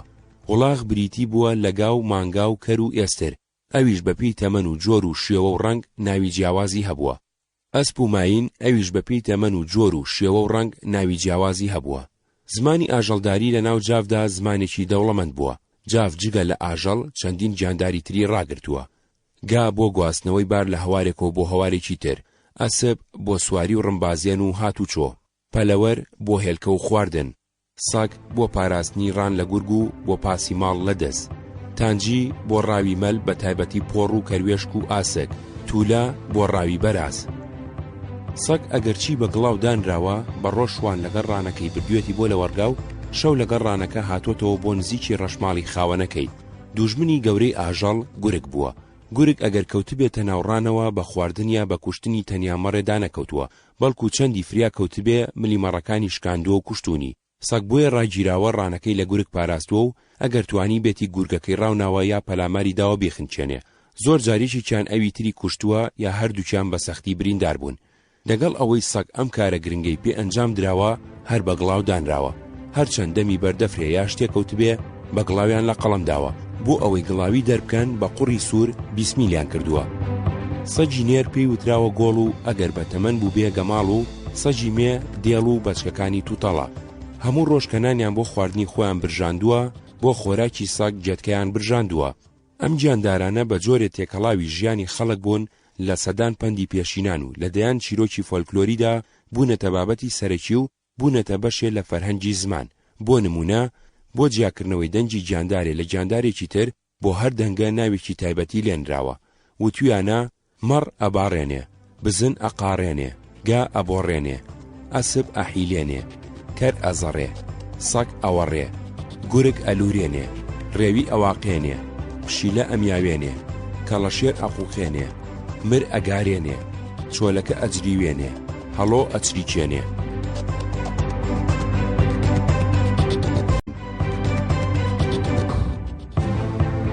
کەلوپەلی ناوماڵ. کۆچەر بوو ئەوەی بە ئاسانی ماڵ و کەلوپەلەکانی بار بکەوە بجوێزێتەوە بێ ئەوەی بشکێ، زۆر دەفر و کەلوپەلەکانی لە پێست، خوری، مو، دار و تەختە دروست کردووە. لە پێستی ئاژەڵ مەشکە بۆ ژەندنی ماست، لە پێستی مەڕ هیزە بۆ هەڵگرتنی ڕۆن و دۆشاو، هەمانە بۆ هەڵگرتنی شتومەکی وشک. لە پێستی بزن کوندە بۆ گواستنەوەی ئاوی خواردنەوە، پێشینان و تویانە کەر لە کوێ کەوتووە کوندە لە کوێ ڕژاوە. جەوەندە بۆ گواستنەوەی ئاوی خواردنەوە لە کوندە بچووکتر بووە. لە مووی بزن ڕەشماڵ و گوریز، لە خوری لبات تەحتی بۆ دانیشتن و نووسن لەسەر ئەرز ڕاخراوە. کەپانک شوان کە بە شەو لە کەژماوەتەوە بۆ خۆپاراستنی لە باران و سەرما لەبەری کردووە. پێشینان و تویانە لە پاش باران کەپانک. لە بەنی ڕێسراوی خوری و مو بەن، تێڕ، هۆڕ، جەواڵ چنراوە. ئەمانە هەم بۆ پاراستن و هەڵگرتنی شتومەک لە ناو ڕەشماڵەکەدا، هەم بۆ گواستنەوەی لە هەوارێکەوە بۆ هەوارێکی تر لە پێویستیەکانی خێزانەکە بوون. گوریز بۆ پێچانەوەی کەلوپەل و بارکردن. پێشینان و تویانە کەر و جەواڵ و گوری سنداوە بۆ سوژنێک و تاڵێ بن کارەکە تێک نادەم. هەروەها وتویانە گوریز بە یەکلۆنە نەهاتەوە ئینجانۆرەی دوولۆنەیە. جەواڵ دەفرێکی یەکتایی بووە لە بەنی ڕەنگاوڕەنگی خوری و مو دروست کراوە، دانەوێڵەی تێکراوە. پێشینان وتویانە ئەوی لە مشک بێ جەواڵە دڕێ. هەروەها وتویانە تا نەچێتە جەواڵ نابێ بە ماڵ. هۆڕ دەفرێکی دووتایی بووە لە بەنی ڕەنگاوڕەنگی خوری دروست کراوە بۆ باربردن، دەرگاکەی لەسەر باری پانی بووە.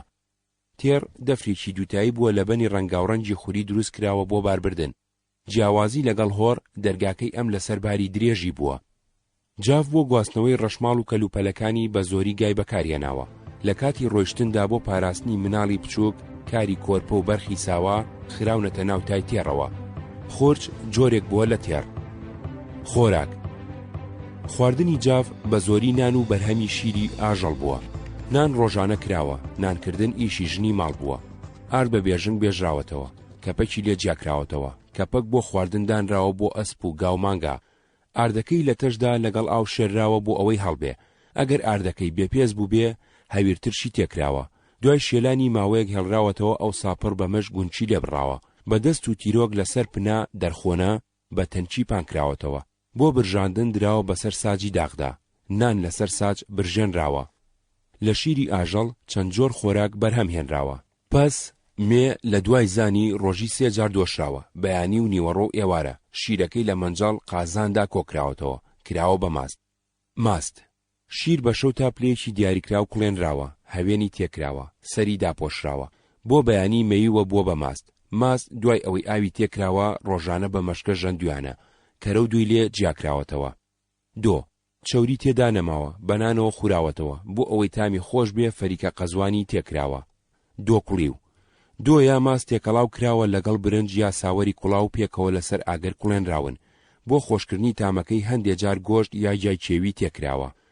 کەرە بەشێکی بەڕووتیان لەگەڵ هەنجوین، دۆشاوی ترێ، گەزۆ، خورما خوراوە.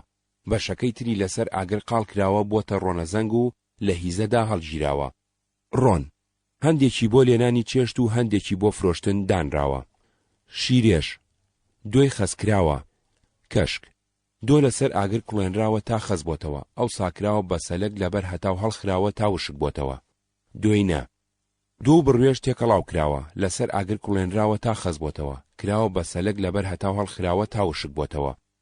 پەنیر لە شیری کوڵاو و هەوێن کە بە زۆری ڕیخۆڵی ئاژەڵ بووە دروست کراوە، بە تازەیی کراوە بە سەلک و خوراوە. بەشێکی لە پاییزدا کراوەتە پێستەوە هەڵگیراوە بۆ زستان. فرۆ شیری مەڕ، بزن، مانگا لە 3 ڕۆژی هەوڵی دوای زایندا کەمێک گەرم کراوە و خوراوە. زەماوەن ئافرەتی جاف بەهۆی سروشتی ژیانی خێڵاتی و بەشداری لە کاروباری ڕۆژانەدا تا ئەندازەیەکی زۆر سربەستی تێکەڵاوبوونی هەبووە لەگەڵ پیاوانی هۆزەکەی. ژن ڕووپۆشی نەپۆشیوە، کچ و کوڕ یەکتریان ناسیوە. لە هاوسەرگیریدا ئامۆزا بۆ ژنهێنان و شوکردن لە پێش بووە. ژن بە ژن لەناو هۆزەکانی ئێلی جافدا شتێکی ئاسایی بووە. هەندێک جار هاوسەرگیری بە تایبەتی ژن بە ژن لە نێوان دوو تیرەیان دوو هۆزدا ئەنجام دراوە بە مەبەستی دروستکردنی خزمەتی و هاوپەیمانی.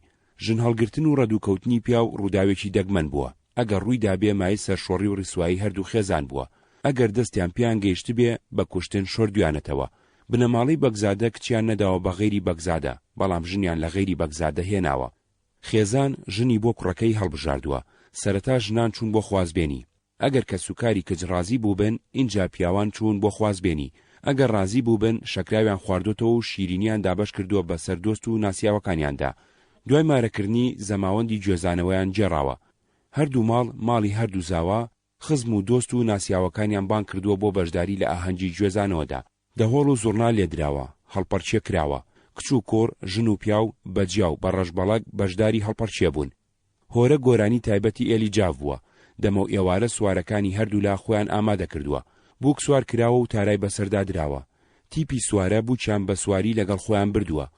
لە نیوەی ڕێگا هەردوو تیپ بێگەیشتون. دوای ماوەیە خۆنواندن و بەڕمبازێن و نەڕە و هەرا بووکەکانیان گۆڕیوەتەوە. هەر لایەک بووکی خۆی بردووە، زاوا لە چاوەڕوانیاندا بووە. بووک ژنێکی لەگەڵ بووە فێری کردووە شەوی یەکەم چۆن ڕەفتار لەگەڵ مێردەکەی بکە. پیاوەکە برازاوای لەگەڵ بووە فێری کردووە شەوی یەکەم چۆن ڕەفتار لەگەڵ بووک بکە. شەو بووک و زاوا چوونەتە پەردەوە. لە دەرەوە بەربووک و برازاوا و هەندێک لە خزم و دۆستەکانی چاوەڕێ بوون. هەر کات زاوا ئیشەکەی تەواو کرد بێ هاتوۆتە دەرەوە بە تفەنگ یا بە دەمانچە گولێکی تەقاندووە. ئەوە نیشانەی سەرکەوتنی زاوا و ڕووسوری کچەکە بووە. بەربووک پەڕۆی خوێناوی وەکو بەڵگەی کچێتی بووک بردوێتەوە بۆ ماڵی باوک. زەماوەند کۆتایی هاتووە، یان ئەگەر ماڵی زاوا زەنجین بوو بێ شایی چەند ڕۆژێ درێژەی کێشاوە. مەولەوی تێکەڵاو بووە لەگەڵ بەگزادە و گەورە پیاوەکانی جافدا. چەند قەسیدەیەکی بە بۆنەی زەماوەندی جیاجیاوە هۆنیوەتەوە. ڕەنگە خوێندەواری ئەم سەردەما لە ڕێگەی ئەو شعرانەوە هەندێ دیمەنی شایی و هەڵپەرچیە و گۆرانی ئەو سەردەمە و خشڵ و خۆڕازاندنەوەی ژنانی بێتە بەرچاو. لەوانە یەکێ لە شعرەکانی بە بۆنەی ژنهێنانی مەحموود پاشاوە داناوە. سەرەتاکەی بەمە دەست پێکا: مبارەکت بۆ بەزمنەوە خەیر، تخوا تەنخوای من خاص بکار خەیر. دیوانی مەولەوی. شعرێکی تری لە وەسفی شایەکی تردا هۆنیوەتەوە سەرەتاکەی بەمە دەست پێکا: نامەی نەفتینت یەک ڕۆبات ئاوەرد، کڵپەی بڵێسەی کوڕەم زیاد کرد. دیوانی مەولەوی. مناڵ بوون. مناڵ دیارێکی بە نرخی خوای بووە، هەرچەند زۆر بوو بێ بۆ باوەک هێزێکی گەورە بووە بۆ شەڕ و کار و پای کۆمەڵایەتی و دەسەڵات لە ناو خێزانەکانی تردا. بەڵام مناڵ زۆری مردوون. هەندێک جار ژن کوڕی نەبووە، پیاوەکە بوو ئەوەی کوڕی ببێ ژنی تری هێناوە. لە ناو جافدا نە پزیشک و نە خزمەتی تەندروستی نەبوون. مناڵ لەژێر سەرپەرشتی ماماندا لەدایک بووە. مامان ژنێکی نەخوێندەوار بێ ئاگا لە کاروباری تەندروستی و پاک و خاوێنی، بەڵام خاوەن ئەزمون بووە. مامان ناوچی مناڵەکەی بڕیوە و ئاگاداری زەیستانەکەی کردووە. زۆری مناڵی نەوزاد لە تەمەنێکی کەمدا مردوون، یان زەیستانەکە بەسەر مناڵەکەەوە مردووە. خێزانەکە هۆی مردنەکەیان بە زۆری جێڕاوەتەوە بۆ هەندێ باوەڕی ناڕاست. بۆ مردنی مناڵەکەیان پێیان وا بووە شەوە گرتوێتی و بۆ مردنی زەیستانەکە پێیان وا بووە هاڵکوشتوێتی. بۆ پارێزگاری لە زەیستانەکە و مناڵەکەی شەوارەیان بۆ گرتووە. باوەڕیان وا بووە هاڵ ژنێکی درێژە دڵی زەیستانەکە دەرئەهێنێ ئەیبا بۆ سەرکانی و ئاو ئەیشواتەوە و ئەیخوات. ئەگەر پیاوەکان ئاگایان لێبێ هاڵ ناتوانێت دزە بکا بۆ ناو ماڵەکە و ئەو کارە بکە، یا تەنانەت ئەگەر دزەشی کرد ئەگەر پیاوەکان فریا بکەون بچنە سەرکانیەکە و بە خەنجەر ئاوەکە بشڵەقێنن زەیستانەکە لە مردن ڕزگاری ئەبێ. بۆ مناڵیش باوەڕیان وا بووە شەوە ژنێکی ڕەش و ڕەشپۆشی نەزۆکە، مناڵی نابێ، بەڵام مناڵی زۆر خۆشەوێ. هەر کە مناڵێکی تازە لەدایک ببێ خۆی ئەگەیەنێتێ. مناڵەکە ئەکاتە باوەشی، لە خۆشەویستیدا ئەوەندە هەڵی ئەگوشێ تاشین ئەبێتەوە و ئەخنچێ. بۆ ئەوەی و کارە ساتانە ڕوونەدەن هەر کە مناڵ لەدایک بووە قورئانی ئەگەر هەبوو بێ یا پارچەیەک نانیان لەژێر سەری مناڵەکەدا داناوە. باوەڕیان وا بووە ئەوە شەوە ئەترسێنێ ئیتر ناوێرێ لێی نزیک بکەوێتەوە.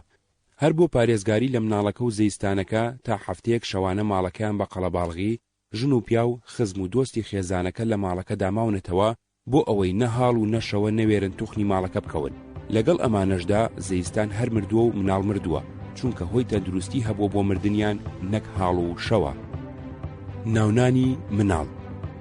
پاش هەفتەیەک باوکی نەوزادەکە ئەگەر لەو نزیکانە هەبوو بێ مەلایەک و چەند کەسێکی لە دۆست و ناسیاو بان کردووە بۆ ئاینی ناونانی مناڵەکەی.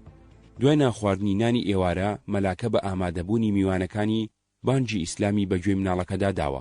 ناوی ناو ئیتر مناڵەکە بەو ناوە ناسراوە. لە نزیکترین هەلدا دەلاک خەتەنەی کردووە.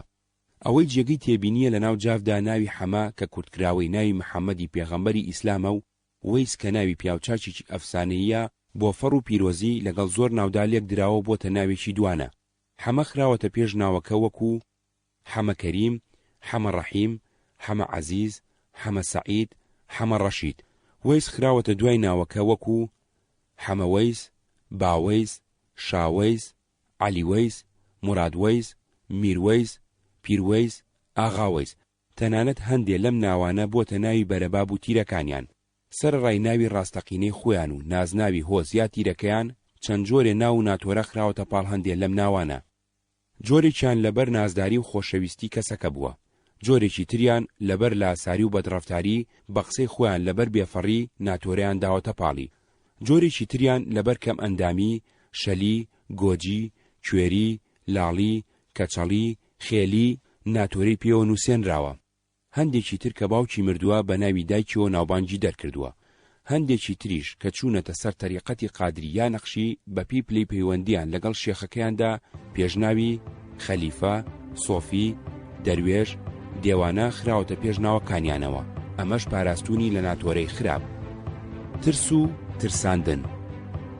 یەکێ لە بابەتە سەرەکیەکانی پەروەردەی مناڵ لە ناو خێزانی کووردا لەلایەن دایک و باوکەوە ترس و ترساندن بووە.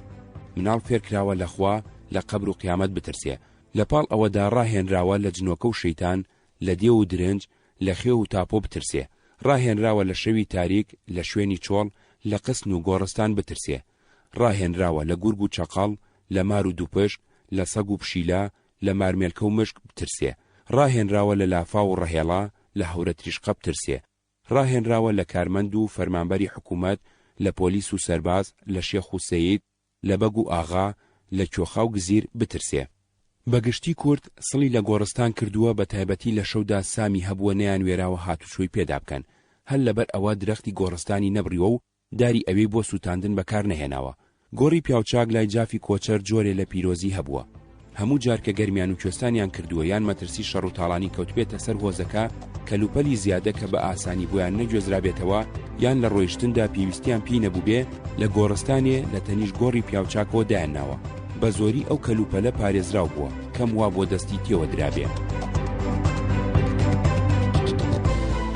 ئەوەی کوێبیستی بوون بەشێک بوو لە کتێبی بەدەم ڕێگاوە گوڵچنین، چەند بابەتێکی کۆمەڵناسی، نووسینی نەوشیروان مستەفا ئەمین، خوێندنەوەی کاوان کەریم. پرسە.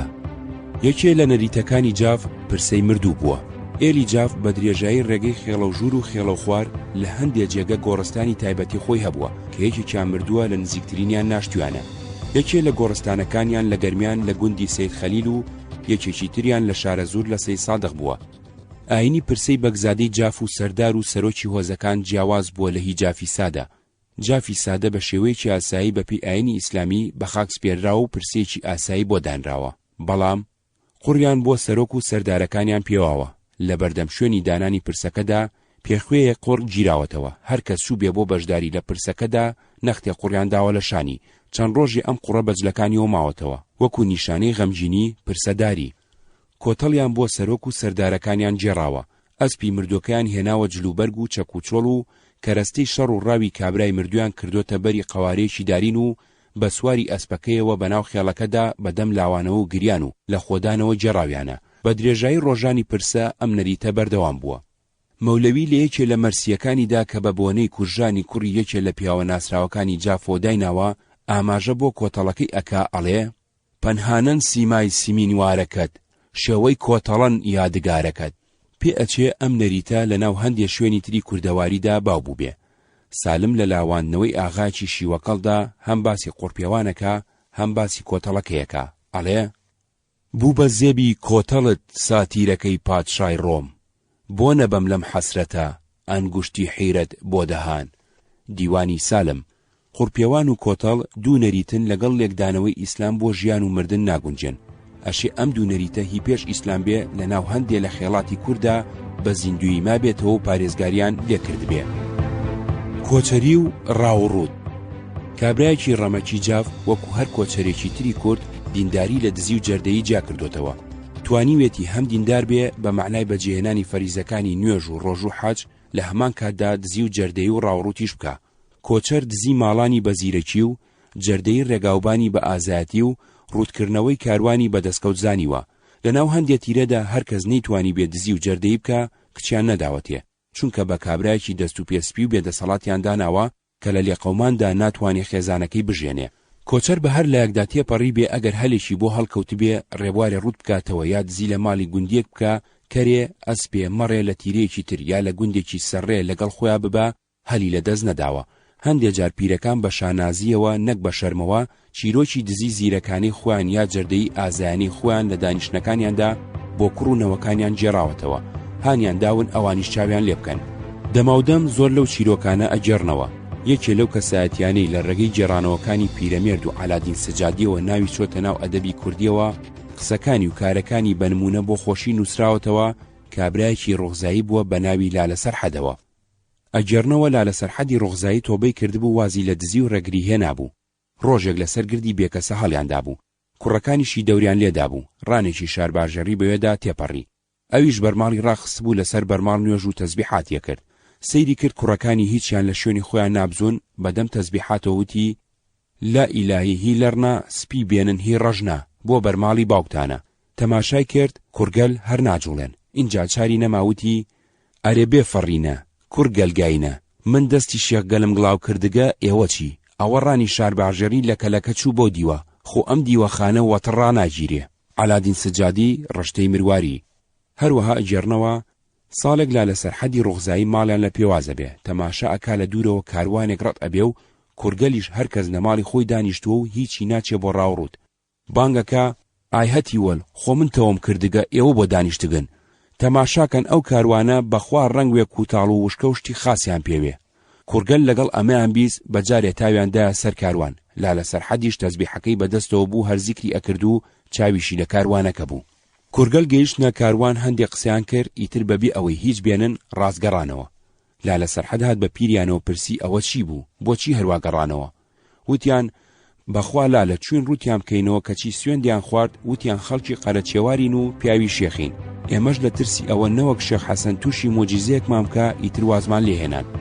لالە وتی بڕۆن هەی ئەمرتان نەمێنێ، هەتیوێ ئەوەندە بێفەڕوێ بپرسی ئەرێ زوارەکە لە کوێ دێن، بۆ کوێ چن و پیاوی شێن، هەڵوەت ئەوانی ژێژن پیاوی شێخین، ڕۆحم وەفیاوێ. جارێکی کە وەم جۆرە و وەحیزی بچن و بێنەوە سەری ئەو شێخی قەرەچێوارە لێتان قەویل ناکەم، هەرچی خراپە پێتانەی ژەم. ڕشتەی مرواری. هەر لە زمانی لا لەسەر حەدەوە ئەجێڕنەوە یەکێ لە کوڕەکانی چەرچێک ڕوو دەکاتەوە. چەرچێکە چێ بۆ لای لا لەسەر حەد بۆ شکات لە دەست کوڕەکەی، داوای لێ ئەکا کەلوپە لە زەوتکراوەکەی بۆ بسێنێتەوە. لەو کاتەدا لا لەسەر حەد زۆر پیر و کەنەفت و چاوی کەس بووە، لە ژوورێکی نزمی تاریکدا قەندێکی درێژی بەدەستەوە بێ. چەرچی سکاڵاکەی خۆی لە لای ئەو کردووە، لا لەسەر حەد بانجی کردووەتە پێشەوە، بە دەستی چەپ ملی کابرای گرتووە و بە دەستی ڕاست قەندێکی سرەواندۆتە ملی، وتوێتی کەران باوگاو شکری خوا بکە بەز نییە نەکوژراوی. کورد بەگشتی لەم بابەتەوە خۆشناو نییە، هەر گەڕیدەیەک و ڕێبوارێکی بێگانە ڕێگەی کەوتبێتە کوردستانەوە، باسی دزی و ڕێگری و ڕوودکردنەوە یەکێ بۆ لە تێبینیەکانی. تەنانەت هەندێک جار بێگانەکە تا لە ماڵەکەی ئەودا میوان بوو بێ ڕێزی لێگرتووە و دەستی بۆ کەلوپەلەکانی نەبردووە، کە ماڵەکەی بەجێهێشتووە و کەوتۆتە ڕێگەی پێگرتووە و ڕووتی کردوتەوە، بەمانە وتراوە بە شەو جەردە بە ڕۆژ مەردە، یان خۆی لەگەڵ کاروانەکەدا بووە بەڵام بەنهێنی هەواڵ و زانیاری بۆ دەستە جەردەکانی هاوڕێی ناردووە، بەمانە وتراوە ڕەفیقی قافڵێ و شەریکی دزە. هەروەها وتویانە لەگەڵ گورگ گۆشت ئەخوا و لەگەڵ مەڕ شیوەنەکە. کابرای دز هەموو جار بەخت یاوەری نەبووە بە سەلامەتی و بەدەستکەوتەوە بگەڕێتەوە، هەندێک جار کوژراوە، بۆیە وتویانە دایکی دز ڕۆژێ سنگ ئەخوا ڕۆژێ سنگ ئەکوتێ. بۆ نمونە بڕوانە توێژەری رووسی ليرخ دراسة حول الأكراد، بازرگانی فەڕەنسی رحلة دوبرية إلى العراق، ڕیج لە گەشتەکەیدا چەند جاری ئاماژەی بۆ داوە، تەنانەت دزی لە کاروانەکەی خۆی کراوە. مارک سایکس هۆزەکانی کورد. سایکس ئەم کاری داوەتە پاڵ زۆربەی ئەو هۆزانی لە ئەلبومەکەیدا ناوی هێناون. لە ناو جافدا لە ئاخافتندا هەندێ وشە بەکار هێنراوە ئاشێ لایەنێکی ڕوانینی ئەوان بۆ ژیان دەرببڕێ. بۆ نمونە لە باتی وشەی کڕین وشەی سندن بەکارهێنراوە. کابرایەکی جاف هەرچێکی کڕی بێ و بە هەرچەندێکی کڕی بێ و لە هەر کەسێکی کڕی بێ نەیوتووە فڵانەشتم کڕیوە، بەڵکو وتوێتی فڵانەشتم سندووە. دیارە کڕین جۆرێ لە ڕێکەوتنی ئارەزومەندانەی دوولایەنەی تێدایە، بەڵام سندن جۆرێ لە زۆر لێکردنی تێدایە. هەروەها لە باتی وشەی هێنان بۆ نرخی کەلوپەل وشەی ژیان بەکارهێنراوە. کابرایەکی جاف هەرچێکی کڕی بێ بە تەمەنی کاڵاکەی نرخی بڕیوە، لەبەر ئەوە نەیوتووە ئەوەندە ئەهێنێ، بەڵکو وتوێتی ئەوەندە ئەژی. جاف و زیانی. زیانی ڕادانی مێگەلیاگا گەل بووە بۆ ناو مەزرای جوتیارێ یا گوندێ، مەزراکە ئەگەر وشکەدان بوو بێ یا تەڕەکاڵ. زیانی یەکێ لە کێشەکانی جاف لەگەڵ گوندنشینەکان بووە، بە تایبەتی لە کاتی تێپەڕینی کاروانی ئێلەکەدا بەرەو کوێستان یان لە گەڕانەوەیدا بەرەو گەرمیان لەگەڵ مێگەلەکانیان بەلای ئاوەدانی و چێلگە و باخی جوتیارەکاندا. هەموو جار کە زیانی کردووە ناکۆچی لە نێوان ڕەوەند و نیشتەجێدا دروست بووە، هەندێک جاریش بۆتە هۆی شەڕ و کوشتنی تێدا قەوماوە. ئەجێڕنەوە ڕانەمەڕی کابرایەکی جاف چۆتە ناو پەڵەگەنمی گۆرانێکەوە. گۆرانەکە داوای لە جافەکە کردووە ڕانەمەڕەکەی دوور بخاتەوە. جافەکە لە وەڵام داوتوێتی گوڵەکەی بگرە بالاسکەکەی بخوا. هەروەها ئەجێڕنەوە ڕانەمەڕی کابرایەکی جاف چۆتە ناو پەڵەیەک گاڵی گۆرانێکەوە. جوتیارەکە هاواری لە شوانەکە کردووە ڕانەکەی دوور بخاتەوە. جافەکە پێی وتووە من ڕانەکەم دوور ناخەمەوە، تۆ گاڵەکەت بگوێزەرەوە. خێڵەکی کۆچەر و جوتیاری گوندنشین. خێڵەکی بە چاوی سووک لە گوندی ڕوانیوە، جوتیاری بەکاری ترسنۆک و پیشەی بە ئیشی پیاوی بوودەڵە داناوە، ئەوانی بە عەشیرەت نەژماردووە. جاف بەخۆی وتووە کورد و بە دانیشتوانی گوندەکانی وتووە گۆران. هەندێک قسە بە زمانی جافۆ لەسەر گۆران ئەگێڕنەوە گۆیا مناڵە جافێ گریاوە. باوکی پێی وتووە مەگری بەچکە گۆرانێکت بۆ تێرم گەمەی پێ بکەی. لەمانە هەمووی سیرتر لە گەرمای هاویندا کابرایەکی جاف گۆرانێکی ڕاگرتووە و توێتی ئەبێ بە پێوە ڕابوەستی سێبەرم بۆ بکەی من لە بەریدا بخەوم. ئەم جۆرە ڕوانینە پەیوەندی نێوان کورد و گۆران کۆچەر و گوندنشینی هەمیشە گرژ و ناساز هێشتۆتەوە. بە چاوی دوژمن سەیری یەکتریان کردووە. زۆر جار زەرەری گەورەی لە بەرهەمی کشت و کاڵداوە. جاف و دین. هۆزەکانی ئێلی جاف بەگشتی موسڵمانی سونی شافعی مەزە بوون. لە هاوسەرگیری، ژنهێنان و تەلاق، مردن و ناشتن و پرسا، دابەشکردنی میرات و کەلەپوردا پەیڕەویان لە ڕێوشوێنەکانی دینی ئیسلامی کردووە. هەندێکیان حەجیان کردووە تا ئەندازەیەکی زۆر لەژێر کاریگەری خوڕافات و ئەفسانە و ترس لە دێو و درنج، خێو، هاڵ و شەوا، جنۆکە و تاپۆدا بوون. ئەوەش لە هەلومەرجێکی وەک ئەو ژیانەدا دروست بووە کە بەگشتی نەخوێندەوار و بەشی زۆری کاتی خۆیان لەگەڵ ئاژەڵدا بەڕۆژ لە چۆڵەوانی و بەشەو لە تاریکیدا دوور لە ئاوەدانی و ناوەندی زانستی بەسەر بردووە. هۆزەکانی جاف بەشی گەورەی ڕەوەند بوون، بەشێکی کەمی نیوە ڕەوەند و بەشێکی نیشتەجێ بوون. بنیان لە هەندێک لە گوندەکانی مەڵبەندی ژیانی ئێلەکەدا هەبووە. ئەوانەی ڕەوەند بوون مزگەوت و مەدرسە و مەلایەن نەبووە.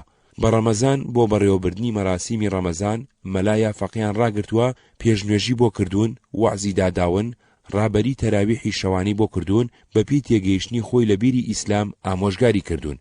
بە زمانی جافێکی ڕەوەندەوە کە مەلایەتی بەلاوە کارێکی بەڕێز بووە و تویانە گام بە بارەوەیە، دوێنەم بەدارەوەیە، مەلا کوڕم فێری مەلای بکە. ئەو بەشەی هۆزەکانی جاف کە نیشتەجێ بوون یان بنیان هەبووە، مزگەوت و مەدرسە و مەلایەن هەبووە. مەلای ناودار و زانای گەورە و شاعیری ڕۆمانسیان تێدا هەڵکەوتووە. لەوانە مەولانە خالیدی نەقشبەندی، خانای قوبادی، مەلا وەڵەد خان، وەلی دێوانە، نالی. حەج و جاف. لەناو کەسایەتیەکانی جافدا لە کۆنەوە کە ناو ئەهێنرێن بە سەدان حاجیان تێدایە. حەجکردن لە سەردەمێکدا کە بە پێ و بە کاروان لە کوردستانەوە ڕۆیشتون بۆ مەکە و مەدینە لە حیجاز سەفەرێکی ئاسان نەبووە. حەجکردن جگە لەوەی فەریزەیەکی دینی بووە، ئەوانەی توانای داراییان هەبووە بە پێویستیان زانیەوە بیکەن، لە هەمان کاتدا نیشانەیەک بووە بۆ بەرزبوونەوەی پلەی کۆمەڵایەتی کەسەکە لە ناو تیرەکەی و هۆزەکەیدا، بە تایبەتی بۆ ڕایشپێکردن و پرسوڕا و سوڵح. بۆ ئەوەش وەکو حاجی بناسرێتەوە، خەڵک ڕێزی حاجی لێ بگرێ، هەمیشە سەرپێچێکی زەرد کە شیدەی بەسەر خۆیەوە بەستووە یا کردوێتی بە پشتێن. دەیان چیرۆکی خۆش لەسەر حاجیانی جاڤەجێڕنەوە، هەندێکی ڕووداون و هەندێکی هەڵبەسراون، بەڵام هەمویان سادەیی کابرا و بێئاگایی لە دنیای دەرەوەی ئێلەکەی دەرەخەن. ئەجێڕنەوە کابرایەکی میروەیسی جارێگە چێ بۆ حەج، نەختێپەلە ئەکات و زوو ئەڕوا کە ئەگاتە کەعبە، خێرا پەلامار ئەدا و قوڵفی کەعبە ئەگرێ و ئەڵێ خۆیان بموە ساقەت خێرا لە خۆم و باوک و دایکم خۆش بووە تا خێڵ بەرۆشی نەگرتیجی. ڕشتەی مرواری. لە زمانی میرلیوا مستەفای مولکیەوە جێڕنەوە، حاجی مستەفا پاشاوتی ئەمیری حەج بووم، بەسەر حاجەکانەوە گەڕام، سێرم کردوا لەبەر کەعبەدا کابرایەکی سووری قەڵەوی ڕیسپی کەوتووە ئاوەکەن بەسەریا، بەجل و بەرگەکەیە زانیم کووردە، چوون بەلایەوە. ئەو ساڵەش حەج کەوت بۆ مانجی تەمووزەوە، گۆشتی کاڵ ئەخرایە سەر لە مەکە ئەبرژا. کابرا چای بەرز کردەوە، هەناسەیەکی درێژی هەڵکێشا، لە پاشا سەری بەرز کردەوە ڕووی کردە ئاسمان وتی ئەرێ خوا تۆ بۆ چاوت نەبوو لەو دەشتی گەلکەی ئاوداری هەوافێنکەدا ماڵ بۆ خۆت دروستکەی، ئەمە شوێن بوو تۆ ناوتەوە، ئەگەر جارێکی تر ڕوم کردەوە ئەم شوێنە بزانە من کوڕی خلک نیم. وتی لە پاشا پێم وت کابرا ناوت چییە و خەڵکی شوێیت؟ وتی حاجی قادری ڕۆغزایی. گەلکە دەشت و گردێکە لە لای پێنج جوێن. ڕشتەی مرواری.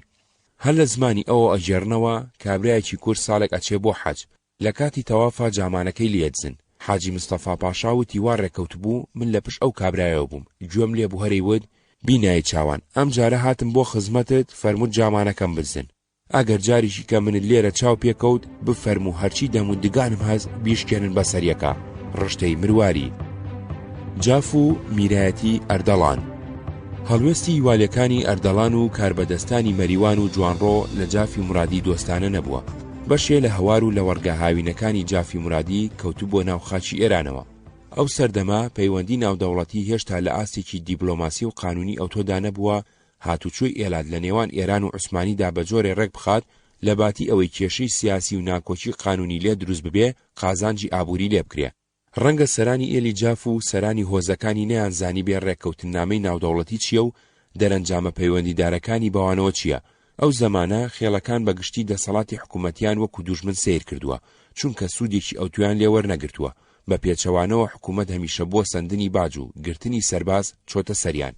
جافی مرادی لە دوای پەیمانی زەهاوە پەیوەندی هاوڵاتی بوونیان لەگەڵ دەوڵەتی ئێران نەماوە، بەم پێیە نەڕایەتی ئێران بوون نەهی والی ئەردەڵان، بەڵکو ئەوان ئیتر ڕایەتی دەوڵەتی عوسمانی بوون و پەیوەندیان لەگەڵ میرایەتی بابان هەبووە.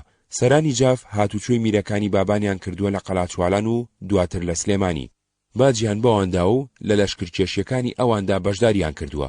هۆی سەرەکی دوژمنایەتی لەگەڵ جافی مرادی لەوە دەستی پێکردووە، بەڵام والیەکانی ئەردەڵان کێشەکەیان لە ڕەگەزی سیاسی ڕوود کردوێتەوە، خستویانەتە قاڵبی سکاڵای خەڵک لە گەیاندنی زیانی بە ئابووری کشتتوکاڵی ناوچەی مەریوان و جوانڕۆوبانە. جاف خاوەنی ڕان و ڕەوەی گەورە بوون و زەنجین بوون، زۆر جارکار بەدەستان چاویان بڕیوەتە سامانەکەیان. جاف خۆشی لە کۆچوڕەوەکانیدا بیانووی بەدەستەوە داوە، هەر ئەوەشیان کردووە بە بیانوو بۆ ڕێگرتن لە هاتن و بۆ تاڵانکردنی ڕەوە و ڕانەکانیان و گرتنی پیا و خێزانەکانیان و سەپاندنی سزای سەخت. مێژوەکانی ئەردەڵان لەم بارەیەوە چەندین ڕوودا و ئەجێڕنەوە. لەوانە ساڵی 1206 کۆچی لە سەردەمی ئەوڕەحمان پاشای باباندا والی ئەردەڵان چەند گوندێکی لە مەریوان کە وەکو ئەوان نووسیویانە لە ساڵانی ڕابردوودا خەڵکی شارەزور و بابانداگیریان کردوتی دانیشتەجێ بوون، تاڵان کردو و سووتاندووە و چەند کەسێکی لە بەگزادە شرورەکانی کوشتووە و هەندێکی لێ بەدیلگرتون. هەواڵی ناردووە بۆ ئەوڕەحمان پاشا کە ئیتر ڕێگەنادا ئێلی جاف و ڕانەکانی پێبنێنە خاچی کوردستانەوە. ئەو ساڵە ئێلی جاف نەچوونەتە ناوچەی مەریوان، بەشی زۆریان لە شارەزور ماونەتەوە. تەنیا 200 ماڵ لەوانی خزمیان هەبووە لە مەریوان، لەگەڵ ڕان و ڕەوەی جاف بووە لە وەرخۆری چوونەتە کوێستانەکانی ئەوێ. خانی ئەردەڵان داوێتی بەسەریاندا مێگەلەکانی زەوت کردوون و خێزانەکانی بەگیرایی بردۆتە شاری سنە، هەرچەند خێزانێکی دابەش کردووە بەسەر بنەماڵەیەکی سنەدا. هەروەها ساڵی 1236 کۆچی ئێلی جاف کە چۆتە کوێستانەکانی ئەردەڵان، ئەمانوڵڵا خان بە بیانووی ناکۆچی نێوان مەحموود پاشا و عەبدوڵڵا پاشای بابانەوە گویا بە هەندانی ئەوان ئێلی جاف شەرارەت و هەرزەکیان کردووە، پەلاماری داون هەندێکی لێ کوشتون و هەندێکی لێ گرتون و نزیکەی 2 کڕ و ڕان و ڕەوە و دارایی جافی لێ زەوت کردوون. هەر بۆ بۆنەیەوە هێرشی کردوتە سەر شارەزور تا نزیکی سلێمانی تاڵان کردووە و با لە هێزەکەی دابڵاو بۆتەوە ئینجا کشاوەتەوە. توحفەی ناسری. والیەکانی ئەردەڵان هەڵوێستیان لە جافی جوانڕۆژ دۆستانە نەبووە. ساڵی 1107 کۆچی والی ئەردەڵان بە ناوی ڕاوشکارەوە سەرانی ئێلی جافی جوانڕۆیبان کردووە بۆ لای خۆی. خەسرەوبەگ و میرعەلی سوڵتان کە گەورەی جاف بوون هەردووکیانی کوشتووە. تەنانەت بۆ سوکایەتی پێکردن ساڵی 1247 والی ئەردەڵان هێزی ناردۆتە سەر بارانبەگ ئێلبەگی جافی جوانڕۆ، خۆی و کوڕەکانی و چەندەم ڕاستی جافیان گرتووە. بارانبەگ و چوار لە کوڕەکانی دارکاری کردووە. اینجا هێناویانە سەگێکی ڕەشیان بەپەت بەستۆتەوە بە ملیەوە و بەناو شاردا گێڕاویانە. بە پاڕانەوە و تکای گەورە پیاوانی سنە و جوانڕۆ دوای ئەوەی 4000 تمەنی لێ سندووە اینجا بەڕەڵای کردووە. لە سیستەمی دەرەبەگایەتیدا خاوەنێتی زەوی سەرچاوی بەرهەمی ئابووری بووە. جۆری پەیوەندی ئاغا و جوتیاری دیاری کردووە. لەبەر ئەوەی زەوی مڵکی ئاغا بووە، جوتیار لە مڵکی ئەودا کاری کردووە. ئاغا توانیوێتی بە ئارەزوی خۆی مەرجەکانی بەسەر کابرای جوتیاردا بسەپێنێ و تا ئەندازەیەکی زۆر ئازادی و بەرهەمی لێزەوت کردووە. لە سیستەمی خێڵاتیدا خاوەنێتی ئاژەڵ سەرچاوی بەرهەمی ئابووری بووە. جۆری پەیوەندی سەرۆک و خێڵەکی دیاری کردووە. لەبەر ئەوەی هەموو ئاژەڵی خێڵ مڵکی سەرۆک نەبووە بەتەنیا، بەڵکو هەرێک لە ئەندامانی خێڵەکە کەم و زۆر ئاژەڵی خۆی هەبووە، سەرۆک نەیتوانیەوە بە ئارەزوی خۆی مەرجەکانی بەسەر ئەندامانی خێڵەکەیدا بسەپێنێ و ئازادی و بەرهەمی لێزەوت بکە.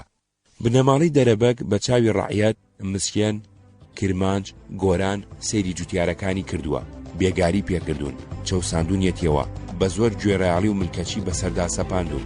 بەڵام بنەماڵی سەرخێڵ بە چاوی هاوعەشیرەت سەیری ئەندامانی خێڵەکەی کردووە، نەیتوانیوە سوکایەتیان پێ بکە و بە زۆر گوێڕایاڵی و ملکەچیان بەسەردا بسەپێنێ. ئەوەی کوێبیستی بوون بەشێک بوو لە کتێبی بەدەم ڕێگاوە گوڵچنین، چەند بابەتێکی کۆمەڵناسی، نووسینی نەوشیروان مستەفا ئەمین، خوێندنەوەی کاوان کەریم.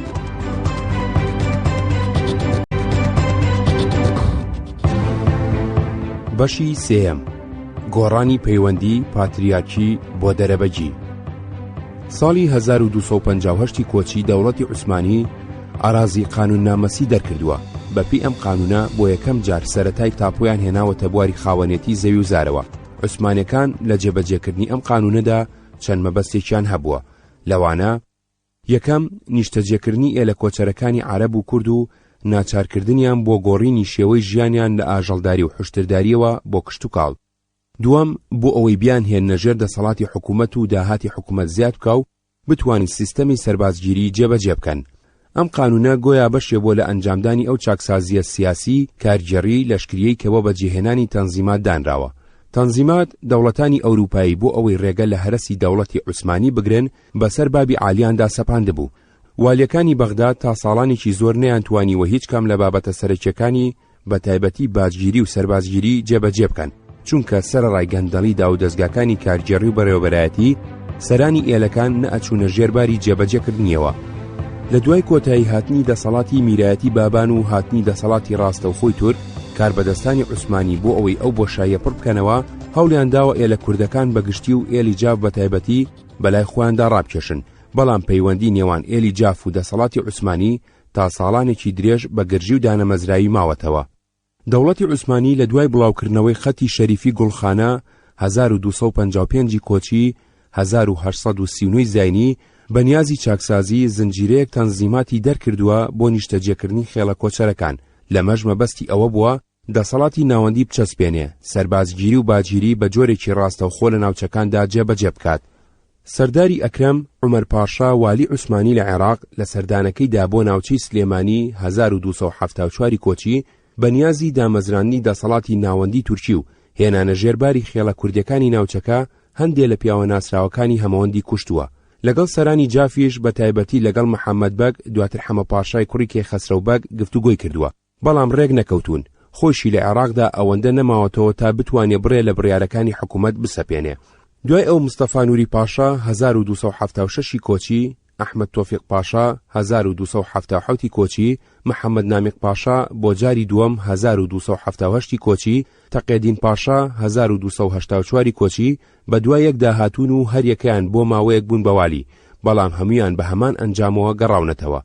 ساڵی 1286 کۆچی مەدحەت پاشا کە بوو بەوالی وەکو والیەکانی پێش خۆی هەوڵی جێبەجێکردنی قانونەکەیدا، دەستکرا بوو بە تۆمارکردنی ئەرز بۆ تاپۆ، دەستکرا بوو بە فرۆشتنی ئەرزی ئەمیری بە موزایدا بۆ تەفویز لە خوڕاسان، خانەقین و کفری.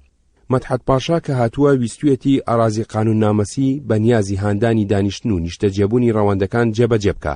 بۆ یەکەم جار فرۆشتنی زەوی و زاری ئەمیری و تاپۆکردنی هێناوەتەکایەوە، ئەویش لەگەڵ ئێلیجاف نەگەیشتۆتە ڕێکەوتن. محەممەد بەگ سەرۆکی ئێلیجاف کۆچی کردووە بۆ ئێران. مەدحەت پاشا لەگەڵ زۆری خێڵە کوردی و عەرەبیەکانی تریش تووشی شەڕ و لەشکرکێشی بووە. ساڵی 1289 کۆچی مەدحەت پاشا لابرا. محەممەد ڕەوف پاشا لە جێگەی دانرا بە والی عێراق. ڕەوف پاشا درێژەیدا بە هەمان سیاسەتی نیشتەجێکردنی ئێلانی کۆچەر و فرۆشتنی ئەرزی ئەمیری. فرۆشتنی ئەرزەکان بە موزایدە لە ڕۆژنامەی زەورادا بڵاو کراوەتەوە. ئەوسا بەدەگمەن لەناو ئێلە کۆچەرەکاندا خوێندەوار هەبووە تا ئاگای لە ئیعلانی ڕۆژنامەی زەورا و قازانج و زەرەری ئەرازی قانوننامەسی و تۆماری تاپۆ بێ. ساڵی 1290 کۆچی ڕەدیف پاشا کراوەتەوالی. ئەم هەموو ئاڵوگۆڕە لەو ماوەکورتەدا لە لووتکەی دەستگای کارگێڕی عێراقدا خۆی نیشانەی نائارامی و دانەمەزراوی بووە. ئێلی جاف کە لەلایەن عوسمانیەوە گوشاری بۆ هێنراوە ڕووی کردوتە لە وەرگاکانی ئێران و کە لەلایەن ئێرانی شەوەتینی بۆ هاتبێ ڕووی کردوتە لە وەرگاکانی عوسمانی. بەم جۆرە خۆی پاراستووە لە شەڕ و پێکادانی چەکدار، هەروەها لە دانی باج و سەرباز.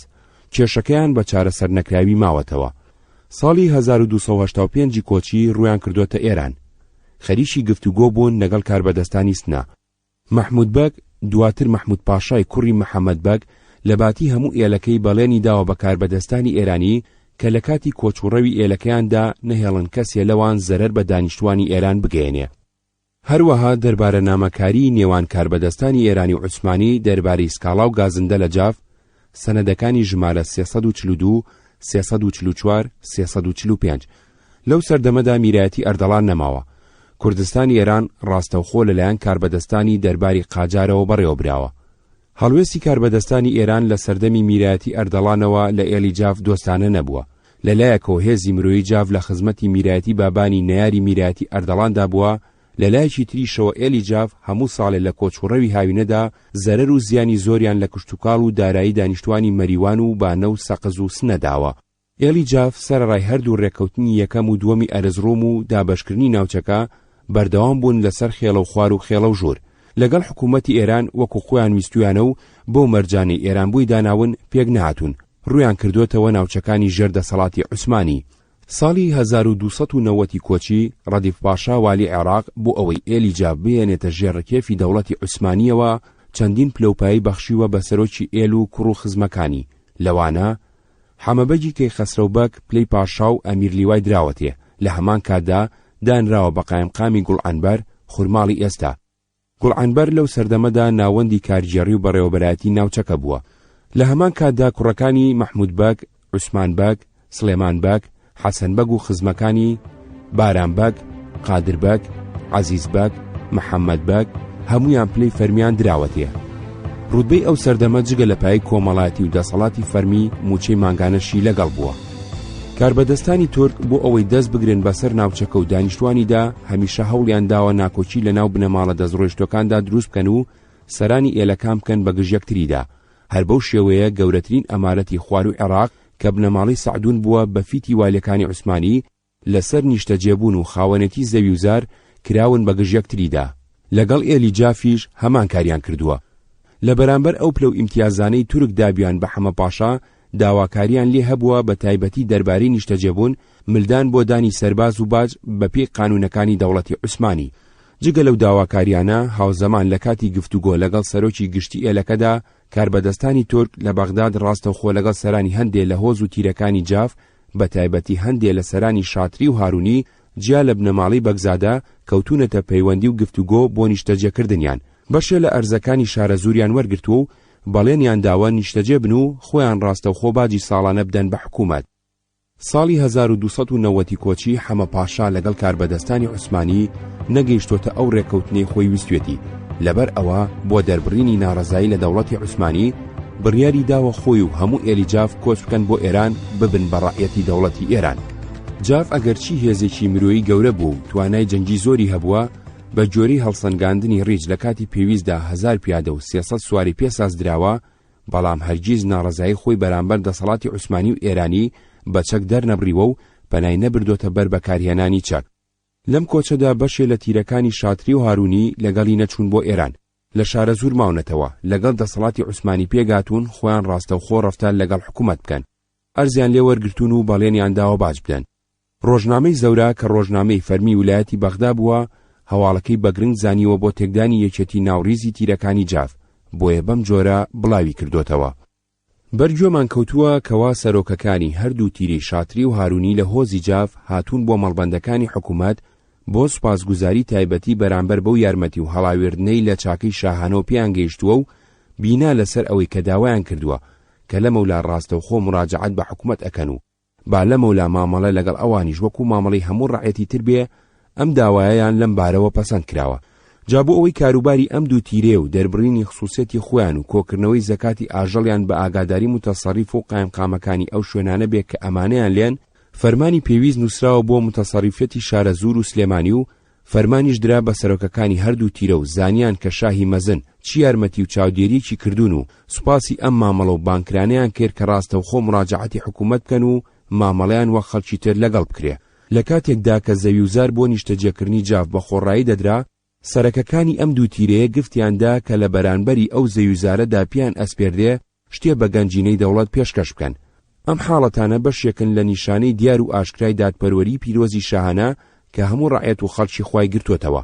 کاربەدەستی تایبەتیش دانرا بۆ پیشاندانی ئەو شوێنانەی پێویستن بۆ کشت و کاڵتێداکردنی ئەم ناوبراوانە و لە چوارچێوەی دانی سەنەدی تاپۆدا بە هەر کەس بەناوی خۆیەوە. ڕۆژنامەی زەورا ژمارە 337 دەی سەفەری 1290 کۆچی بەرامبەر نوێی چواری 1873 زاینی لە تاریخی جاف وەرگیراوە.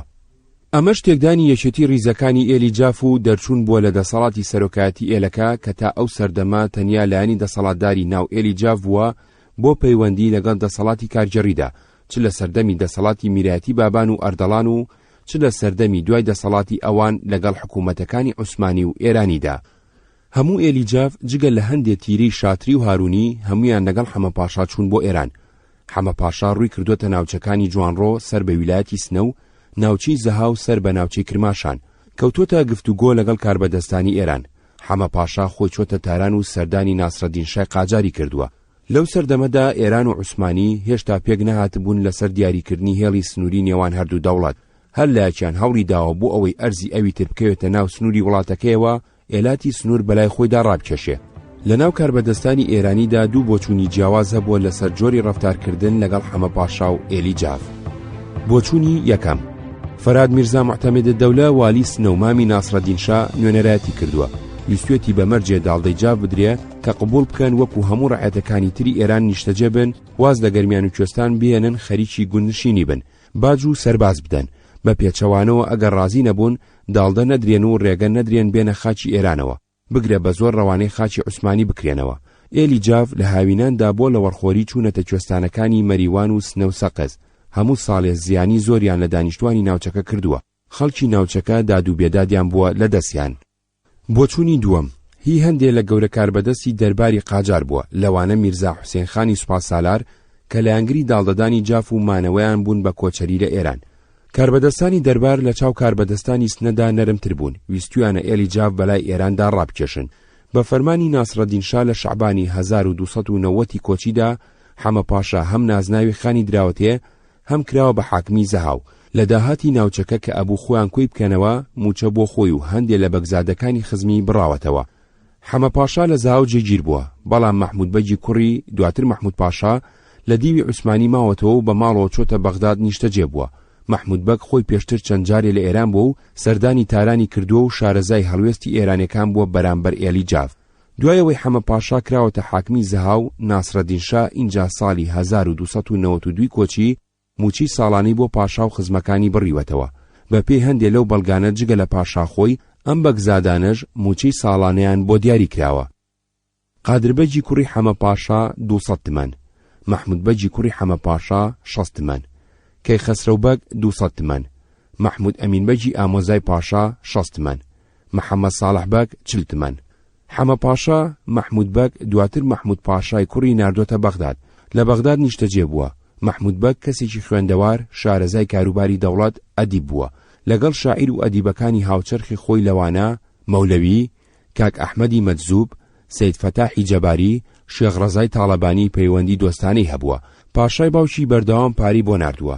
لە بەغداد هەم خەریکی گفتوگۆ بووە لەگەڵ کاربەدەستانی عوسمانی، هەم خەریکی کڕینی زەوی و زار بووە. تەنانەت بەشێ لە کەشکۆڵەکەی وەکو لە پەراوێزەکانی دانووسیوێتی لە بەغداد نووسیوەتەوە. چەند جارێ لە نێوان باوکی و کاربەدەستانی عوسمانیدا پەیام و ڕاستپاردەی هێناوە بردووە. ساڵی 1292 کۆچی عەبدوڕەحمان پاشا بۆ تەوالی. لە سەردەمی ئەم والیەدا پەیوەندی نێوان حەمە پاشا و سەرانی ئێلی جاف و دەسەڵاتی عوسمانی باش بوو و ئیتر بە یەکجاری جێگیر بووە. مەحموود پاشا لە پەراوێزی کەشکۆڵەکەیدا چەند هەواڵێکی بە زمانی فارسی لەو بارەیەوە نووسیوە، لایەنێکی ڕووداوەکان ڕوونەکاتەوە. لە پەراوێزی لاپەڕەیەکیدا لە حەڤەی شەوالی 1291 کۆچیدا نووسیوێتی کە خۆی بە ماڵەوە مقیمی بەغدادە، باوکی هیجرەتی فەرمووە بۆ ئێران، کەشکۆڵی مەحموود پاشای جاف بەرجی دووەم بنکەی ژین 190. لە پەراوێزی لاپەڕەیەکی تردا لە دەی ڕەمەزانی 1291دا لە بەغداد نووسیوێتی خەد بمانەت یادگار 194. لە پەراوێزێکی تردا لە 1292 کۆچی نووسیوێتی بە ماڵەوە مقیمی بەغداد بووە، باوکی هیجرەتی فەرمووە بۆ ئێران، داوای لە خوداوەندی عالەم کردووە بە مەرحەمەت ئەو تەفرەقەجیە جەمع بفەرموێ. لەم پەراوێزەیدا باسی نامەیەک و 4 بەیت شێعری مەولەوی ئەکا کە بە تایبەتی بۆ ئەوی ناردووە. کەشکۆڵ 244، دیوانی مەولەوی 23. لە پەراوێزێکی تردا 1292 کۆچیدا نووسیوێتی لە بەغداد بە ئەمری عەبدوڕەحمان پاشا والی بەغداد چووە بۆ زەهاو بۆ لای باوکی. لە گەڕانەوەیدا لە شەک مەیدان لەگەڵ ئەشرەف پاشای متەسەڕیفی سلێمانی پێکەوە چوون بۆ هەڵەبجە. لەوێشەوە چوونەتە گۆڵب بۆ سەردانی سەرکار شێخەکەی شێخ محەممەد ئەفەندی. لەوێ لە یەک جیابوونەتەوە. ئەشرەف پاشا گەڕاوەتەوە بۆ سلێمانی و مەحموود بەگ چۆتەوە بۆ بەغداد. کەشکۆڵ 172. سەرنجام لەگەڵ کاربەدەستانی عوسمانی گەیشتۆتە پێگاتن. قەناعەتی بە حەمە پاشای باوکی کردووە کە بە یەکجاری بگەڕێنەوە بۆ خاکی عوسمانی و هەمیان گەڕاونەتەوە بۆ شوێنی پێشووی خۆیان. سەرزەمینێکی فراوانیان لە نزیکی مەندەلیەوە تا پێنجوێن بە تاپۆ وەرگرتووە. بۆیە بەخۆی و هەموو ئێلەکەیەوە گەڕاوەتەوە دیوی عوسمانی. ساڵی 1950 کە ڕژێمی پاشایەتی ڕووخاو و ڕژێمی جمهوری قانونی ئیسلاحی زەراعی دەرکردووە، زۆرایەتی ئێلی جاف جوتیار بوون و بەگزادەی جاف یەکێ لە بنەماڵە زەویدارە هەرە گەورەکانی عێراق بوون. 539,333 دۆنەم ئەرزیان هەبووە. حەمە پاشا پیاوێکی هەڵکەوتوو بووە، سەرۆکی گشتی هەموو ئێلی جاف بووە، ئەگەرچی لەگەڵ ئێلەکەی گەرمیان و کوێستانی کردووە لەسەر قەڵای شێروانە کە کەوتوو بۆ ناو جەرگەی گەرمیانەوە کۆشتێکی گەورەی دروست کردووە، زستانان لەوێ ژیاوە. حەمە پاشا سەرۆکی ئێل خاوەنی سامانێکی زۆر بووە، خاوەنی ڕان و ڕەوەیەکی گەورە بووە، لە هەمان کاتدا بازرگانێکی گەورە بووە، شارەزای کاروباری دەوڵەتی بووە. حەمە پاشا گفتوگۆی سەرانی شاتری و هارونی بەجیا لەگەڵ کاربەدەستانی بەغداد و نەچوونی خۆیان و هۆزەکانیان بۆ ئێران بە هەڵگەڕانەوە و تێکدانی یەکێتی فیدراسیۆنی دێرینەی ئێلی جاف داناوە. تا ئەو سەردەمە سەرۆکی جاف لە باتی هەموو هۆز و تیرە و بەرەبابەکانی فیدراسیۆنی جاف نوێنەرایەتی جافی کردووە لە بەرامبەر دەسەڵاتی میرایەتی بابان و کاربەدەستانی عوسمانی و ئێرانیدا. هیچ کام لە سەرانی هۆزەکان بۆیان نەبووە لە پشتی ئەوە پەیوەندی لەگەڵ هیچ لایەک بکەن، ئەوەی سەرانی شاتری و هارونی کردبیان دەرچوون بوو لەو نەریتە. حەمە پاشا عەزیزی شاوەیس و هەندێ لە سەرانی شاتری گرتووە، گیراوەکان لە زینداندا مردوون کە سوکاریان پێیان وا بووە لە زینداندا دەرمانخوار کراون و کوژراون. بڕیاریان داوە لە تۆڵەی خوێنی سەرۆکەکەیاندا حەمە پاشا بکوژنەوە و کوشتویانەتەوە. 1299 کۆچی. ئەوەی کوێبیستی بوون بەشێک بوو لە کتێبی بەدەم ڕێگاوە گوڵچنین، چەند بابەتێکی کۆمەڵناسی، نووسینی نەوشیروان مستەفا ئەمین، خوێندنەوەی کاوان کەریم.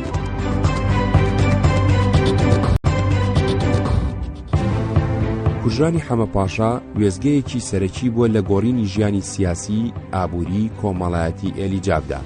دوای ئەم ڕووداوە سیستەمی خێڵایەتی پاتریارکی لە ناو ئێلی جافدا گۆڕا بەرەو سیستەمی دەرەبەجی زەویداری.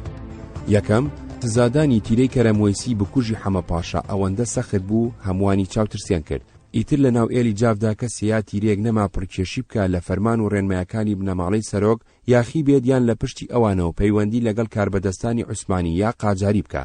بنەماڵەی بەگزادی جاف بە تایبەتی سەرۆکەکەیان کە دوای حەمە پاشای باوک کوڕەکانی عوسمان پاشا و مەحموود پاشا جێگەیان گرتووەتەوە، نوێنەرایەتی هەموو ئێلەکەیان کردووە لە لای کاربەدەستانی هەردوو دەوڵەت. دووەم هەموو زەویوزاری مەڵبەندی ژیانی هۆز و تیرەکانی فیدراسیۆنی جاف و لە وەرگای ڕۆوڕانەکانیان کە لە نزیک خاڵس و سعدیە و خانەقینەوە تا هەڵەبجە و پێنجۆنی گرتوۆتەوە، بە فەرمی کەوتۆتە دەست بنەماڵی بەگزادی جاف و بە تاپۆ بووە بە موڵکی ئەوان و ساڵ لە دوای ساڵ تیرە و هۆزە کۆچەرەکان ناچار بوون گوند ئاوا بکەنەوە نیشتە جێبن، دەست لە ئاژەڵداری هەڵبگرێن، خەریکی کشت و کاڵ بن. لە خێڵەکی ڕەوەندەوە ئەبوون بە جوتیاری گوندنشین، بە تایبەتی کە ڕێکەوتنەکانی ئەرزڕۆمیش کەوتبوونە بواری جێبەجێکردنەوە. سێیەم پەیوەندی پاتریارکی خێڵەکی نێوان سەرۆکی ئێل و ئەندامانی خێڵەکەی لە ئاژەڵداری گەڕۆکەوە گۆڕاوە بۆ پەیوەندی نێوان دەرەبەجی زەویدار و جوتیاری بێزەوی. پاشکۆ 1. سەرچاوە. چەندین نووسەر باسی هۆز و تیرەکانی ئێلی جافیان کردووە، گرنگەکانیان بریتین لە کلۆدیۆس جەمز ریچ، گەشتنامەی ریچ بۆ کوردستان 1820، وەرگێڕانی لە عەرەبیەوە محەممەد حەمەباقی، چاپی ئاراز هەولێر 2002، لاپەڕە 256 257. مارک سایکس، هۆزەکانی کورد، وەرگێڕان و ئامادەکردنی حسێن جاف، بەغداد 1992. مێجەر ئی بیسۆن، چەند سەرنجێک دەربارەی هۆزەکانی کوردستانی خوارو، لە ئینگلیزیەوە وەرگێڕانی نەجاتی عەبدوڵڵا بنکەیژین سلێمانی 2007. العشائر الكردية ترجمة وعلق عليه فؤاد حما خورشيد، بغداد 1979. أما ترجمي رابورتك كدا صلاتي داجيركري إنجليز دائرة الحاكم المدني في العراق بإنجليزي بو أفسركاني خوي نوسيوا بناونشاني ملاحظات عن عشائر الكردستان الجنوبية بين الزاب الكبير وديالى، بغداد 1919. أدمونز، كردها، تركها، عربها، ترجمة إبراهيم يونسي، تهران 1367. أدمونز، كرد وترك وعرب، ترجمة جرجيس فتح الله، بغداد 1970. باسيلي نيشيتين، الكرد، دراسة سوسيولوجية وتاريخية، ترجمة الدكتور نوري طالباني، بيروت 2001. واسيلي نيشيتين، كرد وكردستان، ترجمة محمد قاضي، تهران 1366. لناو عربي عراقي دا عباس العزاوي، عشائر العراق الجزء الثاني، بغداد 1947. الدكتور شاكر خصباك، أكراد، دراسة جغرافية إثنوغرافية، بغداد 1972. العراق الشمالي، دراسة لنواحي الطبيعية والبشرية، بغداد 1973.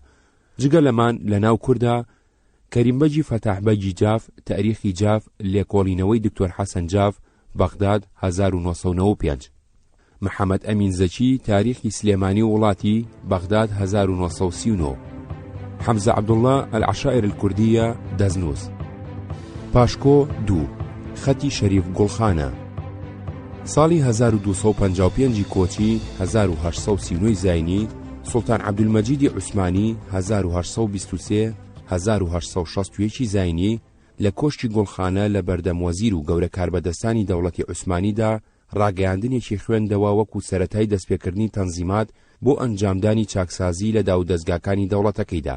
مستەفا ڕەشید پاشا 1800-1950 زاینی کە چەند جارێ وەزیری کاروباری دەرەوە و چەند جارێ سەدری ئاعزەم بووە لەژێر کاریگەری سەرەتاکانی شۆرشی فەڕەنسیدا ڕاگەیاندنەکەی ئامادە کردبوو. ئەمەی خوارەوە دەقی ڕاگەیاندنەکەیە. هەموو دنیا ئەزانێ لە ڕۆژانی یەکەمی دەوڵەتی عوسمانیەوە کە سەرەتا بەرزەکانی قورئان و ئەحکامەکانی شەریعەت هەمیشە بە تەواوی پەیڕەوی کراون، سەڵتەنەتی بەرزیەمە گەیشتۆتە بەرزترین پلەی هێز و دەسەڵات و هەموو ئەتباعەکانی گەیشتونەتە خۆشی و ئاسوودەی. بەڵام لە 150 ساڵی ڕابردوودا بەهۆی دژواری یەک لە دوای یەک و هۆکاری جۆراوجۆرەوە نە شەریعەتی غەڕای جۆڕایالی کراوە و نە قانونە باشەکان پەیڕەویان کراوە. لە ئەنجامدا بەهێزی و ئاسوودەیی پێشوو گۆڕاوە بۆ لاوازی و کڵۆڵی. دیارە هەر وڵاتێ بە قانونەکانی شەریعەت حکم نەکرێ ناتوانێ بمێنێ. لە ڕۆژانی یەکەمی جلوسی ئێمەوە لەسەر تەخت بیری ئێمە بەتەنیا چوە بۆ گەشەپێدانی ئیمپراتۆری و پتەوکردنی ئاسوودەی خەڵک.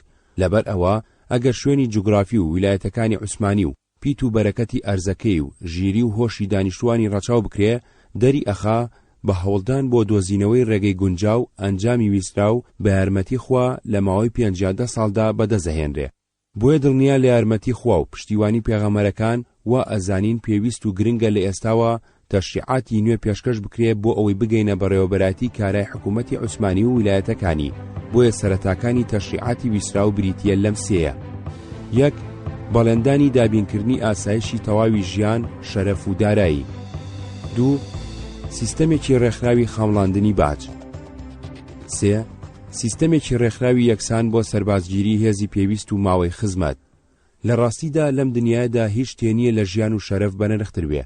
مرۆڤ چەندە سروشتەکەی دژی توندوتیژی بێ، چۆن نتوانێ ڕێگری لە خۆی بکە پەنا بباتە بەر توندوتیژی و بەوەش حکوومەت و وڵاتەکەی بریندار بکە ئەگەر ژیان و شەرەفی بکەوێتە مەترسیەوە.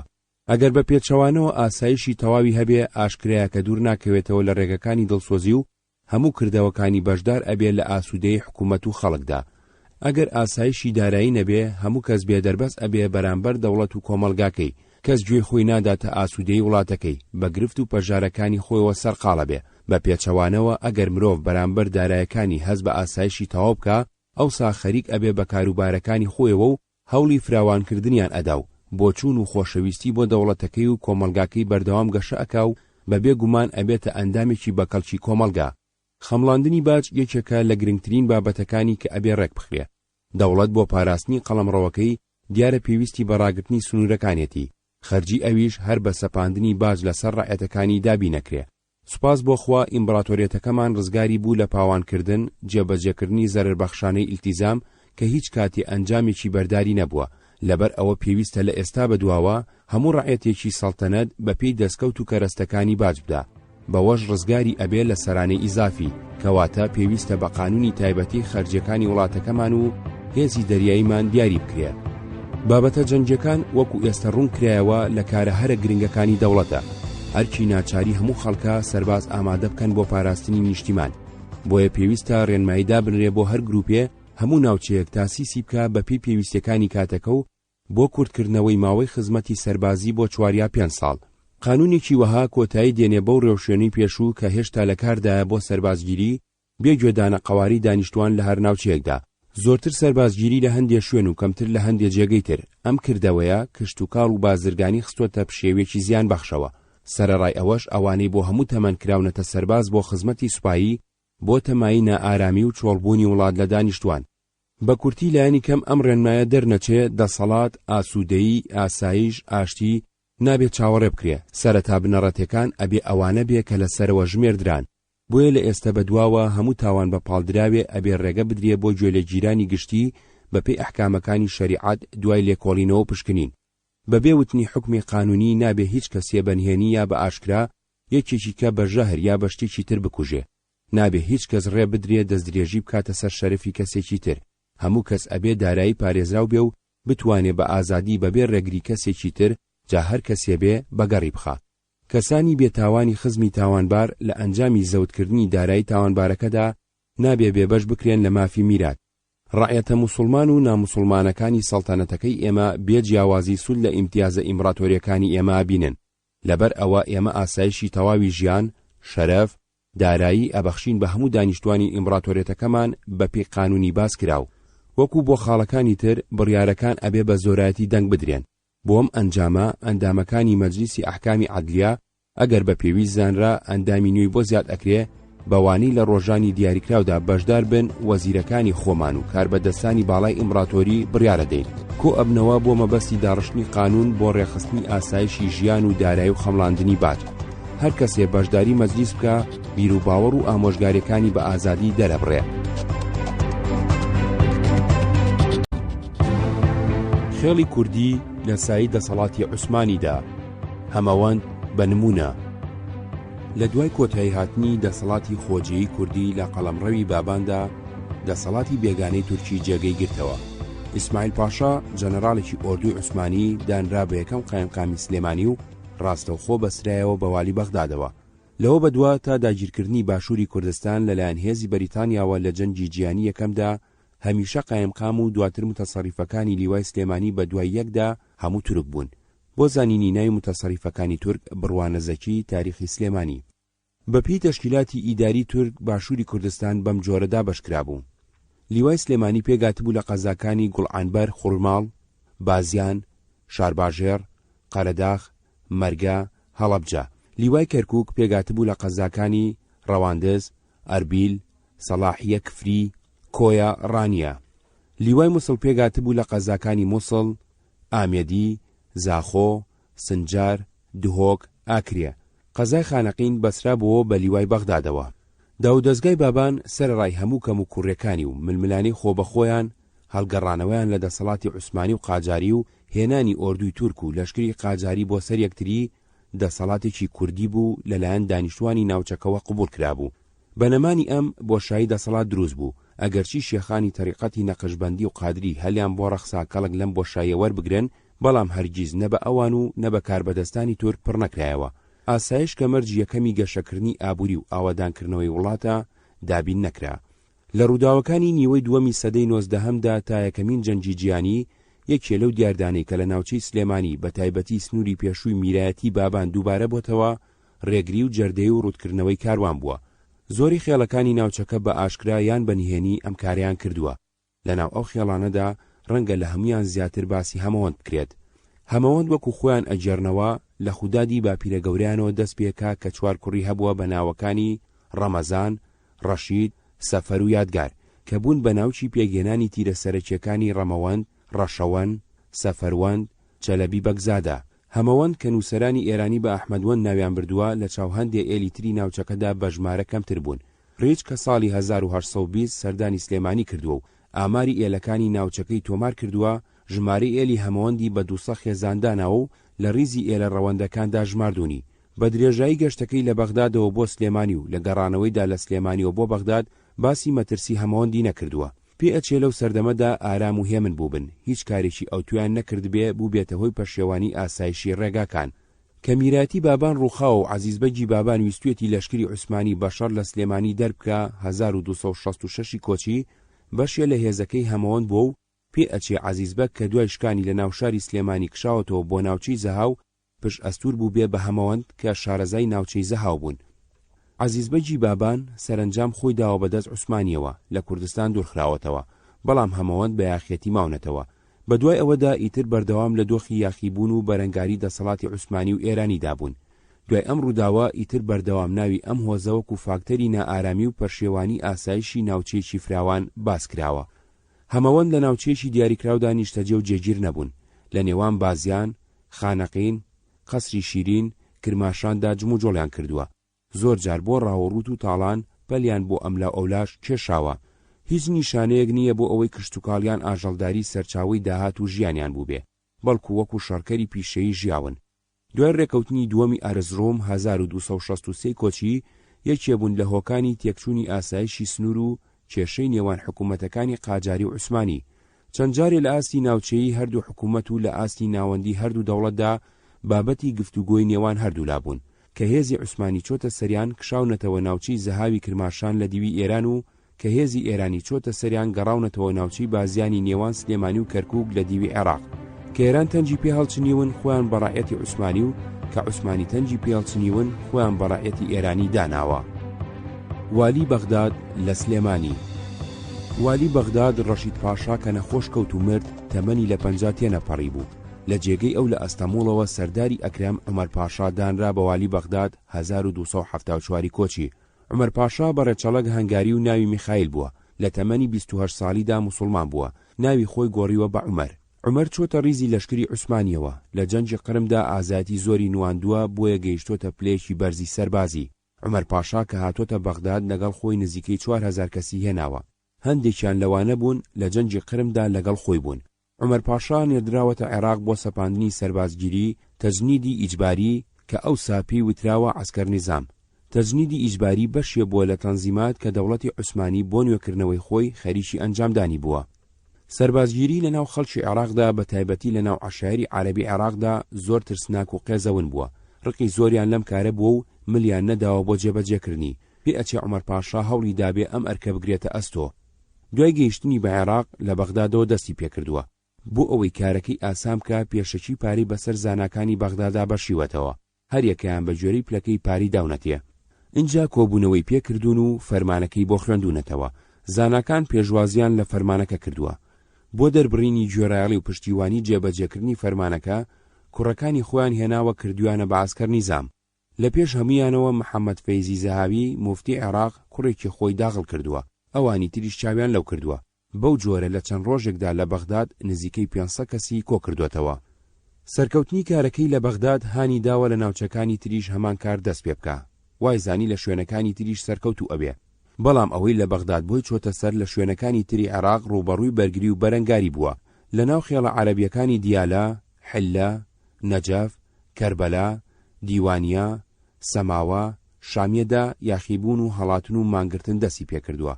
عومەر پاشا لە باتی هەوڵی نواندنی نەرمی و ڕازیکردن پەنای بردووە بۆ بەکارهێنانی زەبر و زەنگ و لەشکرکێشی یەک لەسەر یەک بۆ سەر ناوچەکان و خێڵەکان. ویستوێتی بە زۆر بیان هێنێتە ژێرباری گوێڕایەڵی. عومەر پاشا زەبر و زەنگ و توندوتیژی زۆری بەکارهێناوە و بۆ هەر ناوچەیەک ژمارەیەک عەسکەر نیزامی دیاری کردووە کە پێویست بۆ ئامادەی بکەن، بەڵام کارەکانی ئەنجامی خواستراوی بەدەست نێناوە. لەو کاتەدا کە ئەمە خەریکی ئەمە بوون، ناسڕەدین شا بۆ گەشت و گوزار سەردانی سنەی کردووە. لەم گەشتەدا زیاتر لە 5000 کەسی لەگەڵ بووە. خەڵکی سنوورەکان گومانی ئەوەیان کردووە ئێران گەرەکێتی کەڵک لە نائارامی ناوخۆی عێراق وەربگرێ. عومەر پاشا بەرەو سلێمانی چووە. تاو گەیشتووە شاگەڕاوەتەوە تاران و مەترسیەکەیان ڕەویوەتەوە. عومەر پاشا چەند ڕۆژێ لە سلێمانی ماوەتەوە. لە سلێمانیش هەوڵی داوە تەجنیدی ئیجباری بسەپێنێ. ژمارەی عەسکەر نیزامی بۆ هەر یەکێ لە ناوچەکان و خێڵەکان دیاری کردووە. بۆ ئازوقە و پارە تەنجی بە دانیشتوانی ناوچەکە هەڵچنیوە، بە زۆر لێی سەندون. بۆ نمونە داوای عەسکەر نیزامی لە شێخ عەلی عەبابەیلێ مدیری قازای گوڵعانبەر کردووە. شێخ عەلی بۆ چارەسەر چۆتە بیارە بۆ لای شێخ عوسمان، ترسی خۆی و پەرێشانی وڵاتەکەی دەربڕیوە. هەندێ لە هەمەوەندی گرتووە و بێ ڕەزامەندی دەستگاکانی سەروی خۆی ئیعدامی کردوون. دوای چەند ڕۆژێ بە شەو سلێمانی بەجێهێشتووە. وا بڵاوبۆتەوە کە چۆتە سەر خێڵی هەمەوەند و جاف. ڕاستیەکەی هەواڵی یاخیبوونی هەندێک عەشیرەتی عەرەبی پێگەیشتووە و بە پەلە گەڕاوەتەوە بەغداد بۆ سەرکوتکردنی ئەوان. بەڵام دوای چەند ڕۆژێ فەرمانی عەزلی دەرچووە 1276 کۆچی، کەمتر لە 2 ساڵ لە والیەتیدا ماوەتەوە. لەبارەی هۆی عەزلکردنیەوە قسەی جیاوازەیە. هەندێک گەڵێن لە سۆنگەی هەڵواسینی گروپی هەمەوەندەوە بووە کە بێ وەرگرتنی ئیزنی مەقاماتی بەرزی دەوڵەتەکەی لە سێدارەی داون. گۆیا مەترسیان هەبووە کە هەمەوەند پەنا بۆ ئێران ببەن و ببنە هاوڵاتی ئێران.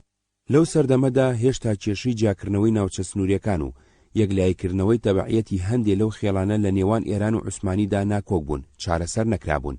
بەپی مادەی 8 ڕێکەوتنامەی ئەرزڕۆمی دووەم 1263 کۆچی ئازادی درابوو بۆ خێڵانە یەکێ لەم دوو دەوڵەتە هەڵبژێرن. ڕەنگە هەر بۆ ئەمە بەستەش بوو بێت لە نزیک مەریوان لەگەڵ ئەمانوڵاخانی والی ئەردەڵان یەکتریان دیبێ. تحفەی ناسری. هەندێکی تر ئەڵێن لابراوە لەبەر ئەوەی لە ئەرکەکانیدا سەرکەوتوو نەبووە بەهۆی بەکارهێنانی توندوتیژیەوە بەرامبەر خەڵکی عێراق ناڕەزایی و پشێوی و یاخیبوون دژی دەوڵەت زیادی کردووە بەلابردنی ئەو ویستویانە ناوچەکە ئارام بکەنەوە. بۆ ئاگاداری زیاتر دەرباری ئەم بابەتە بڕوانە الدکتۆر علی وەردی لە مەحات اجتماعية من تاريخ العراق الجزء الثاني، عباس العزاوي تاريخ العراق بين الاحتلالين الجزء السابع. شوێنی ژیان و جوڵانی هەمەوەند ناوچیکی فراوانی گرتووەتەوە کە گرنگی بازرگانی ئاینی و سیاسی هەبووە چ لە باکووری عێراقدا و چ لە نێوان ئێران و عێراقدا. لەوانە ڕێگەی کاروانە بازرگانیەکانی نێوان سلێمانی کەرکووک، ڕێگەی کاروانە بازرگانیەکانی نێوان سلێمانی بەغداد، ڕێگەی کاروانە بازرگانیەکانی نێوان کرماشان بەغداد، ڕێگەی کاروانەکانی زائیرانی ئێرانی لە نێوان کرماشان، پیرۆزگاکانی شیعە لە کازمیە، سامەڕا، نەجەف و کەربەلا. هەموو ئەم ڕێگە و شوێنانە بەردەوام لەژێر هەڕەشەی تاڵانکردن، ڕوودکردنەوە، کوشتندا بوون. نەیانتوانیوە بەهێمنی و بەبێ ترسی پەلاماری جەردەی هەمەوەند بە ڕێگاکانی خۆیاندا بڕۆن. لەبەر ئەوە هەروالێک بۆ بەغدادان رابێ یەکێ لە خەمەکانی دابینکردنی ئاسایشی ئەو ناوچانە بووە کە مەترسی هەمەوەندیان لەسەر بووە و چارەسەری کێشەی سەلامەتی ڕێگە و بام بووە. بۆیە هەروالێک کە دانراوە هەوڵی چارەسەرکردنی ئەم کێشەی داوە، هەم بە ڕێگەی عەفوکردن و قسەی خۆش و هەندێک جار دامەزراندنیان بە زەفتیە و ئەفسەر لە ریزی هێزەکانی عوسمانیدا و هەم لە ڕێگەی بەکارهێنانی زەبر و زەنگەوە لە ڕێگەی لەشکرکێشی گەورە و پەلاماردان و کوشتن و گرتن و ئیعدامکردنەوە بێ ئەوەی هیچ کامیان ئەنجامی ویستراویدا بێ بەدەستەوە. ساڵی 1274 کۆچی سەرداری ئەکرەم عومەر پاشا کراوەتە والی بەغداد. لە کاتی هاتنیدا بۆ سلێمانی هێزی ناردۆتە سەریان چەند کەسێکی لێگرتوون و ئیعدامی کردوون، بەڵام کێشەکەی بۆ چارەسەر نەکراوە بەڵکو بەسەر خۆیدا شکاوەتەوە. ساڵی 1286 کۆچی مەدحەت پاشا کراوەتە والی عێراق. مەدحەت پاشا بە باوکی ئازادی خوازان و بە پێشەوای بزوتنەوەی چاکسازی ناسراوە. یەکێ لە کارەکانی دامەزرانی چاپخانە و دەرکردنی ڕۆژنامەی ئەزەورا بووە. ئەزەورا یەکەمین ڕۆژنامەی عێراق بە تورکی و عەرەبی لە 5 ڕەبیع الئەوەلی ساڵی 1286 کۆچیەوە دەستی کردووە بە دەرچوون. ئەم ڕۆژنامەیە سەرچاوەیەکی نووسراوی دەستی یەکەمی هەواڵەکانی هەمەوەندە. هەواڵەکانی لەباری سەرنجی حکوومەتەوە جێڕاوەتەوە، بەڵام ئەشێکەڵک لە زانیاریەکانی وەربگیرێ. یەکێکی تر لە کارەکانی مەدحەت پاشا هەوڵدان بووە خێڵە کۆچەرەکان نیشتەجێ بکا و برەو بە بەرهەمێنانی کشت و کاڵبدا، بۆ ئەوەی سەرانی خێڵەکان و جوتیارەکان هەمدا زەوی کشت و کاڵ و لە وەرگای بە نرخی هەرزان بۆ تاپۆکردن. ئەمەش وەکو سەربازگیری لەلایەن خێڵە کۆچەرەکان و سەرۆکەکانیانەوە بەرەنگاریەکرا. پێیان وابوو ئەگەر لە شوێنێکدا جێگیر بن دەسەڵاتی حکوومەت بەسەریانەوە بەهێزە بێ، بە ئاسانی ئەتوانرێ ڕاپێچ بکرێن بۆ سەربازی، باجی جۆراوجۆریان لێبسەنرێ، لە کاتی سەرپێچیدا بە ئاسانی دەستی سزای حکوومەتیان نەگاتێ. لە هەمووی گرنگتر لە نیشتەجێبوونی خێڵدا دەسەڵاتی سەرانی خێڵەکە و ڕێڵەی پەیوەندی ناوخۆی ڕێکخراوەیی خێڵاتی لاوازوو لە بەرامبەردا دەسەڵاتی کاربەدەستانی حکوومەت بەهێزە بێ. هەندێ لە سەرانی خێڵەکان تەماگرتوونی زەوی خۆیان و هیچ شوێنی دوورتریشیان بە ناوی خۆیانەوە تۆمار کردووە. مەدحەت پاشا بۆ پاراستنی یاسایشی ناوچەکە و ڕێبڕین لە هەڵاتنی یاخیان بەرەو ئێران هەندێک قەڵاو بنکەی جەنگی لەسەر سنووری ئێران دروست کردووە.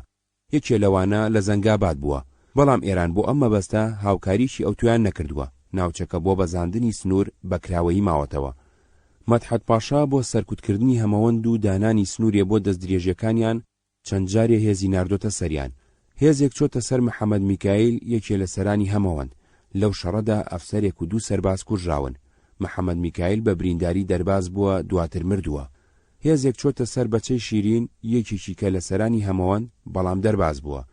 هێزێک چۆتە سەر بەچەی ئەمین، یەکێکی کە لە سەرانی هەمەوەند. بەچەی ئەمین و هاوڕێکانی لەو ماوەیەدا کاروانێکیان لە لای خانەقین ڕوود کردبووە. لەم شەڕەدا عەبدوڵڵابەک سەرۆکی عەسکەری قزراباد سەعدیە و سوەیلم لە عەشیرەتی عەرەبی ڕەبیعە بریندار بوون. بەچەی ئەمین و 2 لە پیاوەکانی کوژراون و 2 کەسی تر لە پیاوەکانی بەناوی حەمەڕەش و حەمەساڵح بەچەکەوە گیراون. 6 ئەسپیان لێگرتوون و تاڵانەکانیان لێسەندوونەتەوە. گیراوەکان دراون بە دادگا. هێزێکی تریش چۆتە سەر تاقمێکی تریان کە لە دەوری کەرکووک کاروانێکیان ڕوود کردبووە. 3 کەسیان لێگرتوون و دراونەتە دادگا. لە ئەنجامی ئەم هێرشانەدا هەمەوەند ناچار بوون ناوچەکە بەجێبهێڵن ڕووبکەنە ناوچەی زەهاو لە ئێران کە سەر بە ناوچەی کرماشان بووە.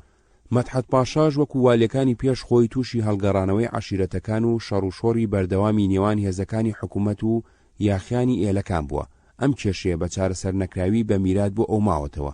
ئەویش بە میرات بۆ والیەکانی دوای خۆی بەجێهێشتووە.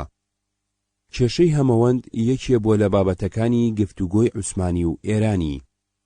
ساڵی 1289 کۆچی محەممەد ڕەوف پاشا لە جێگەی مەدحەت پاشا کراوەتە والی عێراق. والی عێراق ویستوێتی هەمەوەند تێکەڵاوی هێزەکانی بکە. فەقێ قادری هەمەوەند خۆی بەدەستەوە دا و چۆتە بەغداد. جوکل و ئەمین پاخڕ و هاوکارەکانیان تاوانبار بوون بە ڕاوڕوت و کوشتن. بڕیاری ئەدامیان درابوو، بەڵام والی لیان خۆش بووە کردوونی بەزەبتیە و ئەفسەر. فەقێ قادر و بەرهەمی زیندان. فەقێ قادر کە لە تیرەی بەگزادەی چەلەبی بووە یەکێ بۆ لە سەرۆکەکانی هەمەوەند، پیاوێکی خوێندەوار و لە چاو سەردەمی خۆیدا ڕۆشنبیر و شارەزا بووە. بۆ ئەوەی هەمەوەند هێمن بکرێتەوە وەک ئەڵێن ماوەیە کراوەتە سەرپەرشتی بازیان. دوایی گیراوە ماوەیەکی درێژ لە زیندانەکانی بەغداد و موسڵ و کەرکووکدا ماوەتەوە. سەرنجام لەگەڵ ئێلەکەی دوورخراوەتەوە بۆ دەرەوەی وڵات، ئەڵێن لە باکووری ئەفریقا کۆچی دوایی کردووە. کۆمەڵە کتێبی لەسەر بابەتی ئاینی و فەلسەفی، میعراجنامە، درودنامە، پەندنامە، جەنگنامەی بەهار و زستان بە شیعر هۆنیوەتەوە. هەروەها شیعری ویژدانی جوانی هەیە. هەموو بەرهەمەکانی بە زاراوی گۆران و بەشێکی لە زینداندا داناوە. جێگەی پرسیارە کەسێکە لەناو ئەو هەلو مەرجەنە ئاساییە ئاڵۆزەدا ژیابێ هەلی خوێندنی بۆ هەڵکەوتبێ. لە شیعرەکانیدا پەیڕەوی مەدرسەی ئەدەبی گۆرانی کردووە. ئەشێن و سینەکانی بە ئەدەبی زیندان دابنرێن. لە بەرهەمەکانیدا گلەی لە بەختی خۆیەکە، ڕەخنە لە جوامێر و هاوتیرەکانی تریەگرێ، هێرشی تون ئەکاتە سەردا و دەستگاکانی عوسمانی. لە هۆنراوەیەکی داوتوێتی ئەر جوامێر مەغرور، ئەر برا بێڕا، ئەر کاک عەبدوڵڵا عەزیز بێتەبا، ئەر حاکم نەپرس، ئەر قەوم نەشوا، ئەر ڕەعیە ڕەهزەن نەقەحت و غەلا، بێتەوفیق حەق بێیەد بەیزا، چێژمەیۆ جەدەز یەک فەرد تەنیا، یونس وارجە قەوم وێم کردم فیرار، بیم بەقوت حوت تورک دەریابار، فیرار بیم جە قەوم چون بەڕە جەگورگ، نەزانم جەگورگ بەتەر مەبۆ تورک. لە هۆنراوێکی تریدا لە باسی دا و دەستگاکانی عوسمانی داوتوێتی کەس نیەن واچۆ مەر چێژەن گوناش، هەردەم بەڕەنجێ مەدەرێ سزاش، والی مخەنەس قوماندار ئەحمەق، شێخ عەلی خائیف دەفتەردار سەرشەق، قازی بەدعەمەل موفتی بێکارە، ڕۆژدیبەک بێڕۆژد ئەرکان پەدیارە، مدعی عموم زەرفش خاڵیەن، ڕئیس جەزا لاوبالیەن، غیر خوداوەن فەرد فەریاد ڕەز، حرف خەیر ئەسڵەن نیەن جەلای کەس. بۆ ئاگاداری زیاتر لە سەرەم بابەتە بڕوانە فاتح عەبدولکەریم و عەبدولکەریم مدەڕیس کۆمەڵە هۆنراوەکانی فەقێ قادری هەمەوەند بەغداد. ساڵی 1290 کۆچی جەردەکانی هەمەوەند چوونەتە سەر پیشەکۆنەکەیان. والی هێزی عەسکەری ناردۆتە سەریان، کشاونەتەوە بۆ ئێران.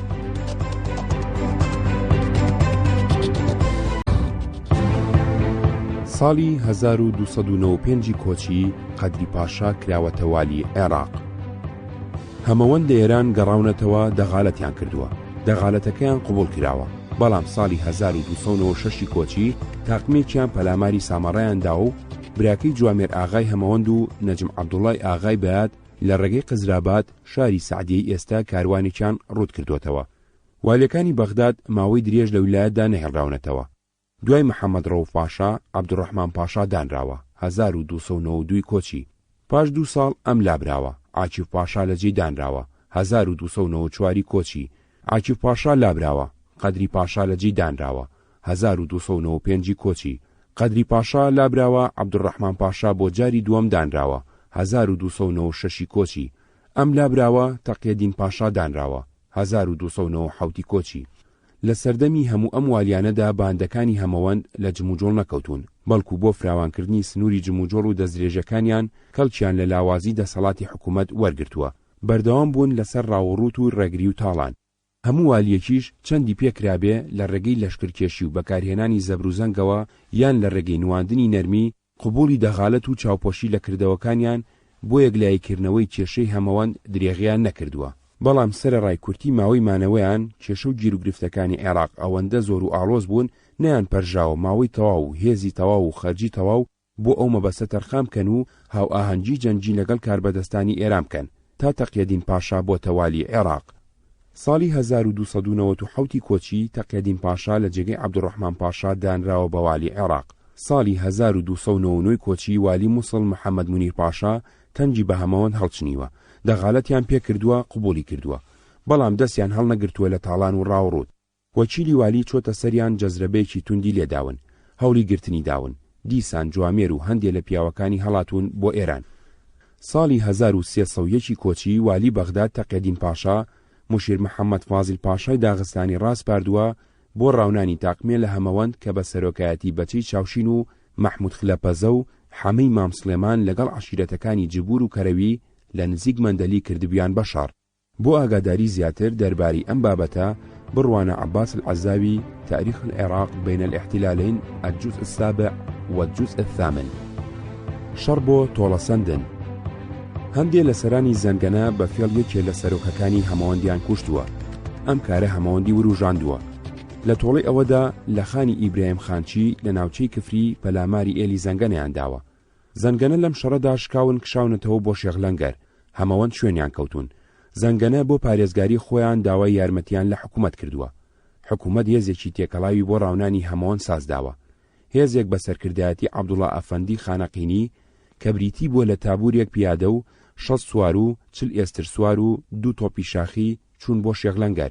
هێزێکی تریش بە سەرکردایەتی قایمقامی سەلاحیا کە بریتی بووە لە 750 سوار و 8 ژاندرمە و عەشیرەتی زەند و پاڵانی و هەندێک لە سواری تاڵەبانی و باجەڵان. ئەم دوو هێزە لە شێغلەنگەر یەکیان گرتوتەوە. هەمەوەند بەرەنگاری ئەم هێزەی کردووە، لە دواوە هەڵی کوتاوەتە سەری. تۆپچی و قۆماندانی تابوری پیادە و هەموو سواری سەلاحیا کە ناوی ئەوسای کفری بووە ئەسیر کردووە. دوای ئەوەی چەکەکانیان لێ سندون گیراوەکانیان بەڕەڵا کردووە. هەمەوەند لە گەڕانەوەدا تووشی 2 تابور پیادەی تر هاتوون کە ئەچوون بۆ کەرکووک، هەڵیان کوتاوەتە سەریان و شکاندویانن. هێزەکانی عوسمانی لە کۆڵ هەمەوەند نەبوونەتەوە. لە دوای ئەم ڕووداوانە مەفرەزەیەکی بەهێز لە بەغدادەوە بە سەرکردایەتی ئەدەم پاشا هاتوۆتە سەریان. بریتی بووە لە 8 تابور پیادە، ئاڵاونیوێک سوارە، تابورێکی تۆپچی شاخی. لە کۆکتەپە تووشی هەمەوەند بوون. لەو کاتەدا خەریکی پەڕاندنەوەی ماڵ و خێزانەکانیان بوون بەرەو ئێران. شەڕێکی قورس ڕوویداوە. هەمەوەند گەماروی مەفرەزەکەی دا و ئەدەم پاشا ئەسیر کراوە. ماڵەکانیان دەرباز کردووە، ئەدەم پاشاش بەردراوە. هەمەوەند کشاونەتەوە بۆ زەهاو. زەکی 193. لەشکرکێشی هاوبەش. هەمەوەند شارەزای تاکتیکی جەنگ بوون، هەروەها شارەزای جوگرافیای سروشتی و مرۆیی ناوچەکە بوون، بۆیە لە شەڕەکاندا سەرکەوتوو بوون. وڵاغ و کەلوپەل و چەکیان گرتووە. زۆر جار شەڕکەری زۆریان لە هێزەکانی حکوومەتی عوسمانی و ئێرانی و لە عەشایر بەدیل گرتووە. بە دەگمەن وا بووە کەسێکیان لێ کوشتبن. هەمیشە دیلەکانیان ڕوود کردوتەوە و ئازادیان کردوون، بەڵام تاڵانەکانیان بەدەستکەوتی خۆیان زانیوە. هەمەوەند 2 ساڵێ لەو ناوچەیەدا ماونەتەوە، بەڵام لە هەردوو دیوی ئێران و عوسمانی دانیشتوانی ناوچەکەیان بێزار و هەراسان کردووە. هەردوو حکومەت ڕێککەوتون پێکەوە لەشکرکێشێکی هاوبەش ئەنجام بدەن بۆ سەرکوتکردنی هەمەوەند. ئێران هێزەکانی بەم جۆرە سازداوە. 2 ئاڵای هەمەدان، ئاڵای زەنگەنەی کرماشان، ئاڵای کولیایی و گۆران، 2 ئاڵای کرند، عەشیرەتی کەڵهۆر، سنجاوی، ئەحمەدوەندی بێهتوویی کە بە 15,000 کەس خەمڵێنراوە. لەلایەن عوسمانیەوە بۆ هاو ئاهەنگی لەگەڵ هێزەکەی ئێران هێزێکی گەورە ساز و لە دۆڵی سیروان مۆڵ دراوە. هەمەوەند بە خۆیان و خێزانەکانیانەوە کشاونەتەوە نزیک دۆڵی عەباسان. خێزانەکانیان لەوێ قایم کردووە. چەکدارەکانیان لە حاجی لەر و سەرتاق لە دەشتی باجەڵان پەلاماری هێزەکانی ئێرانیان داوە. چەند سەد ئێسترێکیان بەبارەوە لێگرتوون. لەشکری ئێرانیان شکاندووە و هەتا ماهیدەژ ڕاویان ناون. خۆشیان گەڕاونەتەوە بۆ قۆرەت و قەسری شیرین. لەشکری تورک گەڕایەوە چونکە عەشایری مونتەفیق ڕاپەڕی بوون. مەترسی شۆڕشی مونتەفیق بۆ سەر عێراق و بەغداد گەورەتر بوو لەی هەمەوەند. بەڵام سەرکردەی هێزەکەی عوسمانی لە ناوچەکەدا بۆ گفتوگۆ لەگەڵ هەمەوەندا مایەوە و سەرنجام لەگەڵیان پێکهات بە ئاشتی بگەڕێنەوە شوێنەکانی پێشویان لە بازیان. زەکی 195. شەڕ بۆ پاراستنی داڵدەدراو. حەمە پاشا سەرۆکی گشتی هەموو ئێلیجاف بە هەموو تیرەکانیەوە نیشتەجێبوونی پەسەند نەکردووە. ویستوێتی بە کۆچەری بمێننەوە، گەرمیان و کوێستان بکەن. بۆ دەربڕینی ناڕەزایی تیرەکانی جاف بە کۆمەڵ کۆچیان کردووە بۆ نزیک کرماشان. کەرەمۆیسی هۆزێکی بچووکی تیرەی شاتری بووە کە یەکێ لە تیرە سەرەکیەکانی جاف بووە. ئارەزووی نیشتەجێبوونیان دەربڕیوە و خۆیان بەجیا لەگەڵ کاربەدەستانی بەغداد بۆ نیشتەجێبوون لە شارە زور و وەرگرتنی زەویەکانی ئەوێ پەیوەندیان لەگەڵ کاربەدەستان دامەزراندووە. لەو کۆچەدا لەگەڵ ئێلی جاف کۆچیان نەکردووە، لە شوێنی خۆیان ماونەتەوە. سەرۆکەکەیان عەزیزی شاوەیز پیاوێکی ئازا و سەرکێش بووە، گوێی نەداوەتە فەرمانی حەمە پاشا. کە جاف گەڕاونەتەوە گەرمیان حەمە پاشا گرتوێتی، لە زینداندا مردووە. هۆزی کەرەمۆیسی باوەڕیان نەکردووە بە دەردی خوا مردبێ، پیانوا بۆ لە زیندانەکەی حەمەپاشادا بۆ ئەوەی لە ناوی ببەن دەرمان خوارد کراوە کە سوکاری عەزیزی شاوەیس خۆیان سازداوە بۆ تۆڵە لە چیمەنی سەمین لە نزیک کفری کە حەمەپاشا بارگەیدانا بوو لە کاتی نووسندا لە ناو خێوەتەکەی خۆیدا بە خەنجەر کوشتویانە 1299 کۆچی. کوشتنی سەرۆک تاوانێکی ئەوەندە گەورە بووە بەخشینی نەبووە کەرەمویسی خۆیان حەشارداوە. جاف ئەلجاری ڕاگەیاندووە واتە هەموو تیرەکان دەستیان داوەتە چەک بۆ تۆڵەی سەرۆکەکەیان و لە ناوبردنی کە سوکاری عەزیز و هەموو پیاوەکانی کەرەمویسی. لەو کاتەدا جوامێراغای هەمەوەند لە دەشتی شیروانە بووە. بکوژەکان ڕویان کردوتە دیوەخانەکەی ئەو.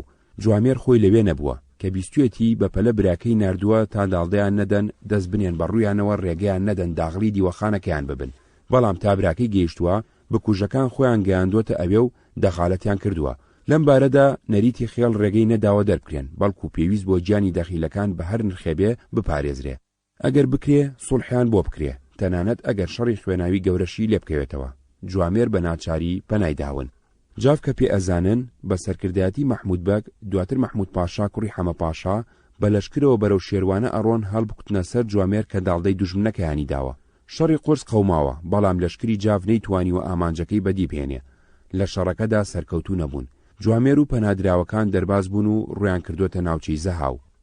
شێغڕەزای تاڵەبانی 1837-1910 زاینی وێنەی ئەم ڕووداوەی بە چوارینەیەکی کاریکاتێری کێشاوە و توێتی جەنگاهی جووکل و مەحموود بەگ شێروانە بوو.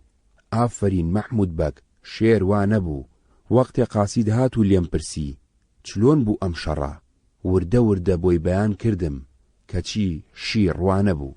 ئەوەی لێرەدا جێگەی تێڕامانە شەڕکەرانی هەمەوەند کە لە ڕاوەڕوت و تاڵان و کوشتندا لە هیچ نەستە میونەتەوە کەچی پەیڕەویان لە هەندێ نەریتی خێڵەکی کردووە لەوانە دەخالەت کە لەوانە بووە فەوتان و لە ناوچوون بۆ هۆزەکەیان بە دوای خۆیدا بهێنێ. چارەنووسی جوامێراغا. جوامێراغا کە بە جووکل ناوی دەرکردووە لە ژێرگوشاری جەنگی هێزەکانی عوسمانیدا خۆی و ئێلەکەی دەشتی زەها و قەسری شیرینیان کردوتە بنکەی مانەوە ژیانی خۆیان. جوامێراغا و هەندێ لە هاوڵەکانی چوونەتە ئەسفەهان بۆ سەردانی مەسعود میرزا زەڵە سوڵتان. زەڵە سوڵتان کوڕە گەورەی ناسرەدین شا ئەوسا فەرمانفەرمای باشووری ئێران بووە. بە موچەیەکی مانگانە لە قەسری شیرین و زەها و داڵدەی جوامێر ئاغا و پیاوەکانی داوە. جوامێراغا قەڵایەکی لە قەسری شیرین بنیاد ناوە کە بە قەڵای جوامێر ناوی دەرکردووە. دوای ئەوەی ناسرەدین شا زەڵە سوڵتانی لە سەرکارەکانی لابردوو کێشایەوە تاران جوامێراغا پشتیوانێکی نەماوە دیسان کەوتۆتەوە ڕێبڕین و ڕێگرتن ئاسایشی ناوچەکەی تێکداوە. ساڵی 1302 کۆچی چەند کەسێ لە بنەماڵەی شای ئێران بە ڕێگەی کرماشان قەسری شیریندا بەرەو پیرۆزگاکانی شیعە لە عێراق بەڕێکەوتون. جەردەی هەمەوەند کە سەر بە جوامێر ئاغا بوون ڕێگەیان پێگرتون و ڕوتیان کردوونەتەوە. بنەماڵی شا درێژیان بە سەفەرەکەیان نەداوە بەرەو دواوە گەڕاونەتەوە بۆ تاران. سکاڵایان بردووەتە بەر ناسرەدین شا. دەرباری قاجار ئەمەیان بە سوکایەتێکی گەورە زانیوە بۆ ناوبانگ و دەسەڵاتیان. لەم بارەیەوە هەندێ نامە لە نێوان وەزارەتی دەرەوەی ئێران و سەفارەتی عوسمانیدا لە تاران ئاڵوگۆڕ کراوە و گفتوگۆ ئەنجام دراوە. ناسرەدین شا فەرمانی داوە بە حیسام المولک چەزای فەتح عەلی شا و حاکمی کرماشان کێشەی جوامێر ئاغایەک لای بکاتەوە و ئاسایشی ڕێگەی کەربەلا بۆ زائیرانی ئێرانی دابین بکە. حکوومەتی عوسمانیش قورت ئیسماعیل پاشای دیاربەکری لەگەڵ ئۆردوی بەغداد ڕاستپاردووە ڕێگەکانی گەڕانەوەی بۆ دیوی عێراق لێ بگرێ. بۆ ئاگاداری لە ئاڵوگۆڕی نامەکانی نێوان کاربەدەستانی قاجاری و عوسمانی بڕوانە دەفتەر مطالعات سیاسی و بینمیلەلی گزیدە ئیسناد سیاسی ئێران و عوسمانی دەورە قاجاریە. مشیر ئاوە هەمەوەند ڕێگەی کێرکوک سلێمانی بەستووە و شاری سلێمانیشی خسۆتە مەترسیەوە. ئاسایشی ناوچەکەی تێکداوە و دەستدرێژی کردوتە سەر کاروان ڕێبوار دەوڵەمەند و هەژار هەر کەسێکیان لێ هەڵکەوتبێ ڕوتیان کردوتەوە. دەوڵەتی عوسمانی بۆ دانانی سنوورێ بۆ ئەمنە ئارامیە هێزێکی بەسەرکردایەتی یەکێ لە جەنەڕاڵەکانی ئۆردوی تورک ناردۆتە سلێمانی پلەی مشیری هەبووە. مشیر قورت ئیسماعیل پاشا بووە کە بەڕەچەڵەک کوردی دیاربەکر بووە و لەبەر دڕندایەتی لە شەردا نازناوی قورت واتە گورجیان داوەتێ بە دیوێکی تریشدا بۆ ئەوەی ناوەکەی لە کورد بچێ. ئەویش لە دەشتێکی بەردەمی سلێمانیدا ئۆردوگایەکی کاتی دامەزراندووە کردوێتی بە بنکەی کارە جەنجەکانی دژی هەمەوەند. لەو ساوە ئەو دەشتە کە دوایی بۆتە گەڕەکێکی سلێمانی بە ناوی مشیر ئاواوە ناسراوە. غەدری ئێرانی ئێرانیەکان پێشینێکی دوورودێژیان هەیە لە داڕشتنی نەخشەی سەرەتا تەفرەدان ئینجا کوشتندا. ئەزمونێکی زۆریان هەیە لەوەدا بە سوێند و پەیمان بە بەڵێن و گەف بە قسەی شیرین دوژمن و نەیار تەفرە بدەن، هەڵی بفریوێنن، دڵنیای بکەن تا بیهێنە ناوداوی کوشتنەوە، بێ ئەوەی گوێ بدەنە ئەوەی تۆمەتبار بکرێن بە بێبەڵێنی و پەیمانشکێنی بە بیانووی مەسلحەتی دەوڵەتەوە. کاربەدەستانی ئێران لەگەڵ جوامێر ئاغاش بە هەمان شێوە ڕەفتاریان کرد. حاکمی کرماشان سەرانی خێڵەکانی کرماشان بۆ ڕاوێژ دەربارەی چارەسەری کێشەی جوامێر ئاغا و هاوڵەکانی بانگەکە. شامڕات خان کە یەکێ بۆ لە سەرانی ئێلی ئەحمەدوەندی بەهتووی کرماشان ڕائەسپێرێ جوامێر بگرێ یا بیکوژێ، داوای لە سەرانی ئێلەکانی زەنگەنا، کەڵهۆر، کولیایی، سنجاوی و گۆران کردووە هاوکاری شامڕات بکەن. شامڕات بۆ ئەنجامدانی کارەکەی نامەیەکی بۆ جوامێر ناردووە بە سوێند و بەڵێنی حسام المولکەوە کە بۆ ڕاوێژ و پرسوڕا ئەوێ سەردانی ئەو قەسی شیرین بکات، داوای وەڵامی لێ کردووە. جوامێر پشت ئەستور بە سوێندی قورئانی حسام المولک ڕازیە بێ. شامڕات گروپێ لە پیاوە جەربەزەکانی خێڵەکان هەڵەبژێرێ و بەرەولای جوامێر بەڕێکەوێ. شامڕات نیازی کوشتنی جوامێری ئەبێ بۆ ئەوەی کێشەی جوامێر بە بێشەڕ و پێکادان یەکلایی بکەنەوە، دەست بگرن بەسەر ناوچەکەدا نەخشەکەی خۆی بۆ هاوکارەکانی ڕوونەکاتەوە. کە لە دانیشتەکەیاندا لەگەڵ جوامێر، شامڕات کشتەکی تەزبیحەکەی ئەپسڕێنێ و دەنگەکانی بڵاو بێتەوە. ئەو کاتە هەموو خەریکی کۆکردنەوەی دەنگەکانی تەزبیحەکە بن بۆ ئەوەی جوامێریش مەشغوڵ بێ. ئەوسا ئەم خەنجەرێ لە جوامێر ئەدا و ئەیکوژێ. هەمویان ڕازی ئەبن بە نەخشەکە. کە نزیک کەوتنەوە لە قەسری شیرین، ئاگاداری جوامێریان کرد. ئەویش چوو بۆ پێشوازیان و لە خێوەتی فەرماندەییدا کۆبوونەوە. دوای نان خواردن کە دانیشتن بۆ حەوانەوە بە پێی نەخشەی داڕێژاو، شامڕات کشتەکی تەزبیحەکەی خۆی پسڕاند و دەنگەکانی بڵاو بووەوە.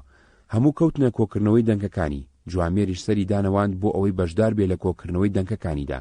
لەو کاتەدا شامڕات بە خێرایی هەڵی کێشاوەتە خەنجەر و داوێتی لە سەردڵی جوامێر و کوشتوێتی. 20 ئەسفەند ماهی 1276 شەمسی سەری جوامێریان لە لاشەکەی جیا کردوتەوە. لە هەمان کاتدا هێزێکیان ئامادە کردووە، دەوری خێزان و پیاوەکانی جوامێریان داوە.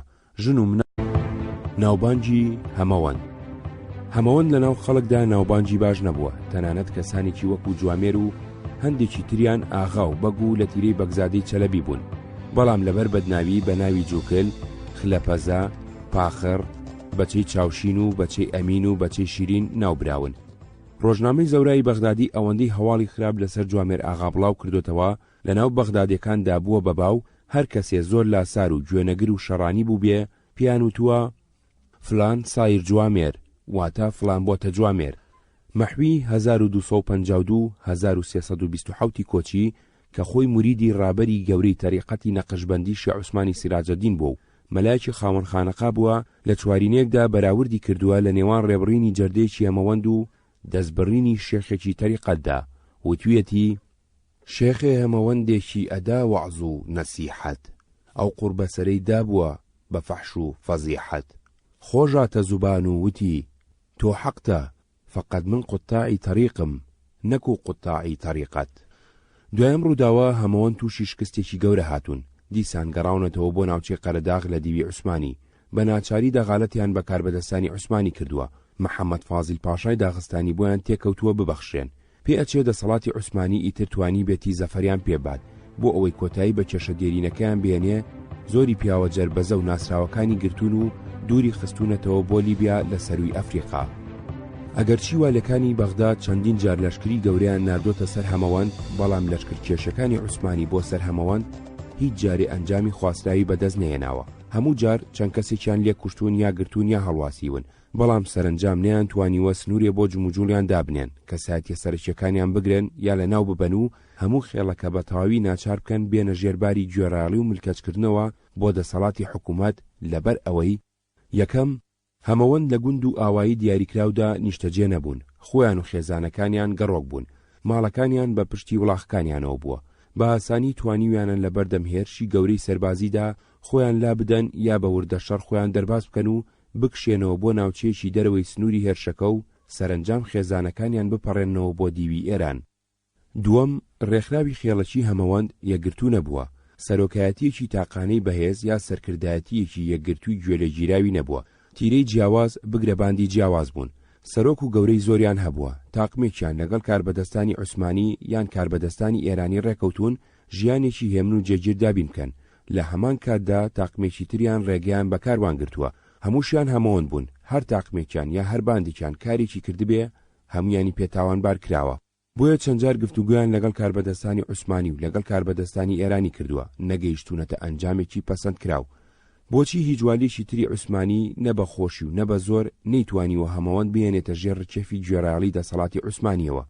ئاخۆ ئەوان بۆ ئەم کارە کارامە و لێوەشاوە نەبوون، یاخود هەمەوەند هێزێکی ئەوەندە گەورە بوو ئەوان دەرەقەتیان نهاتوون، یاخود هەمەوەند هەر بە سروش ئەوەندە خراببوون ئامادەییان تێدا نەبووە ببنە هۆزێکی ئارام و ئاسوودە و نیشتەجێ. هەمەوەند و بابان. هەمەوەند و کاتەوە کە قەلاچوالان بنکەی حکومڕانی بابان بووە لە ڕیزی هێزەکانی باباندا بوون، هاوکاری میرەکانیان کردوون. تا میرایەتی بابان هەبووە ئەوان لە ڕیزی شەڕکەرەکانیاندا بوون کە ئەوان نەماون ئەمانیش سەرگەردان بوون. هەمەوەند سەرچاوەی ژیانیان کشتوکاڵ، ئاژەڵداری، بازرگانی یا پیشەسازی نەبووە، بەڵکو شەڕکەری پیشەیی بوون. لە سەردەمی سلێمان پاشای باباندا هاوکاری شەڕەکانی ئەو بوون دژی والی بەغداد. دوای بنیادنانی شاری سلێمانی 1199 کۆچی هاوکاری ئەوڕەحمان پاشای بابان و ئەحمەد پاشای بابان بوون. لە شەڕی نێوان عەبدوڵڵا پاشای قایمقامی سلێمانی و والی سنەدا 1258 کۆچی تێوەگلاون. سەرەتا چوونەتە زەها و پاشان گەڕاونەتەوە بازیان. نەسیری، ئیسناد و مکاتەبات تاریخی قاجاریە. لە ناکۆچی نێوان مەحموود پاشای بابان کە سەر بە ئێران و سلێمان پاشای بابان کە سەر بە عوسمانی بووە لە یانگری سلێمان پاشا بوون کە مەحموود پاشا بە دەستبەسەری ڕەوانەی ئەستەمۆڵ کراوە لە یانگرەکانی لەدەست سلێمان پاشا هەڵاتون و بەرەو ئێران کۆچیان کردووە. هەمەوەند لەسەر داوای سلێمان پاشا لە زەها و ڕێگەیان پێگرتون و هەندێکیان لێ کوشتون و کاروانەکەیان ڕوود کردوونەتەوە. تاریخ و جوغرافیای کوردستان موسم بە سیر الأکراد. لە دوایین جەنگی بابان عوسمانی 1266 کۆچیدا هاوکاری عەزیزبەک بوون. کاتێ میرایەتی بابان دوایی هاتووە و دەسەڵاتی ڕاستەوخۆی عوسمانی وڵاتی داگیر کردووە و بەڕێوەی بردووە، ئیتر ئەمان بێ ئیش و کار ماونەتەوە. دەستگایەک یا شوێنێکی گونجاو نەبووە بیانگرێتە خۆی. لە ناو ڕێکخراوەی جەنگی عوسمانیدا ئەم جۆرە گروپانە کە بێ دیسپلین و بێوەلائی نەگۆڕ بوون جێگەیان نەبووتەوە. هەمەوەند چەندین جار دەغالەتیان کردووە بە دەسەڵاتی عوسمانی و دەسەڵاتی عوسمانی ڕێگەی پێداون لە ناوچەی بازیان چەمچەماڵ جێگیر بن. لە پاش ماوەیەک دەستیان کردوتەوە بە ڕوودکردنەوەی کاروان و جەردەی. چەندین جار پاشاکانی عوسمانی ویستویانە تێکەڵاوی هێزەکانی خۆیانیان بکەن کە چەک و ئەسپیان بەدەستێناوە هەڵاتون و یاخی بوون.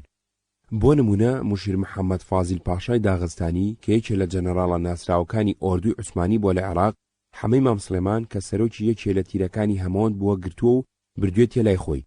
لە خێوەتەکەی خۆیدا جێگەی کردوتەوە، ئەسپێک و توفەنجێکی داوەتێ. پاش ماوەیەک حەمە هەلی بۆ هەڵکەوتووە، چەک و ئەسپەکەی ڕفاندووە و هەڵاتووە. موشیر شوێنی کەوتووە بە تەقە گرتوێتەوە. سەرکۆنەی کردووە کە پاش ئەو هەموو ڕێزلێنانە بۆچی سپڵەیی کردووە و هەڵاتووە. حەمە لە وەڵام داوتوێتی حەمە کە بۆتە خاوەنی ئەسپ و تفەنجی خۆی ئەبێ موشیر چاوەڕوانی چی لێ بکە. عەزاوی 85. جەنگی ڕووسی عوسمانی ساڵی 1294 کۆچی کەمتر لە ساڵێک بۆ سوڵتان عەبدولحەمید کاری گرت بۆ دەست.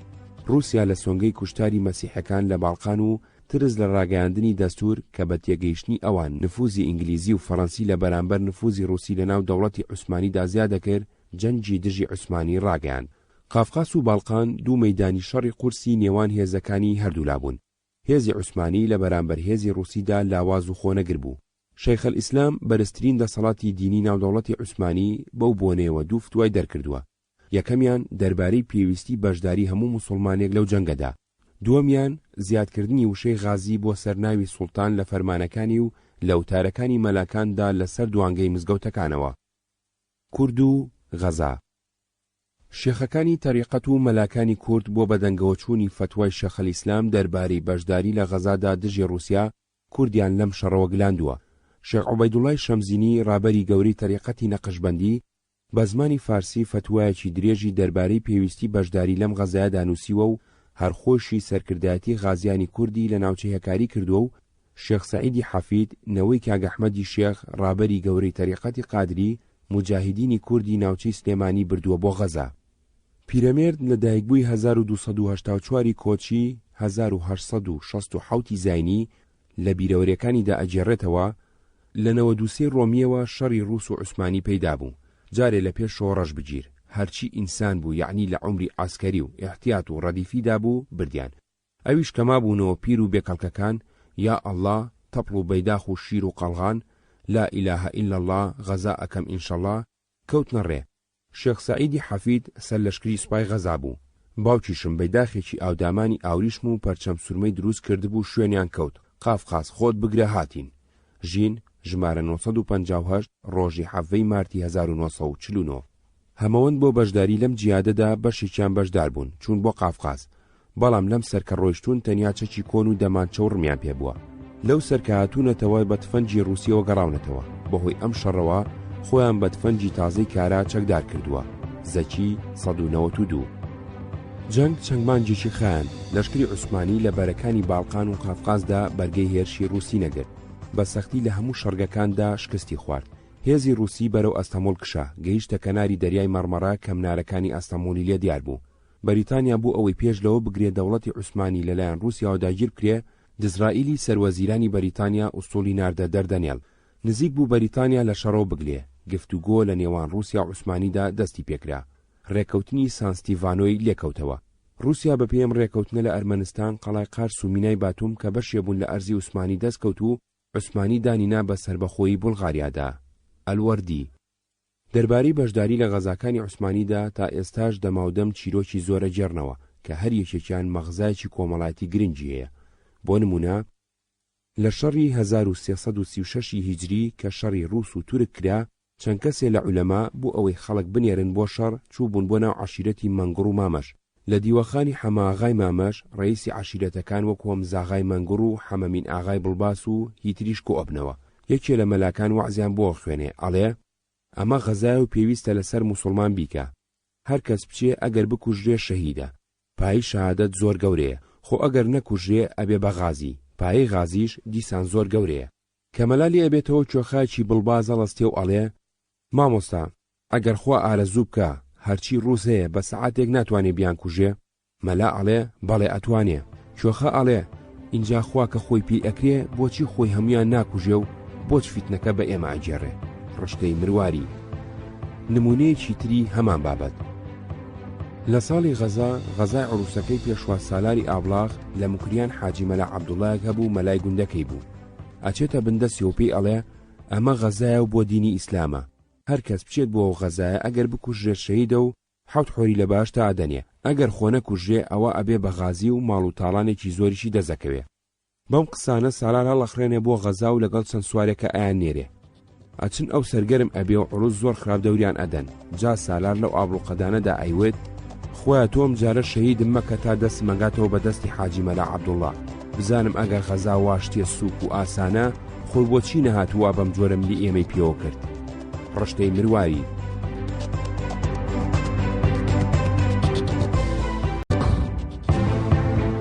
ساڵی برسیمە. ساڵی 1297 کۆچی 1880 زاینی گرانی و قات و قڕی و برسێتی ناوچەکانی بەغداد و موسڵی گرتوتەوە. مردوو لە کۆڵانەکاندا کەوتون، هەژارەکان لەبەر نەبوونی کچ و کوڕی خۆیان فرۆشتووە، گۆشتی جانداری تۆپی و مرداریان خواردووە. کوردێکی زۆر ڕویان کردوتە بەغداد، دەرۆزیان کردووە و کە لیان پرسیون چیتان ئەوێ، هەرێکیان کە دواوە وتوێتی برسیمە. لە بەغداد ئەو ساڵە بە ساڵی برسیمە ناسراوە، هەمان ساڵ لە مووسڵ بە ساڵی لیرە ناسراوە، چونکە وەزنەی گەنم فرۆشراوە بە لیرەیەک. عەزاوی پیرەمێرد لە بیرەوەریەکانیدا ئەجێڕێتەوە، گرانی نانیش من لە زمانی زیندوی خۆما لە پێشدا پەنا بەخوا گرانی ساڵی 1296 بوو کە بەڕاستی پیا و پیاوی ئەخوارد و ئەمە بیلفعل لە مووسڵ ڕوویدا و داغڵی تاریخ بووە. سەرەتای و گرانیە لە شەڕی گەورەی ڕووس و عوسمانیەوە پەیدا بوو کە ڕەشبگیر هەرچی دەستی تفەنجی ئەگەت گرتیان و ناردیان بۆ حدودی قافقاس و باقی تریش لێرە شێخ سەعیدی حەفیدی مەرحوم هەڵسا فەرمووی غەزایە جاڕدرا و دەروێش بە دەفەوە کەوت نەجۆش، لا ئیلاهە ئیلا الله غەزا ئەکەین ئینشەڵڵا. ئیتر ئەوی مابوو بە جارێ دوای شێخ سەعید کەوتن، غەزایە هەی غەزایە. باوکم حاجی مەحموود بە جیبانەی بوو کە جارێ لە باتی خۆی نردوێ حەج و کە هاتی شەوە تەداروکی بۆ کرد و ناردێ غەزا. ئەو مەحموود لەگەڵ ئەوەشدا خۆی ڕاستەوە بوو شوێن شێخ کەوت خەریک بوو منیش بەرێ. ئەیگوت ئەدبەم ئەتکەم بە چۆلەکەی بەهەشت. اینجا دیتە وڵات کەسی تیا نەبوو، جووت و گا هەڵگیرا و تۆ نەچێنرا. ئەو لەو نەوع گرانیە بوو کە پیان ئەوەت قاتی یاخود قڕی.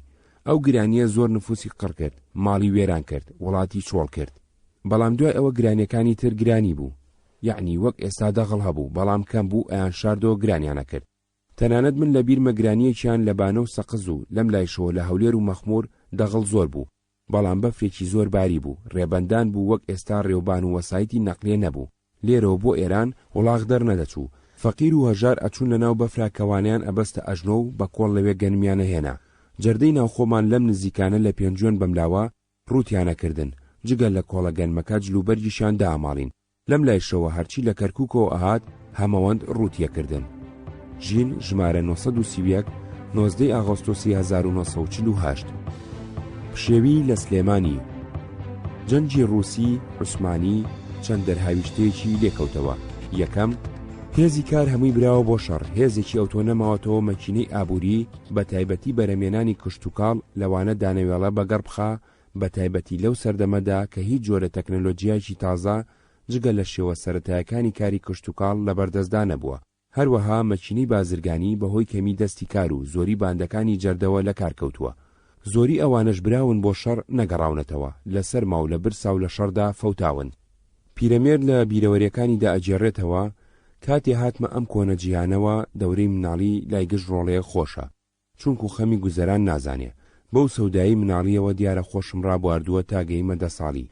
بیرم کردەوە و چەند و چوونی زەمان تێگەیشتم. گرانی و ماڵوێرانی ساڵی 96 بەسەرداهات. موسڵمان نەژنود کافر نەبینێت. تاقانەش بووم. دیسان باوکم ئەو هەموو پیا و خزمەتکاری بوو، بە شەو کۆڵی نان و خواردەمەنی پیاڵەگرتم. بەدزیەوە ئەچوونە بەر ئەو ماڵانەی کەوا نەشیان بوو ڕووشیان نەدا سوال بکەن. لە دەرگامان ئەدا دەرچیان ئەکردەوە. بەدزیەوە کۆڵەکەمان فڕێ ئەدای ئەو دیو دەرگاکەوە و ڕامانە کرد.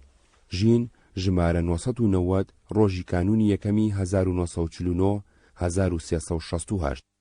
دووەم، بەهۆی لاوازی حکوومەت و گەندەڵی دەستگاکانیەوە باندەکانی دزی و ڕاوڕوت و دزی نهێنی و جەردەی ئاشکرا لە ناو شار و دەرەوەیدا ئاسایشی ناوچەکەی بە تەواوی تێکداوە.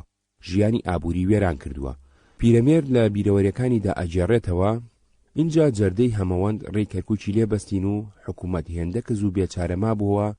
جوامێر هەمەوەند لەشکری کرد، هاتە سەر سلێمانی ئەیگوت شەریف چەلەبی کوڕی سلێمان پاشا بووە، حکومداری بەشمانە. لە هەر چوارلاوە دەوری شاریدا و عسکەریش هیچ لە شارا نەمابوو. ناچار پیاماقوڵەکانی ئەو سایە کەوت نەخۆ. بەر لە هەمیان قادرەفەندی گەورە خۆی و دوو زینەی ڕۆڵەی ئازای گردی سەیوان و فەقیانیان لێگرتن. تایفەی عەزیزی مەسرەفیش ئەو سایە زۆر و بەدەسەڵات بوون. لە ڕێی هۆمەرەکیۆر و گۆیژەوە تا پشتی کانی ئاسکانیان محافەزە کرد. ئیتر کوڕگەلی شەڕەگەڕەکەری ناوشار دەبۆی میریان شکان. تفەنگی شەشخانەی تێدا بوو دابەشیان کرد. خولەی ئەلی کەوکوژ و دەستەی دەهۆڵژەن وەک بۆ سەرشایی بچن بە دەهۆڵ و زوڕناوە پێشەم خەڵکە کەوتن هەمەوەندیان شکان. بەڵام تابووری ئاسکەر کە بۆ ئیمدادی سلێمانی ئەهات هەمەوەند تاسوجیان لێگرتن، زۆریان لێکوشتن. ژین ژمارە 990 ڕۆژی کانونی یەکەمی 1949. پیرەمێرد اینجا ناوی هەندێک لە دز و جەردەناسراوەکانی سەردەمی خۆی بازەکە. دیتە وڵات چۆڵ بوو، پیاوی تیا نەمابوو. لات و لوت و عسکەری فیراری کەوتبوونە ناوە، پیا و پیاویە خوارد. نەک بە قسە واتە، هەر بەڕاستی گرانیەک پەیدا بوو پیا و پیاوی خوارد. ئیتر ئەو پشێوی ئاشوبەنە نیشتەوە تا چوون بۆ ئەسەمۆڵ. شەو دزی و ڕۆژ جەردەیی. ئەحەی وەسمانگەردی و عەزەکچانی و مەیکە چنگنی و ئەلیوەیسی ئاغا سووری و مرادەڵاڵی هەیاسی و ساڵحی حەمەئای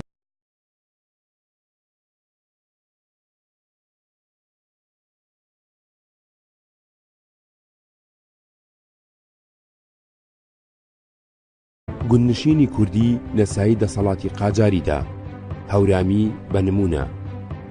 هەورامان ناوچەیەکی شاخاوی سەختە، بەشێکی لە سنووری دەوڵەتی ئێران و بەشێکی لە سنووری دەوڵەتی عوسمانیدا بووە. بەشەکەی ئێران لە ڕووی بەڕێوەبەرایەتیەوە هەندێکی سەربەستنە و هەندێکی سەر بە کرماشان بووە. بەشەکەی عوسمانی سەر بە لیوای سلێمانی بووە. هەورامان تایبەتمەندی جوگرافی، سروشتی، مرۆیی، ئابووری خۆی هەبووە.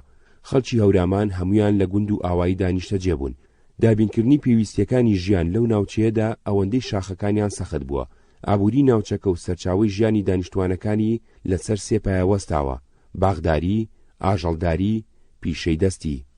بۆ باغداری زەوی کشتوکاڵی کەمە، بە کۆڵگڵیان لە ناخی دۆڵ و شیوەکانەوە سەرخستووە بۆ ناو بەردەڵانی لاپاڵی کێوەکان. تەلانیان لێ ساز کردووە، دار و سەوزەی تێدا ڕوێنراوە. سیستەمی ئاودێری باخەکانیان شارەزایانە ڕێخستووە. بۆ چاندنی دانەوێڵا گەنم و جۆ ناشێ و بۆ باخ و ڕەز لەبارە. لە ئاژەڵداریدا بزن و بزنی مەرەز و مەڕیان بەخێو کردووە. لە پیشەی دەستیدا وەستای جۆڵایی، کارگەچی، دارتاشی، ئاسنگەری بوون. تا ڕادێکی باش ئیکتیفای زاتیان کردووە و ئابووریەکی داخرا و سروشتیان هەبووە. بەشی زۆری پۆشاک و خۆراک و پێویستیەکانی ماڵداری و ئیشەکانیان بەرهەمی ڕەنج و دەستی خۆیان بووە. دەرامەت و داهاتیان کەم بووە، بەروبوومی باغداری و ئاژەڵداری و پیشەی دەستی ئەوەی لە خۆیان زیاد بوو بێ بردویانەتە ناوچەکانی نزیکی خۆیان. هەندێکیان گۆڕیوەتەوە بە دانەوێڵە و هەندێکیان فرۆشتۆ بە پارە پێویستیەکانی خۆیان پێکڕیوە. لەبەر ئەوە توانای دانی باج و دیاری و پێشکەشیان لاواز بووە. هەورامی جوتیاری ئیشکەر و پیشەگەری دەزڕەنجین و شاخەوانی چاک و شەڕکەری ئازا و نیشانچی دەزڕاز بوون. هەورامی بە ماندووبوونێکی زۆر بژێوی خۆی دابین کردووە. کەسی تەوەزەل گوزەرانی خۆی پێڕایی نەکراوە. خەڵکی هەورامان بە بنزاراوی هەورامیە دوێن کە یەکێکە لە سەرچاوە زمانیە گرنگەکانی زاراوی گۆران. زاراوی گۆران یەکێکە لە لەهجە سەرەکیەکانی زمانی کوردی و خاوەنی سامانێکی دەوڵەمەندی ئەدەبیە. لە مێژووی ئەدەبی کوردیدا جێگەیەکی دیاری هەیە.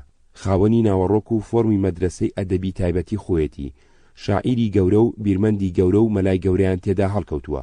هەورامان زمانی تایبەتی، جلوبەرجی تایبەتی، ئابووری تایبەتی، تەنانەت شێوەی تایبەتی ژیان و ئەندازیاری تایبەتی بینای خان و ئاواییان هەبووە. بۆ ئاگاداری زۆرتر لەسەر هەورامانی تەخت و هەورامانی لهۆن لە سەردەمی ئەو ڕووداوانەدا بڕوانە سەیر الئەکراد 95 101، حەدیقەی ناسری 44 46، وەقای نیگار 62 66. گەورەکانی هەورامان پیان وتون سان، سوڵتان. سانەکان خۆیان بنەوەی کیانیەکانی سەردەمی ئەسکەندەری مەکدۆنی داناوە. سان لەناو هەورامەکاندا سامێکی زۆری هەبووە، هەم هێزی زۆری هەبووە، هەم دەسەڵات و زەبر و زەنگ. قسەیەک باو بۆ لە ناویاندا ئەڵێ سان جمۆ بەغدا مەگیرۆ، واتە سان بجوڵێ بەغداد ئەگرێ. خۆبەخۆ کاروبارەکانی خۆیان ڕای کردووە، نە پێویستیان بە حکوومەتی سنا مەریوان جوانڕۆ هەبووە، نە حکوومەتی ئێران دەسەڵاتی بەسەر ئەواندا هەبووە. بەشێکی هەورامان بەشێ بۆ لە قەڵەمڕەوی ئەردەڵان، قەڵەمڕەوی ئەردەڵان بەشێ بۆ لە دەوڵەتی ئێران. هەورامانی لهۆن کە هاوسنوور بووە لەگەڵ شارەزور ناوەندەکەی دزڵێ بووە و گەورەکەیان محەممەد ساعید سوڵتانی کوڕی عوسمان سوڵتان بووە. ئەم بلۆکە 33 گوند و نزیکەی 5000 کەس و باجی ساڵانەی 300 تمەن بووە. هەورامانی تەخت کە هاوسنوور بووە لەگەڵ مەریوان ناوەندەکەی نەوسود و گەورەکەیان حەسەن سوڵتان کوڕی محەممەد سوڵتان بووە. ئەم بلۆکە 22 گوند و 5000 کەس و باجی ساڵانیان 700 تمەن بووە. سام بە ناوی جۆرا و جۆرەوە باجی لە خەڵک سندووە، ئەویش لە باتی دانیشتوانی ناوچەکەی ساڵانە باجی داوە بە کاربەدەستانی ئەردەڵان. دەربارەی ڕێچەڵک و درەختی بنەماڵی سانەکان بڕوانە ئەدمۆنز 1943. ساڵی 1268 کۆچی حەسەن سوڵتان گەورەی هەورامانی تەخت و محەممەد ساعید سوڵتان گەورەی هەورامانی لهۆن لە ئەمانوڵڵا خانی دووەم والی ئەردەڵان یاخیبوون. یاخیبوون بە زۆری لە ئەنجامی گرانی باری باج و نەتوانینی دابینکردنی بووە لە کاتی داواکردنیدا. دەرباری قاجار فەرمانی لەشکرکێشی داوە بە ئەمانوڵڵا خان بۆ سەر هەورامان. هێزی ئێرانی هێرشی کردوتە سەر هەورامان. دوو ناوەندی گرنگ دزڵی و نەوسودیان گرتووە، بەڵام هیچ کام لە سەرانی هەورامانیان بۆ نەگیراوە. هێشتا شەڕ کۆتایی نەهاتبوو هەواڵی هەوڵی کوشتنی ناسڕەدین شا بڵاو بۆتەوە. هەواڵەکە ورەی هێزەکانی ئێرانی دابەزاندووە و ورەی هەورامیەکانی بەرز کردوتەوە. چەکدارەکانی هەورامی هێرشی پێچەوانیان بۆ سەر هێزەکانی ئێران کردووە. شوێنەکانی خۆیان گرتوتەوە، هێزەکانیان ناچار کردووە بە سەرنەکەوتووی بگەڕێنەوە سنە. بەشێ لە دانیشتوانی هەورامان ئاواری شارەزور و سلێمانی بوون. حاکمی سلێمانی وەفدێکی بۆ ناوبژی ناردۆتە لای والی 30,000 تمەنی لە هەورامیەکان سندووە بەرامبەر بەوەی بە ئاشتی بگەڕێنەوە سەر جێگە و ڕێگەی خۆیان. تحفەی ناسری 193. ساڵی 1280 کۆچی سانەکانی هەورامان جارێکی تر تاوانبار کران بە یاخی بوون. دەرباری قاجار فەرمانیدا بە والی سنا بچێتە سەریان و سەرکوتیان بکە. والی بە هاوکاری عەلی ئەکبەرخانی ئەردەڵانی هێزەکانی سازدا و هێرشی کردە سەریان. هەورامیەکان خۆیان پێڕانە گیرا کشانەوە شارەزور. بۆ ناوبژی شێخ غەوڕەحمانی کوڕی شێخ عوسمانی نەقشبەندی و حەمە پاشای سەرۆکی ئێلیجاف چوونەتە لای والی. محەممەد ساعید سوڵتان خۆی هاویشتۆتە تەویلی والی و 3000 تمەنی داوە بۆ ئەوەی لێ خۆش ببن. کراوەتەوە بە حاکمی هەورامانی لهۆن. تحفەی ناسری 201. دەرباری قاجار بە بیانی نوێکردنەوەی دەستگای حکومڕانیەوە لە ویلایەتەکانی ئێراندا بەرەو چەسپاندنی سیستمی ناوەندێتی و کۆتاییهێنان بە دەسەڵاتی میرایەتی بنەماڵە حاکم و دەسەڵاتدارەکان چووە. هەوڵی سەرەکی دەرباری قاجار بۆ کۆکردنەوەی زۆرترین باج مالیاتی دیوانی و پێگێنان و ڕێخستنی فەوجە جەنگیەکانی ئارتەشی ئێرانی بووە. ساڵی 1284 کۆچی غوڵام شاخان مردووە. دەرباری قاجار ئەمەی بە دەرفەت زانیوە، ئیتر کەسی لە بنەماڵی ئەردەڵان بەوالی دانەناوە. بۆ چەسپاندنی دەسەڵاتی ناوەندی و ڕاستەوخۆ ئیتر کەسانێکی داناوە لە دەرەوەی بنەماڵە دەسەڵاتدارەکانی ناوچەکە بە حاکمی ناوچەکە. ئەم سیاسەتە نوێی دەرباری قاجار بەدانانی فەرهاد میرزا موعتەمیدالدەولە بە فەرمانفەرمای کوردستان دەستی پێکردووە. حکوومەتی فەرهاد میرزا موعتەمیدالدەولە 1284-1390 کۆچی، فەرهاد میرزا 1233-1305 کۆچی، کوڕی عەباس میرزای وەلیعادی فەتح عەلی شای قاجار و مامی ناسرەدین شا بووە. بە 7 ساڵی بۆتە حاکمی لوڕستان و خوزستان. لەو ماوەیەدا نازناوی موعتەمیدالدەولەی وەرگرتووە. ماوەیەکیش حاکمی فارس بووە. ناسرەدین شا لە یەکەم گەشتیدا بۆ ئەوروپا 1200 کۆچی ئەوی داناوە بە نائب السەڵتەنە. لەو ماوەیەدا کارامەی و شارەزایی لە کاری دەوڵەتی دانواندووە. لە ڕەفتاریدا لەگەڵ نەیارەکانی دڵڕەق بووە. لە هەرجێ فەرمانڕەوا بوو بێ زەبر و زەنگی دژی یاخی و جەردە و ڕاوڕوودکەر بەکارهێناوە. ڕۆشنبیر و ئەدیب و شاعیر بووە. ئینگلیزی باش زانیوە. چەندین کتێبی نووسیوە. بە دەستوری ئەو سەحنی کازمەین لە عێراق نۆژەن کراوەتەوە. لە تاران مردووە و لە کازمەین بە خاک سپێرراوە. غوڵام موحسین مصاحب، دائیرەت المعارف فارسی، مادە فەرهاد میرزا موعتەمیدالدەولە. لە دوای کۆتایهێنان بە دەسەڵاتی میراتی بنەماڵی ئەردەڵان لە سنا شای قاجار فەرهاد میرزا موعتەمیدالدەولەی ناردۆتە کوردستان. فەرهاد میرزا یەکەمین حاکمی بێگانە بووە کە کراوە بە حاکمی کوردستان 1284-1291 کۆچی. سەرەتای کارەکانی بە کوشتنی سانەکانی هەورامان و بە داگیرکردنی ناوچەکەیان دەستی پێکردووە. ویستوێتی بەمە دەسەڵاتی خۆی و دەرباری قاجار لە کوردستاندا بە تەواوی بچەسپێنێ. پاش 3 مانگ چوو بۆ سەردانی قەڵای شائابادی مەریوان لەگەڵ ژمارەیەکی کەم. یەکێ لەوانە لەگەڵی بوو عەلی ئەکبەرخانی نەوەی ئەمانوڵاخانی والی ئەردەڵان و چەند پیاوی ناوداری سنە. لە گوندی بێڵەک دابەزیوە و مزگەوتەکەی کردووەتە شوێنی مانەوەی. حەسەن سوڵتان خۆی و براکانی مستەفا بەگ و بارانبەگ لەگەڵ چەند سەد چەکداری هەورامی هاتوون بۆ گوندی بێڵەک بۆ سەردانی. بەم جۆرە بە قەلەباڵغی ئامادەبوون هاتووە بۆ نمایشی هێز و توانای خۆی یان ئەمەی لە سادەییەوە بووە بۆ بەخێرهێنانی حاکمی تازە و دەربڕینی گوێڕایەڵی و دڵسۆزی بۆ حکوومەت. مەبەستی حەسەن سوڵتان هەرچیەک و هەرکامێکیان بوو بێ فەرهاد میرزا ئەم نمایشی بەدڵ نەبووە، کردوێتی بە بەهانەی لە ناوبردننی. پێ ئەچێ پێش ئەوەی بێت بۆ ئەم گەڕانە بەنهێنی بڕیاری دابێ حەسەن سوڵتان کە چەند ساڵ بوو لاملی ئەکرد و وەکو پێویست ملی بۆ حاکمەکانی ئەردەڵان نەدابوو لە ناو ببا. توحفەی ناسری 282. ئەو شەوەی لە مزگەوتی بێڵەک ماوەتەوە تا بەیان جێنگڵی داوە لە بیری ئەوەدا بووە چۆن حەسەن سوڵتان لە ناو ببا. ئیستیخارەی کردووە یا یەحیا خۆذ الکتاب بقووە. هاتۆتۆ ئەمەی بە نیشانی باشی داناوە. بانجی بەیانی گوێ لێ بۆ هەستاوە بۆ نوێژ و پاڕانەوەی سەرکەوتن. پاش نوێژ زەین العابدینی فەراش باشی بان کردووە. بێ ئەوەی بهێڵێ هاوڕەکانی لەگەڵی چوون بزانێ نیازی چییە. فەرمانی پێداوە لەگەڵ دە فەڕاشی هەڵبژاردە لە قاوەخانە ئامادە بن بۆ ئەو کارە دژوارە. هەرکە حەسەن و هەردوو براکەی هاتن ببرێنە قاوەخانە دەست بەجێ حەسەن بکوژن و هەردوو براکەشی زنجیر بکەن. عەلی ئەکبەرخان و ئەوانی تری بان کردووە لای خۆی بە قسەوە خەریکی کردوون. کاتی هەتاوکەوتن حەسەن سوڵتان و براکانی بان کردوتە لای خۆی کە بێن خەڵاتەکانیان وەرگرن و بگەڕێنەوە شوێنەکانی خۆیان.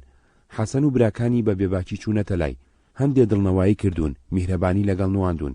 بەڵێنی ئیمتیاز و مواجیبی پێداون و توێتی مەریوان ئەوەندەی ئاوایی گەوری لێ نییە جێگەی ئەو هێزە زۆری تێدا بێتەوە. مانەوەی ئێوە بەم ژمارە زۆرە و بەسەر ئەم خەڵکەوە ئەبێتە هۆی زەرەر و زیانی ئەهالی و ڕەعیەت. خەڵاتەکانتان لە چاخانەکە حازرە، بڕۆن وەریان بگرن و بیان پۆشن و بگەڕێنەوە شوێنەکانی خۆتان، خەریکی خزمەت و کۆکردنەوەی مالیاتی دیوان بن. هەر سێ برا چوونەتە قاوەخانە. پاژەوەی ئەوان چوونەتە قاوەخانە بەدەنجی نزم لە عەلی ئەکبەر و ئەوانی تری بەشدارانی کۆڕەکەی پرسیوە ئەگەر ئێستا فەرمانی گرتن و بەستنی ئەم ئەشارە بدەم چی ئەبێ؟ بەشڵەژاویە وەڵامیان داوەتەوە ئێستا ئەم کارە بەجێ نییە لەبەر ئەوەی 1000 تفەنگچی لە دەروەی مزگەوت دەست بە تفەنگەوە وەستاون. ئێمەش ئامادەی تەواومان نییە. فەرهاد میرزا وتوێتی ئەگەر خوا بیەوێ ئەوەندە گرنگ نییە. هێشتا ئەوان وەڵامی قسەکانیان تەواو نەکردبوو لە قاوەخانەکەەوە دەنگەدەنگ هەڵسا مژدەی ئەنجامدانی کارەکەیدا کە حەسەن کوژراوە و هەردوو براکەشی زنجیر کراون. عەلی ئەکبەر بۆ دەربڕینی دڵسۆزی خۆی و پاراستنی گیانی فەرهاد میرزا هەڵی کێشاوەتە شمشێر چۆتە دەرەوە لەبەر دەرگاکە وەستاوە. فەرهاد میرزا داوای کردووە پەتیان خسۆتە قاچی حەسەنەوە لە مزگەوت بردویانەتە دەرەوە. لاشەکەیان فرێداوەتە بەردەم تفەنگچیەکانی هەورامیەکان بەو دیمەنە حەپەساون و بڵاویان لێ کردووە. فەرهاد میرزا دوو گیراوەکەی تری بارانبەگ و مستەفا بەگ بە زنجیرکراوی لەگەڵ خۆی بردۆتەوە بۆ ناو شاری سنا.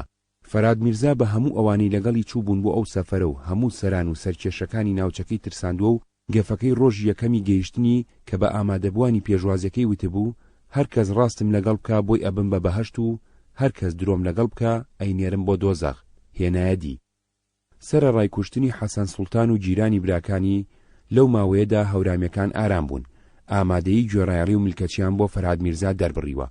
هەوڵیان داوە ئەم دوو برایە بە دیاری و پێشکەش بەڕجاوت کە ئازاد بکەن، کەڵکی نەگرتووە. لە زینداندا بە گیرایی ماونەتەوە. ساڵ زیاتر تێپەڕیوە بە سەرمانەوەیاندا لە زیندان.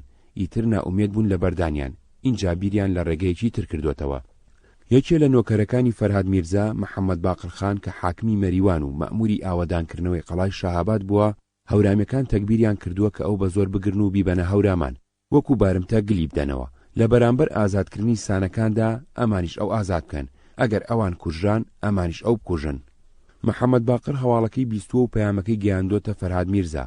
فەرهاد میرزا چەند کەسێ لە کوردستانیەکان لەگەڵ دەستەیەک سەرباز هەڵەگرێ و خۆی بە ناوی سەردانی قەڵای شائابادی مەریوان ئەچێ بۆ ناوچەکە لە نزیک گوندی ئەنجومەنە خێوەتگاکەیدا ئەمەزرێنێ.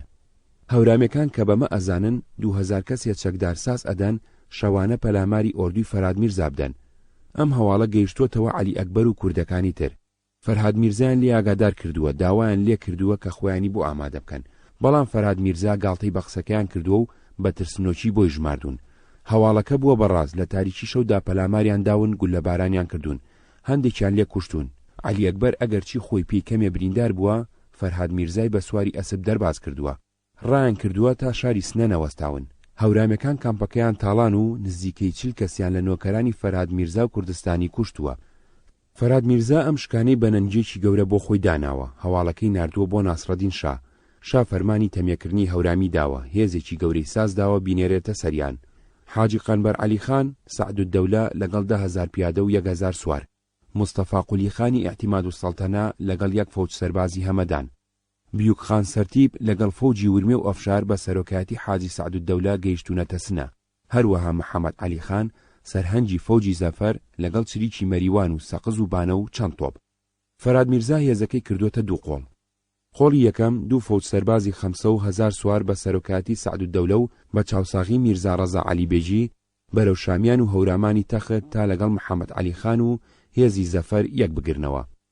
قۆڵی دووەم ئیعتیماد و سەڵتەنە و بیوک خان لەگەڵ 2 فەوجی هەمەدان و فەوجەکانی ورمێ و ئەفشار بە سەرۆکایەتی ئیعتیماد و سەڵتەنە و چاوساغی عەلی ئەکبەر بە هاوکاری تفەنگچی و سواری جوانڕۆ و باشچی و کشتی لە لای جوانڕۆ هێرش بۆ سەر هەورامانی لهۆم بکەن. هەورامیەکان چەند جارێ هێرشیان کردوتە سەر لەشکری ئێران و هەندێکیان لێ کوشتون و هێرشەکەیان دواخستون، بەڵام لەشکرکێشیەکە بەردەوام بووە. هەورامیەکان شاخ بە شاخ و سەنگەر بە سەنگەر لە هەردوو بەری سیروان شەڕیان لەگەڵ کردوون. بە چاوساغی هەندێک لە خەڵکی ناوچەکە کە هەندێکیان بە پارە و هەندێکیان لە سۆنگەی دوژمنایەتیەوە چاوساغی ئێرانەکانیان کردووە، بە کوێرەڕێدا سەرکەوتونەتە سەر شاخەکانی کە ڕوانوێتی بەسەر نەوسوودا و نەوسویان گرتووە. نەوسوو پاش شەڕێکی سەخت کەوتۆتە دەست هێزی قاجار و هەورامیەکان بە سەرۆکایەتی محەممەد سەعید سوڵتان کشاونەتەوە شارە زۆر. قۆڵەکەی تر بەرەو دزلی چوون، بە شەڕی سەخت گرتویانە. هەردوو هەورامانی تەخت و لهۆن کەوتۆتە دەست هێزەکانی حکوومەت. وەکو بەشێ لە پرۆسەی جەنگ ماڵ و دارایی هەورامی هەرچی بە کەڵک هاتبێت تاڵان کراوە و هەندێکی سوتاوە یا وێران کراوە، تەنانەت دارە بەردارەکانی باخەکانیان بڕیون. دیلەکانی هەورامی و سەری بڕاوی کوژراوەکانیان ناردووە بۆ فەرهاد میرزا لە سنە. فەرهاد میرزا سەربڕاوەکانی کردووە بە نوچی ڕمەوە و بە دیلەکانەوە کردوونی بەناو شاردا و جێڕاونی. توحفەی ناسڕی 300. سانەکان و بەگزادەی هەورامان چوونەتە سلێمانی. سلێمانی لەژێر دەسەڵاتی ڕاستەوخۆی تورکدا بووە. کارپەردازی ئێرانی لە بەغدا بووە. ڕاپۆرتێکی لەسەر ڕووداوەکانی هەورامان و ژیانی ئاوارەکانیان بۆ وەزارەتی دەرەوەی ئێران نووسیوە. هەندێک لە هەواڵەکانی لە ڕۆژنامەی زەورا وەرگرتووە. لە ئەنجامی و شەڕانەدا ژمارەیەکی زۆری دانیشتوانی هەورامان ئاوارە بوون، ڕویان کردوتە شارە زور و سلێمانی. چەند مادەیەکی هەردوو ڕێکەوتنامەی یەکەم و دووەمی ئەرزڕۆم بۆ چارەسەرکردنی کێشەی داڵدەدان و پەنادان و تێپەڕاندنی سنوور و ساختکردنەوەی نازنامەی خێڵەکان بووە. هاتنی هەزاران هەورامی بۆ ناو قەڵەمڕەوی عوسمانی کێشەی داڵدەدانی لە نێوان هەردوو دەوڵەتدا دروست کردووە. ئێران داوای لە عوسمانی کردووە ئەوانە ڕادەستی ئەو بکرێنەوە، بە یاخی و جەردە و هەڵگەڕاوی داناون بۆ ئەو مەبەستە لە کەناڵی کارگەڕی ناوچەیی و دیپلۆماسی ناوەندیەوە گفتوگۆ و نامەکاریان دەست پێ کردووە. ئاهەدنامەی یەکەمی ئەرزڕوم 1238 کۆچی گرفتی داڵدەدانی هەڵاتوانی یەکتریان بەم جۆرە یەکلای کردوتەوە. مادەی چوارەم بەپێی مەرجەکانی دێرین نابێ هەڵاتوانی یەکتری داڵدە بدرێن و لەوانە عەشایەر و ئێلات هەر کەسێکیان دوای ئەمە لە دەوڵەتی عوسمانیەوە بۆ دەوڵەتی ئێران و لە دەوڵەتی ئێرانەوە بۆ دەوڵەتی عوسمانی بڕۆن ئەبێ ئەو تێپەڕیوانە داڵدە نەدرێن. معاهەدەنامەی دووەمی ئەرزڕوم 1263 کۆچی سەرەڕای ئەوەی هەموو مادەکانی ڕێکەوتنامەکەی پێشووی پەسەند کردوتەوە بۆ ڕوونکردنەوەی زیاتری کێشە سنوورەکان و جموجوڵی دانیشتوانەکەشی مادەیەکی تری بۆ زیاد کردووە کە بریتیە لە مادەی هەشتەم. هەردوو دەوڵەتی مەزنی موسڵمان بەڵێن بە یەکتری ئەدەن بۆ ڕێگرتن لە دزی و پشتگیری لە جەردەیی کە لەلایەن هۆز و کەسانی دانیشتووی سنوورەکانەوە ئەکرێ ڕێوشوێنی پێویستدا بنێن و جێبەجێ بکەن و بۆ ئەم مەبەستە کەسانی نیزامی لە شوێنانی مناسیب دابنێن. سەرڕای ئەوەش بەڵێنەدەن بەرامبەر هەر جۆرە کارێکی دەستدرێژکارانە وەکو تاڵان، چەپاو، کوشتن کە لە سنوورەکانیاندا بقەومێ ئیقداماتی جدی بکەن. سەبارەت بۆ ئێلانەی کە جێگەی ناکۆچین و دیار نییە لەژێر دەسەڵاتی کام دەوڵەتدان هەردوو دەوڵەتی مەزن یەکجار بۆ هەمیشە ئازادی تەواوی هەڵبژاردنی شوێنی دانیشتنیان ئەدا بە خۆیان تا لێرە بەدواوە هەمیشە لەوێدا بژین. ئەو ئێلانی تابعیەتیان دیار نییە ناچارەکرێن کە بگەڕێنەوە قەڵەمڕەوی ئەو دەوڵەتەی کە سەر بەون. بەپی ئەم دوو ڕێکەوتنە هاتنی ئەوانە و داڵدەدانیان پەیڕەوی نەکردنی مادەکانی ئەو دوو پەیمانەیە. بەڵام هەردوو دەوڵەت نە ئەوەندە متمانیان بە یەکتری هەبووە ڕێکەوتنەکان بە تەواوی جێبەجێ بکەن نە ئەوەندەش توانای جێبەجێکردنیان هەبووە و لە ماوەی دیاریکردنی هێڵی سنووردا هەردوو لایەن هەوڵیان داوە فراوانترین ئەرزەکانی سنوور بهێنە ناو قەڵەمڕەوی خۆیان و زۆرترین ژمارەی ئێلەکانی سنوور بهێن لەژێر تەبعیەتی خۆیانەوە. ئەوەی کوێبیستی بوون بەشێک بوو لە کتێبی بەدەم ڕێگاوە گوڵچنین چەند بابەتێکی کۆمەڵناسی نووسینی نەوشیروان مستەفا ئەمین خوێندنەوەی کاوان کەریم.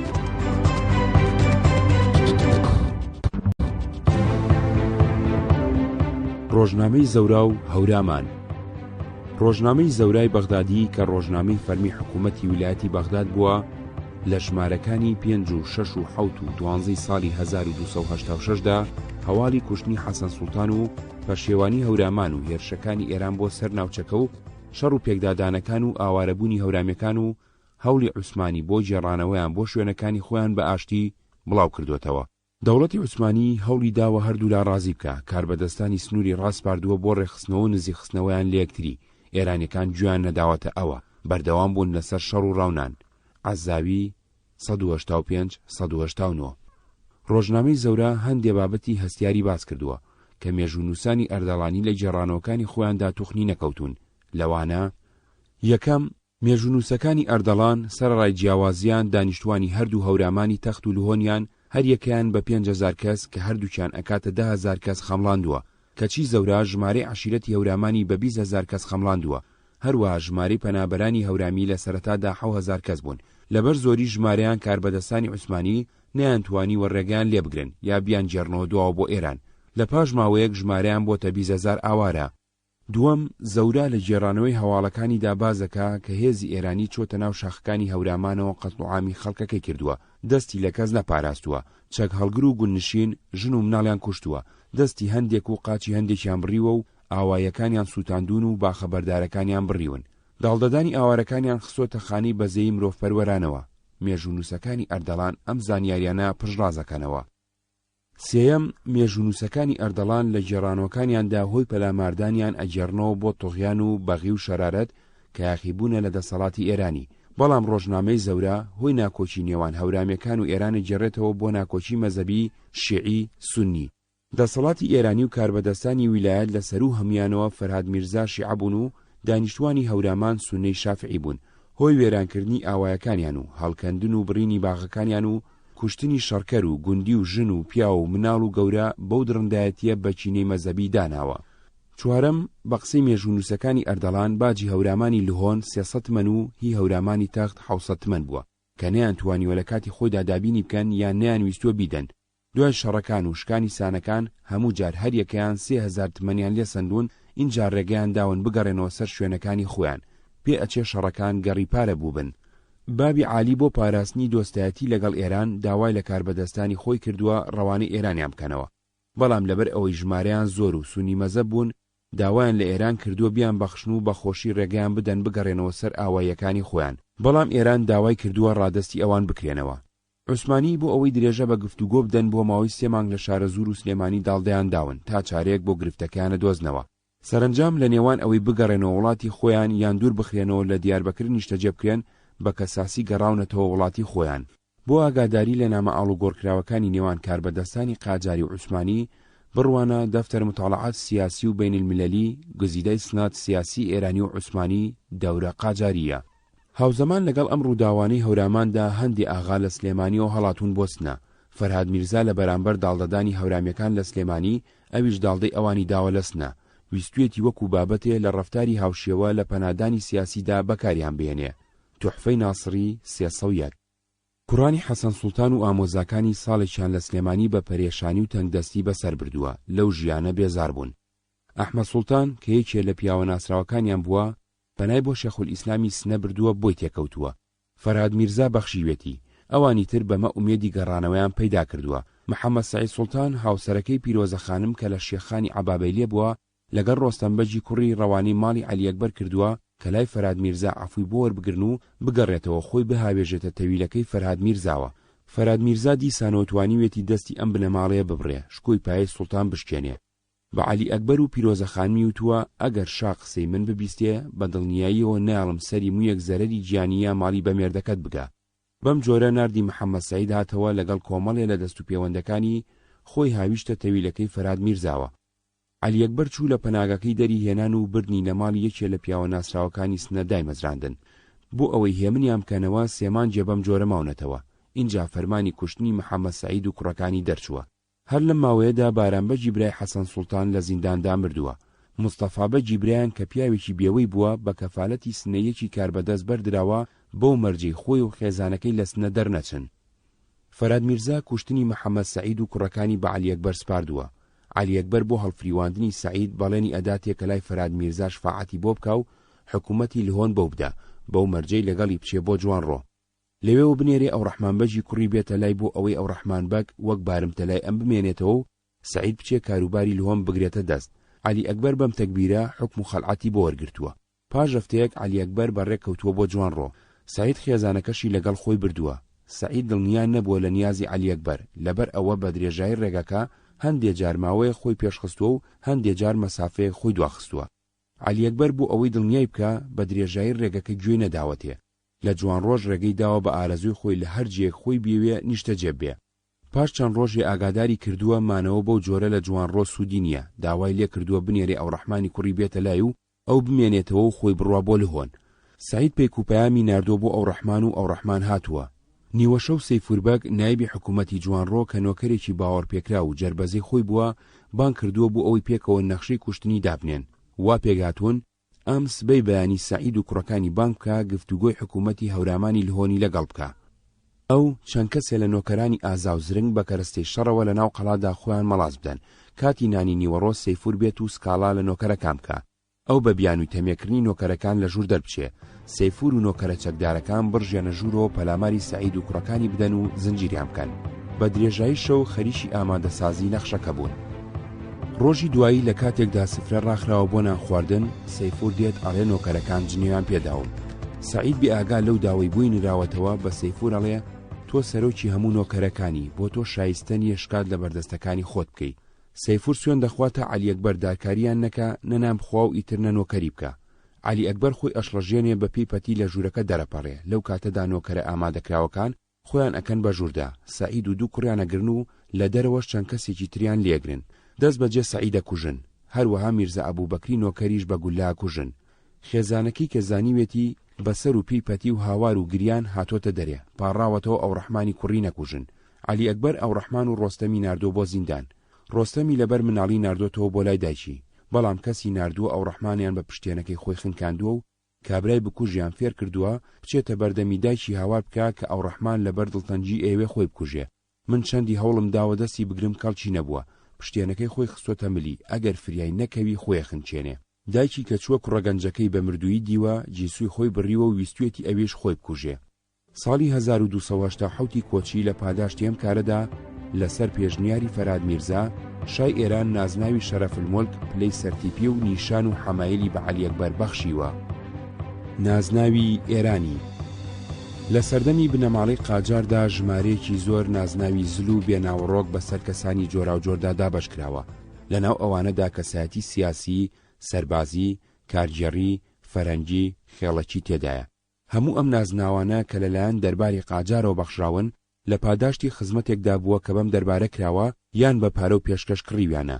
هەندێک لەو کەسانە ڕەنگە شایستی ناوی لەوە گەورەتر بووبن، بەڵام هەندێکیان بەدناو و بێمایە بوون. بەمە پێگەی کۆمەڵایەتی و چینایەتیان لەناو کۆمەلگادا بەرز بۆتەوە بۆ پلەی ئەشراف و ئەعیان و ئیتر خۆیان لە ڕیزی چینی ئەریستۆکراتیدا ژماردووە. عەلی ئەکبەرخان 1312 کۆچی کوڕی سادقخانی کوڕی ئەمانوڵڵاخانی ئەردەڵان بووە. چەند جارێک کراوەتە حاکمی جوانڕۆ، چەند جارێ لە دەستگای حکومڕانی سنەدا کاری گرنگی دراوەتێ، یەکێ بۆ لە پیاوە دڵسۆزەکانی دەرباری قاجار. چەند جار لە کوردستان کاری دەوڵەتی پێس پێراوە و چەند جار لابراوە. هەموو جار کە ترسی گیران و دوورخرانەوەی بووە بە بەرتیل دیاری و پێشکەش و بەستنشینی لە پیرۆزگاکانی تاران و ماڵی پیاوە دەسەڵاتدارەکان خۆی پەڕاندۆتەوە. یەکێ لە نەریتە دێرینەکانی فەرمانڕەوایانی ئێران بۆ لە ناوبردنی دوژمن و نەیار و ناحەزەکانیان بەکارهێنانی تاکتیکی سەرەتا تەفرەدان ئینجا کوشتن بووە. زۆر جار قورئانی مۆرکراو یا سوێن خواردن بە قورئان و ناوبژیوانی خاوەنپایی کۆمەڵایەتی دینی فەرهەنگیان بۆ دڵنیاکردنی کەسی خواسراو بەکارهێناوە تا ڕانکێشاوەتە ناو داوی کوشتنەوە. ئەنجامدانی ئەم کاریان هەمیشە بە زیرەکی و زرنگی بۆ دانەری پلان و جێبەجێکارەکەی ژماردووە. هەرگیز گویان نەداوەتە ئەوەی ئەمە بە غەدر و نامەردی و ناجوامێری و پەیمانشکێنی دابنرێ، بەڵکو ئەمەیان بە بیانووی مەسلحەتی دەوڵەتەوە پاساوداوە. ئەم نەریتە لە چیەوە داکەوتووە. ئەمە حاڵەتێک نییە کە سێبەڕێکەوت کرد بێتی، بەڵکو یەکێ بووە لە نەریتی حکومڕانی کە لەلایەن چەندین کەس و لە چەندین شوێن و لە چەندین زەمانی جیاوازدا لە ئێران دووبارە بۆتەوە. نووسەرانی مێژووی کۆمەڵایەتی و سیاسی و فەرەنگی ئێران ئەم کاریان هەمیشە بەستایشەوە گێڕاوەتەوە، کارەکەیان بە لەتایف الحیەل پاساوداوە. عەرەب ئەم نەریتە بە غەدر دانێ، هەر کەس بیکە لە ڕووی کۆمەڵایەتیەوە پێشیە و متمانەی خەڵک لەدەست ئەدا و لە ڕووی دینیەوە بە وعدە خیلاف دائەنرێ کە سزای خوایی بەدوادادێ. کورد دەوڵەتی نەبووە، ڕێکخراوەی خێڵەکی عەشیرەتەکانی چ ڕەوەند و چ نیشتەجێ کاری لەو جۆرەیان بە نامەردی و ناپیاوی لە قەڵم داوە. هەر کەس کردی بێتی ئیتر بە جۆرێ متمانی لەدەستداوە، جارێکی تر کەس باوەڕی بە بەڵێنەکانی نەکردووە. ڕیشەی ئەم نەریتە ئێرانیە بۆچی ئەگەڕێتەوە؟ ئاخۆ لەو پەروەردە کۆمەڵایەتی و فێریبوون کە سعدی شیرازی حەکیمی گەورەی ئێرانی لە گوڵستاندا بە شیعر وەکو پەندی گوێ لە گیراو دەری بڕیوە و تویەتی دروغ مەسلحەت ئامێز بە ئاز ڕاست فیتنە ئەنگێز، واتە درۆیە کە قازانجی تێدا بێ باشترە لە ڕاستیە کە فیتنە هەڵبگیرسێنێ. یاخود لەو پەروەردە دینیی مەزەبی شیعەوە کە لە کاتی پێویستدا ڕەوایەتی بە تەقێکردن داوە. زۆر جار نووسەرانی ئێرانی بە تایبەتی لە بابەتی گێڕانەوەی مێژووی و کۆمەڵایەتیدا پندێکی عەرەبیان دووبارە کردوتەوە کە ئەڵێ ئەناس عەلا دینی ملوکیهم، بە واتای خەڵک پەیڕەوی لە ئاینی شاهەکانیانەکەن. شا بە خۆشی بوو بێیان بە زۆر دانیشتوانی وڵاتەکەی خۆی هێناوەتە سەر ئاینەکەی خۆی. بە درێژایی مێژووی ئێران ڕاستی ئەم قسەیە سەلمێنراوە. لە نەریتی حکومڕانیدا هەمان شت دووبارە بۆتەوە. لە ناو کوردیشدا ئەو کەسایەتیانەی بوون بە بەشێ لە دەستگای حکومڕانی قاجار هەمان نەریتی تەدابیر سائیبەیان کردووە بۆ ئەوەی بە لەتایف الحیەل کەسی ویسراو بخەنە ناو کەمەنێ تەدبیرەوە. عەلی ئەکبەرخانی ئەردەڵانی هەمان کاری کرد لەگەڵ محەممەد سەعید سوڵتان و سانەکانی هەورامان 1287 کۆچی. ئەمیر نیزامی گەڕووسی هەمان کاری کرد لەگەڵ هەمزاغای مەنگوڕ و هاوڵەکانی 1299 کۆچی. شاموڵاتخانی بێهتوویی هەمان کاری کرد لەگەڵ جوامێراغای هەمەوەند و هاوڵەکانی 1305 کۆچی. ئەوەی کوێبیستی بوون بەشێک بوو لە کتێبی بەدەم ڕێگاوە گوڵچنین، چەند بابەتێکی کۆمەڵناسی، نووسینی نەوشیروان مستەفا ئەمین، خوێندنەوەی کاوان کەریم.